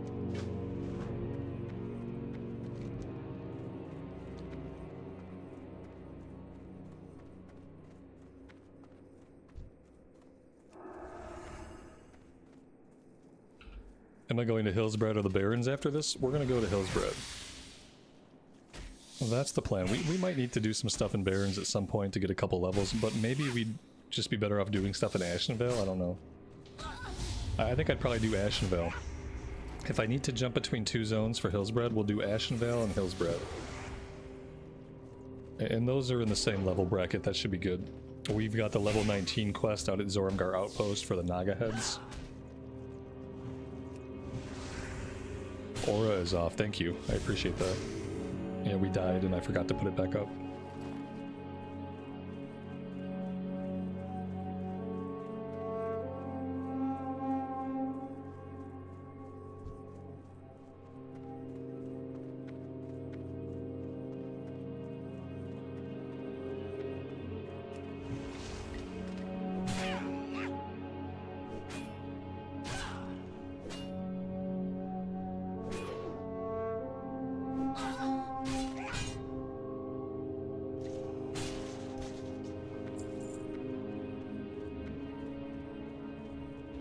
Did I quest on that warrior as a prot warrior? Oh, that's weird. That doesn't seem like something I would do. I remember that warrior and the journey. I just don't remember questing as prot. But I mean, yeah. Obviously the DPS as prot's not going to be that good.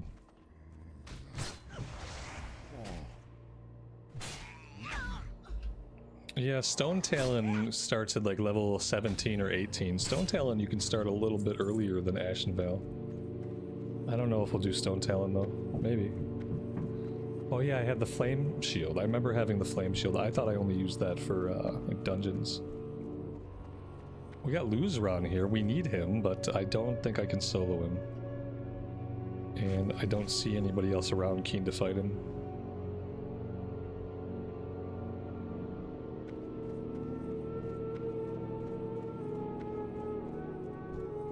So far we have 0 spinal dust. 0. Zilch. Let's go over to the west a little bit and see if we can work on this kill quest. That might yield better results.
Yeah, the one button macro is really good. Because otherwise, you're just pointlessly hitting 2 buttons all the time. You're always going 1, 2, 1, 1, 2, 1. And it's like, why do that when you can just push 1 button and have it all happen? Yeah, I love my 1 button rotation, Pally. But this will be the gameplay all the way to 50 until we get Crusader Strike. Just 1 button and my auto attack. It's really good. It doesn't feel as tedious. When you're going 1, 2, 1, 1, 2, 1, it starts to feel really tedious and it starts to wear on you. Like, oh, I have to keep judging my seal and then keep putting it back up. But when 1 button does it, you don't feel that way at all. It just feels really chill.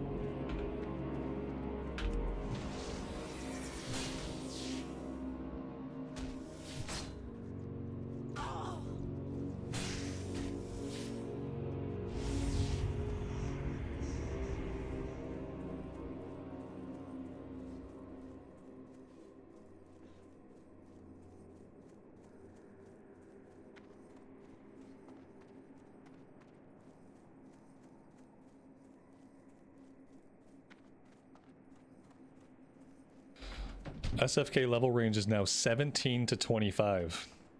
Yeah, but if you go in there, if you go in there at level 17, like what level are the mobs? Because that's the problem we're having with Whailing Caverns. They lowered the level to get into the dungeon, but they didn't do anything to the level of the mobs. The mobs are still level 19 and 20.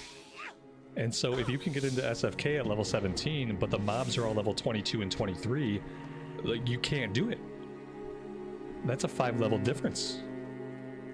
You can't do it at 17, so I'm going to have the same problem no matter what, unless I put together my own group, and I'm going to have to exclude people that are not the level that I need them to be, which is going to make it, you know, it's going to be longer to put a group together, but I will not do another run in any dungeon where people are not the right level. And I no longer care what the system says. I no longer care what Blizzard thinks, because level 16s cannot do Whailing Caverns, and level 17 shouldn't be doing SFK. You can't even equip the loot at level 17. All the loot's like level 20, 21 equip. So if you can't equip the loot, that's a good sign that you're too young. But that's the sign I always use. If I can't equip the loot off the last boss, then I'm too young for the dungeon.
Do War on Deathhelm and get the sword? We will eventually. We're gonna do everything else first. I save all that stuff for the very end. So I want to make sure I've done every other quest in the zone that I want to do. And then we'll go do the Deathhelm stuff.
I don't really know what's going on with this quest.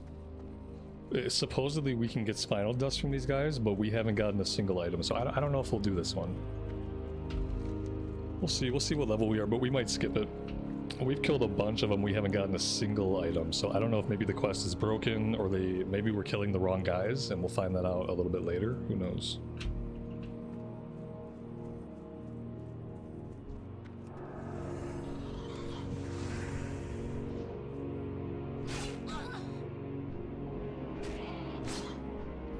That one's a pain, it took forever to finish. Then we might not be doing it. I mean, there's a difference between, like, it's a low drop rate and it doesn't drop at all. So far, it doesn't drop at all. It's going to be hard to get it done that way. And there's nothing else I need off those guys. They don't drop meat. There's, like, no other reason to kill them.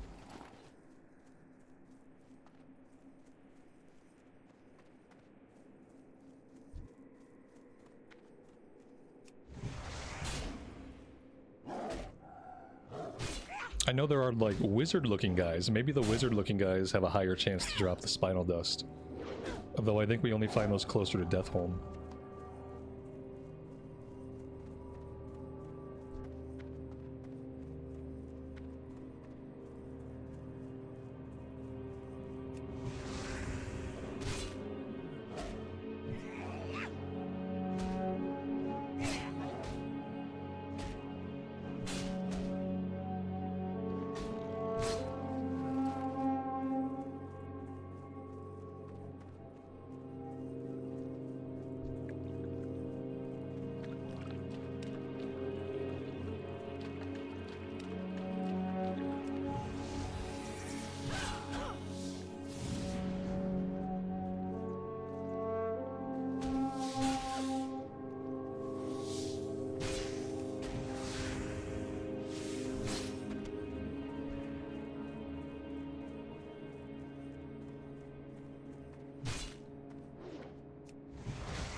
Wowhead says better drop rate closer to Deathholm. Okay. Yeah, that sounds right to me. I remember fighting the guys really close to the entrance. And they dropped it, so maybe that's all we have to do. Maybe Questie's not right. You know, Questie says those guys drop the item, but maybe they don't often drop the item. Questie's been wrong before.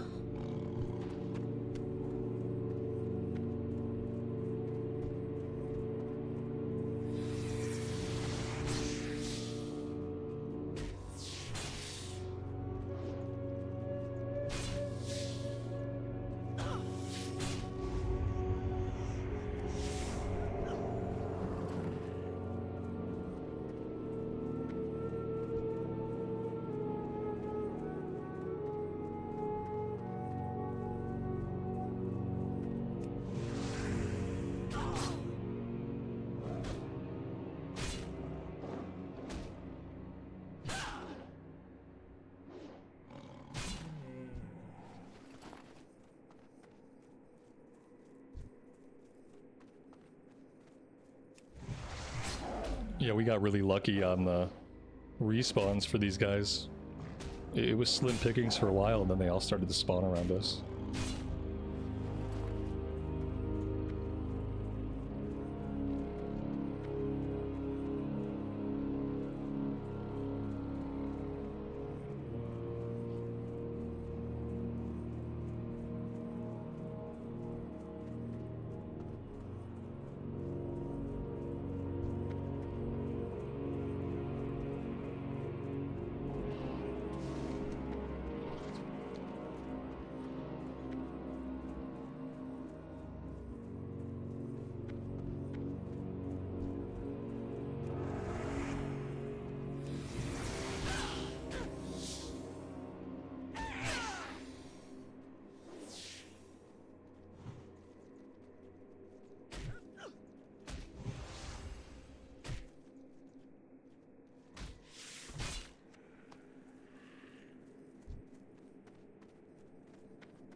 that's it for that quest. And yeah, we'll go back to the Deathholm entrance and we'll see if maybe the guys down there want to drop the spinal dust. If not, we'll turn all this stuff in and we'll move on for now. It's a level 18 quest, so we're not in danger about leveling it anytime soon.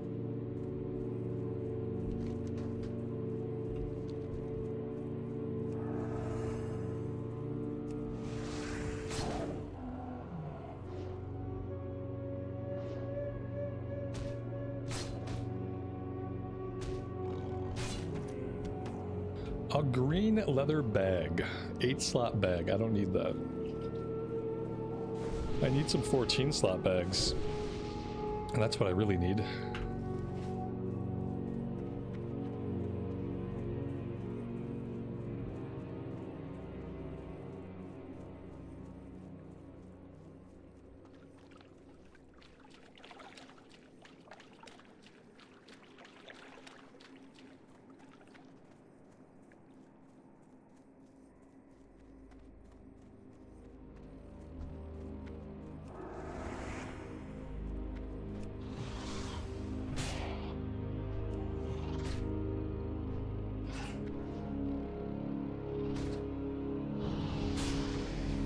There we go, that's level 21.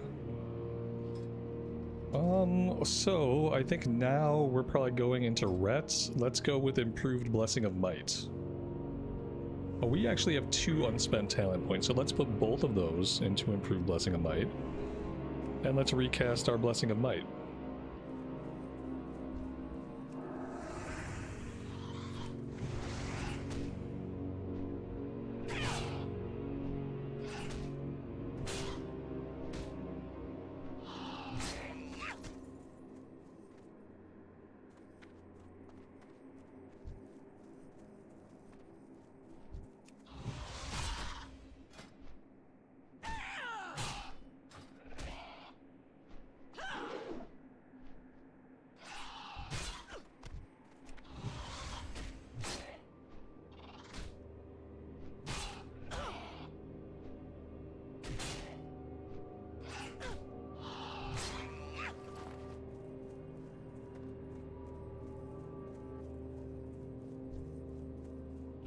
Yeah, these guys, the sorcerers, you know, the guys that are probably going to be completely farmed out.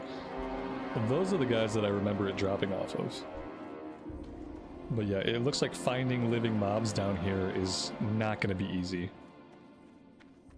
So with that in mind, I'm kind of tempted to go turn these other quests in. I'm gonna go take a straight line out to the Farstrider Enclave. We're gonna turn in all these quests. And then we'll decide what we want to do next. We're level 21, so we could go into Deathholm if we want to. I'm not sure if the Spinal Dust quest chains into anything that we need. But if we can't get it done, we can't get it done. Of course it won't be easy to find living mobs here, silly. You're looking for undead. Nice one. Nice one.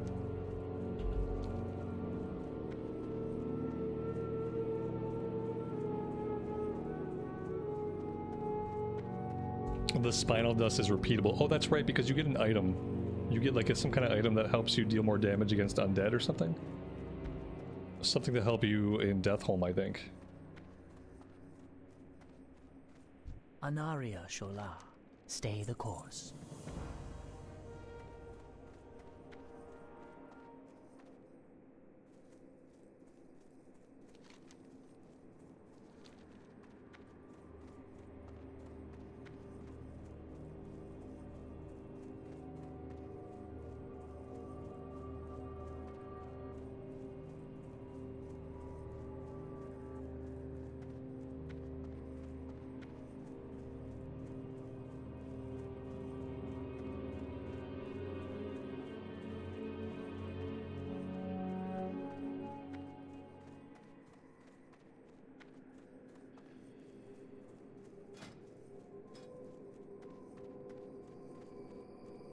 We're already revered. So we could hit Exalted. I don't know if hitting Exalted really gets us anything. Victory lies ahead. Maybe. Salama Ashalanore. Farewell. Oh yeah, this quest. Travel to the Bleeding Ziggurat and the Howling Ziggurat to recover the Stone of Light and the Stone of Flame. I had a feeling we were missing out on a quest. Yeah, we have to visit the 2 Ziggurats. Okay. For now, let's go all the way back over to Farstrider Enclave.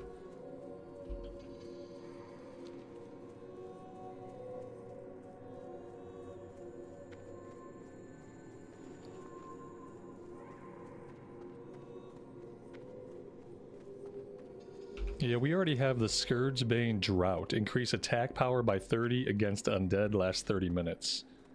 So we'll pop that when we go after Darkhan. We're gonna have to do 2 different trips into Deathholm, I think.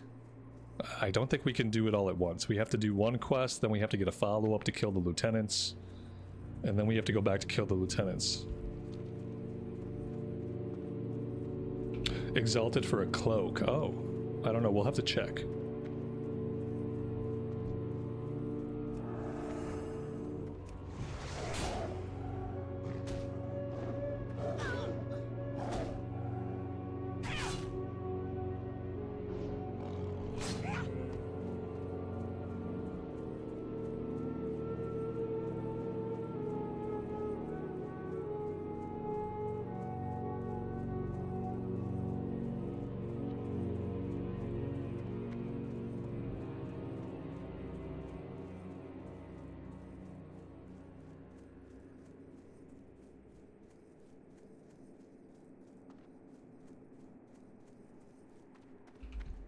Shane, have a good rest of your day, man. Take care. We'll see you next time.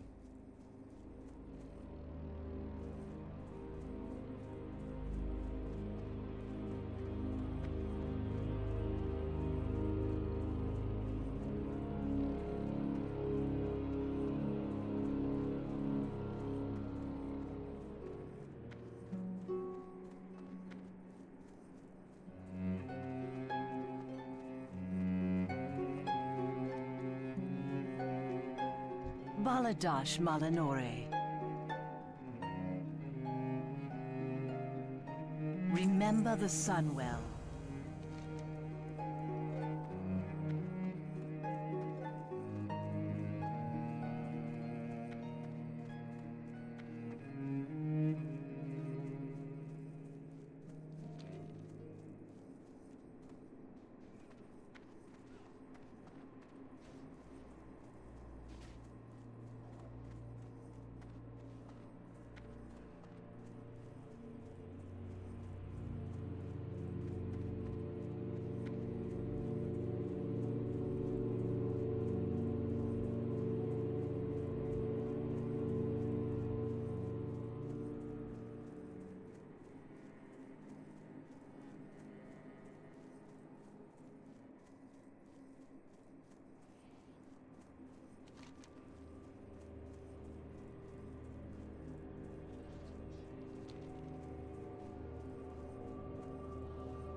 We might need to go empty our inventory.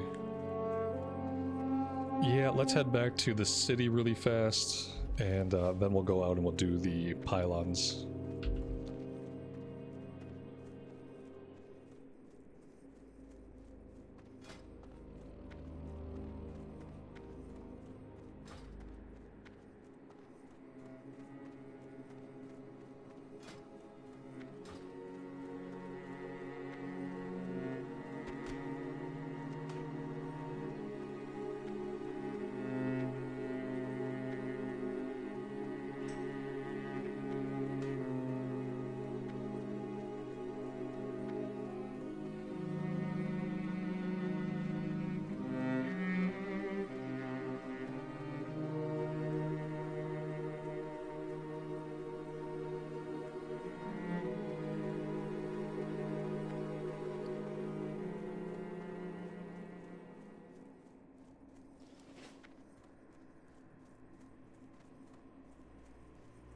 You must build additional pylons. Exactly. Exactly.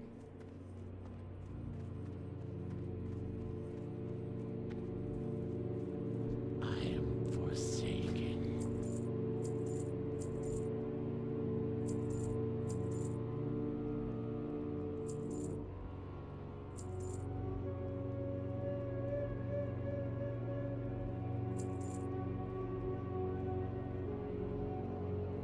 Victory for Solaris.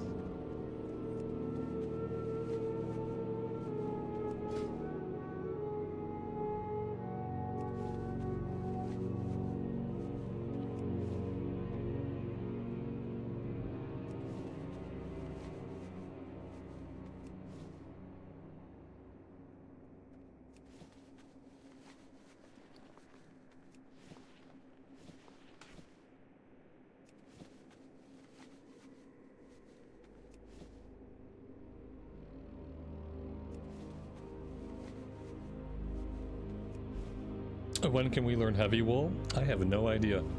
Sometime after regular wool turns green. So when it goes green, that'll be a good indicator.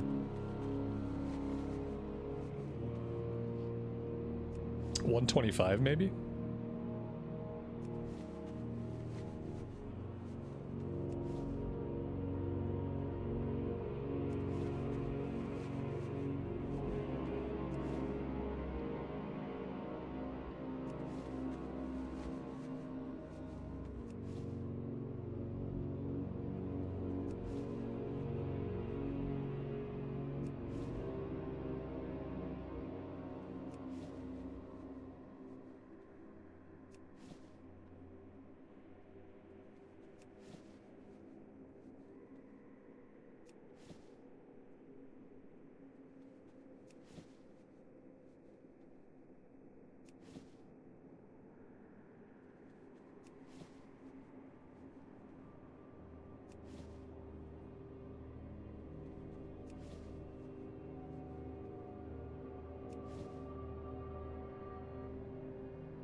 Maybe 120. It went green at 115. So I think 120 must be heavy wool. Or maybe 110 was heavy wool. And we could have learned it early. We'll find out next time we go to Silvermoon. Choose wisely. The reckoning is at hand. Keep your wits about you.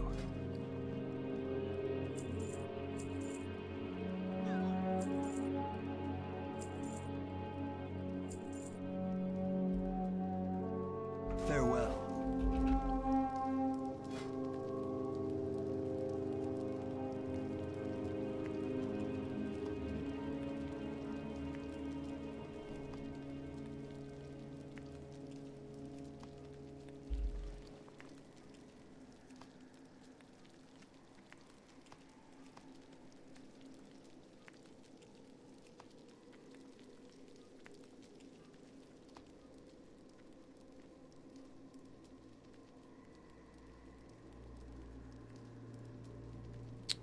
Where do we learn the triage thing from? From what do you mean, first aid?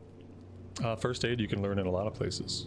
There's always going to be a first aid trainer in the city, but some of the little questing hubs will also have first aid, especially early on. You'll be offered first aid in like your initial starting hub. It's a good idea for most classes. Most classes really need to have first aid. You could argue that if you have heal spells, you don't really need first aid, but I would say that you do. Because if you heal, then you're using your mana. And if you use first aid, you're not using your mana, so everyone can benefit from first aid. There we go, that's 100 cooking. Apparently this person likes the added difficulty of cooking while they're getting burned by the fire. That's gotta be causing pushback on their progress bar. It's gotta be. What do you seek? Alright, the meaty bat wings. Oh yeah, the meaty bat wings is a different recipe. That recipe would be picked up in the undead area. I don't think I'm going to be getting that. If I do get it, it'll be gray by then, so we don't really need it. Okay. Shurelaron. That is good for now.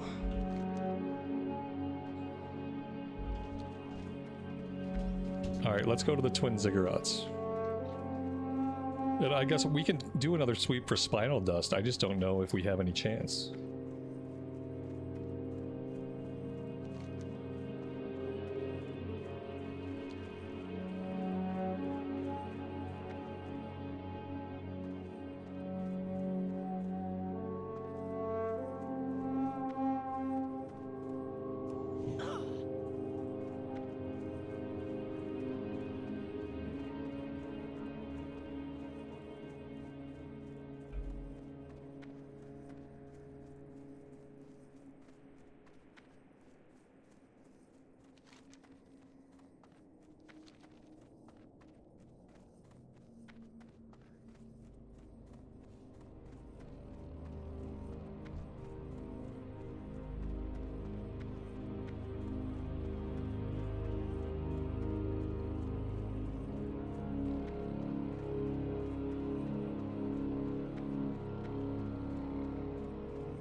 Maybe we can poke our heads into Deathholm and we'll do the first quest here.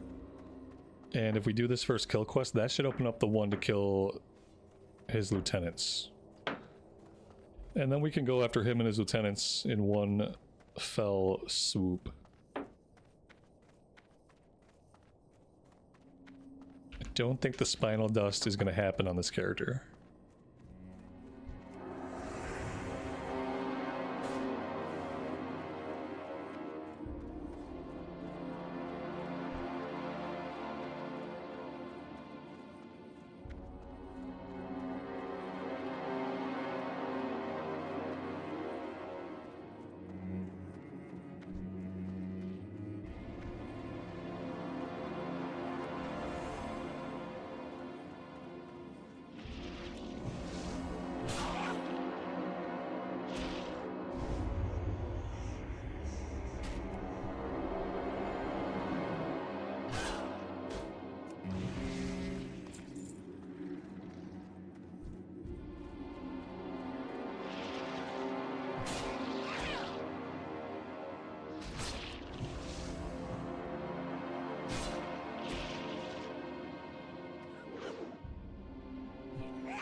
Benjamin, we're in the TBC pre-patch right now. So pre-patch is out. The Dark Portal opens on February 5th.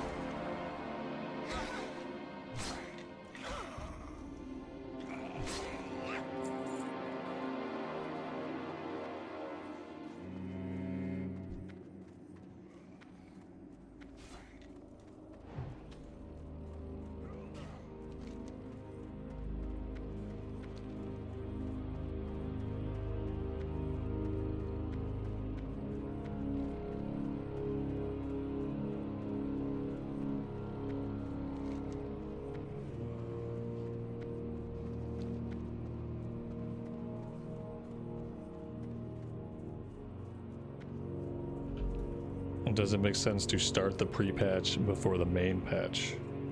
Like, as a player, does it make sense to play in the pre-patch before the main patch? I mean, that depends on a lot of things. If you have a character who's already at level cap and they're ready to go through the Dark Portal, and you don't want to level up a Blood Elf or a Draenei, then there's no reason to really play a lot during pre-patch. But if you're still trying to get a character up to level 58 so they can go into Outland, or if you want to play a Blood Elf or a Draenei, then you would play during pre-patch.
Our enemies will fall. Remember the Sunwell. Death to all who oppose us. Farewell.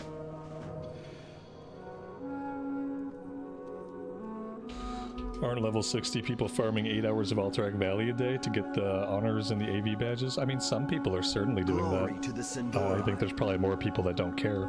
Remember the Sunwell. But yeah, there's probably a lot of people We will doing have that. justice. The dark times will pass. Stay the course.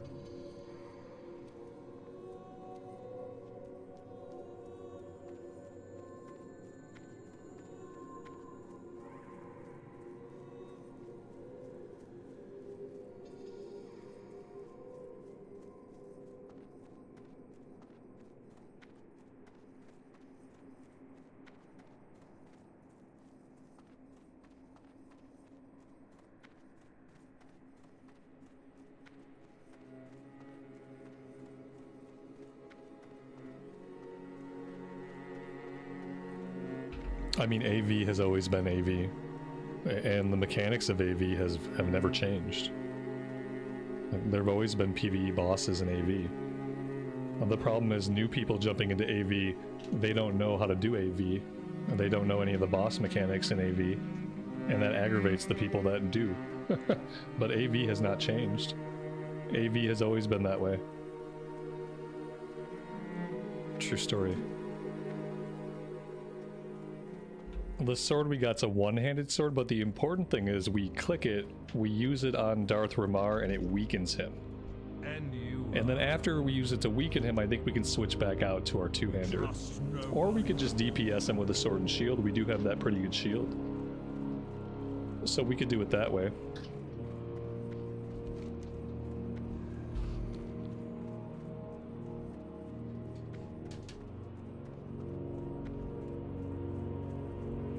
Alright, let's go do this.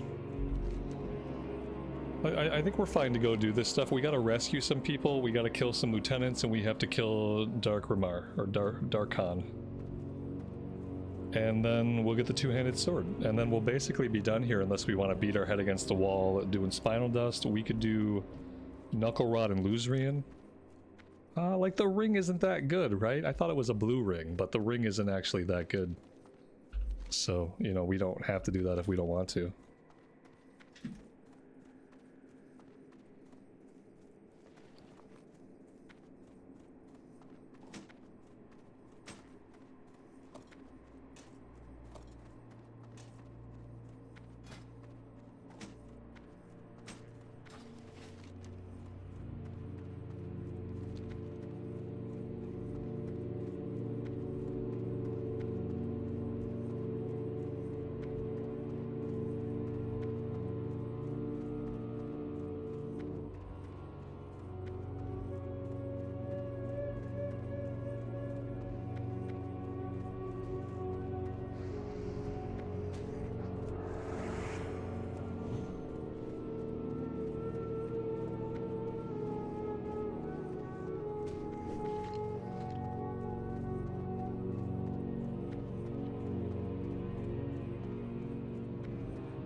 I didn't buy any water.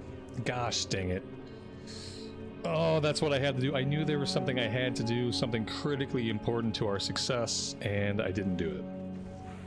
I don't think we get this done without a stack of water.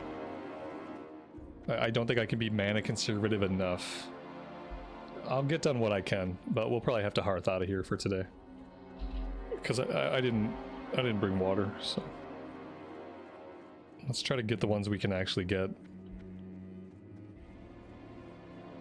I knew there was something.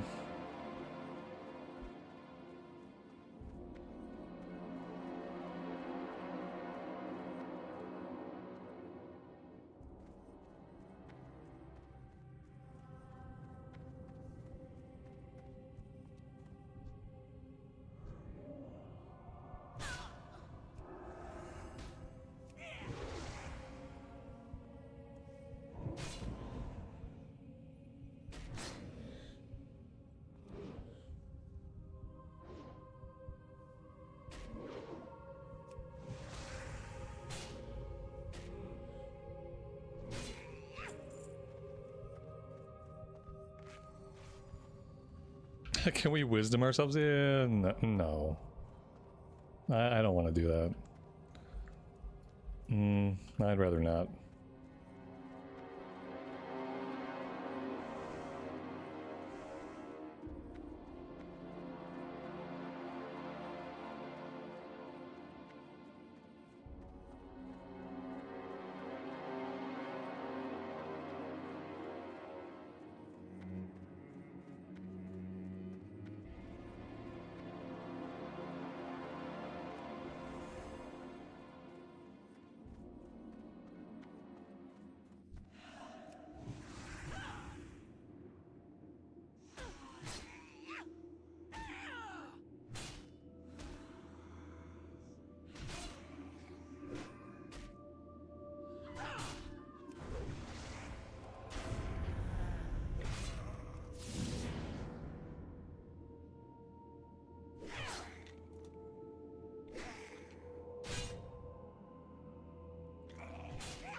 Can the mining pick be used as a weapon? Yeah, I think so.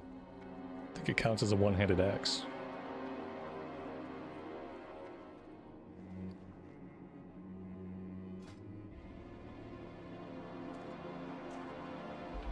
Yes, confirmed.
So I don't know where this guy is supposed to be at. We're looking for Massifet the Black. And it marked him in 2 different places, and he wasn't in either place. So now I don't really know what to do. If he has 2 potential spawn points, I could never find him. I could potentially never find him.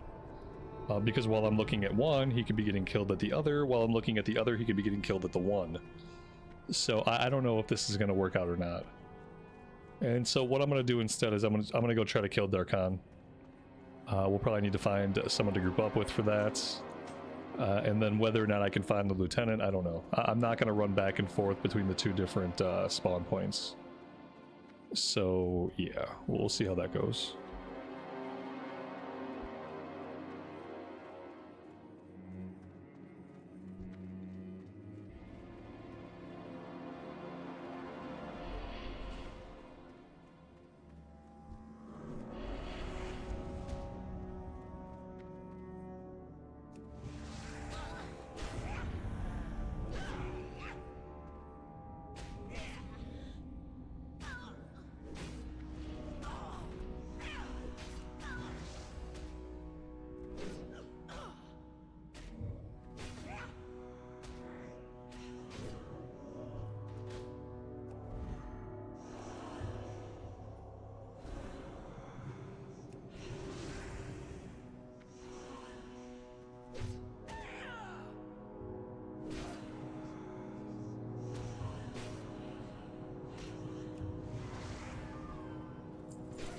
Well, that's it for our mana.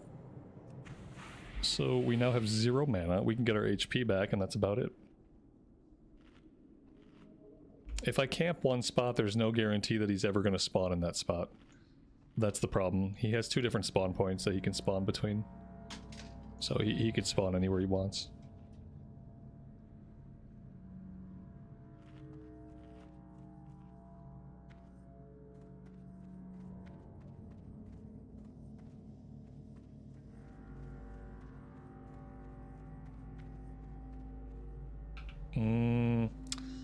Everything here is going to be a 2-pull, and without some kind of help, it's not going to be easy to get this done.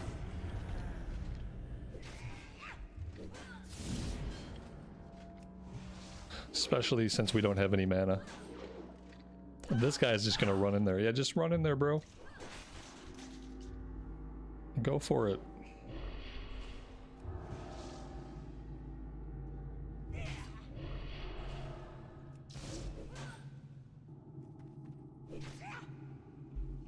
Dragon's Bane, welcome to the stream, buddy. Yeah, it's been another long one today. Oh, hey, Inv. Either of you? I know you guys are grouped up.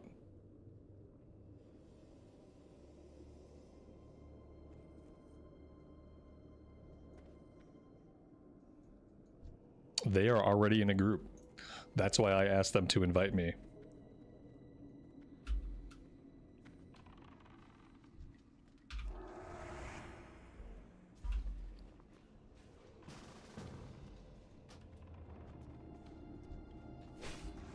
They're lucky they invited me because I was gonna tag him myself. And if I had tagged him before they invited me, I probably wouldn't have accepted the invite.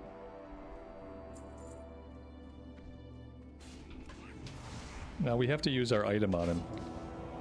We gotta channel the item at him, otherwise he's gonna be way too strong. There we go.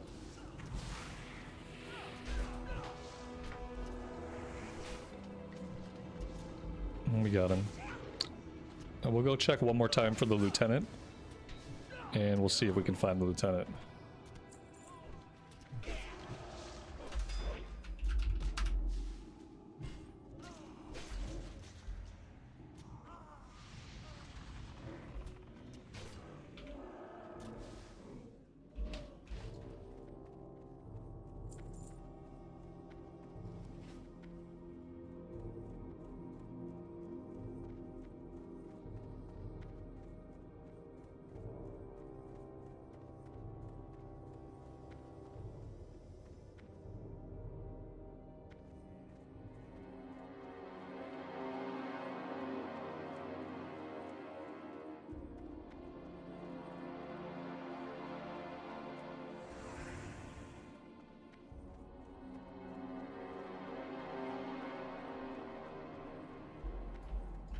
Monica, have a good rest of your evening. We'll see you next time.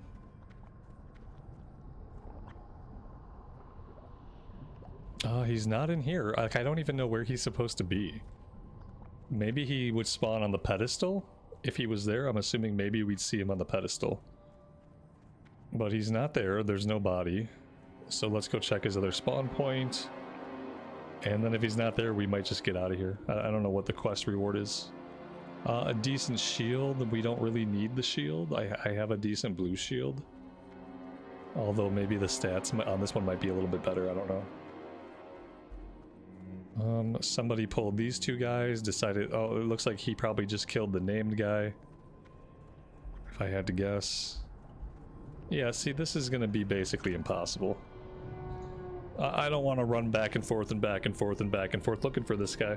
I think I'm going to go get my awesome sword. I think that's what we're going to do instead. I have to go where? To the Sanctum of the Sun. Okay.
Anu Belore de la Na.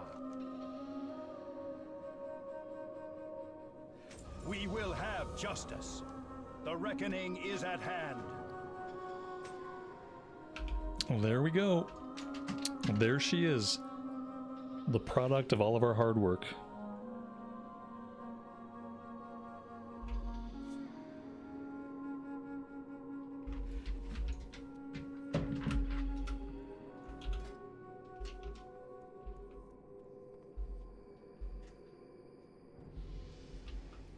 The eternal sun guides us. Salama Ashalanore.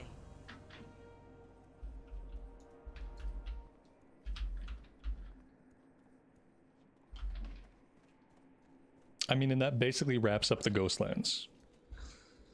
We have a couple other quests. We'll probably just end up skipping them. We'll get this stuff turned in. We'll have to make our way to the Undercity. We'll have a couple things to turn in at the Undercity. And then we're probably headed down to Hillsbred. We'll grab the Sepulchre flight point. And then maybe we'll try some SFK. I don't know if they've squished the levels of the mobs in there or what they've done, but apparently SFK is something we can do at this level. SFK is marked 17 to 25. Whailing Caverns is marked 16 to 24, so it's only one level difference. So maybe tomorrow we'll start off trying to do some SFK. I wouldn't mind hitting level 23. Like 22 is okay. We'll hit level 22, but I wouldn't mind hitting level 23 before I do a lot in Hillsbred.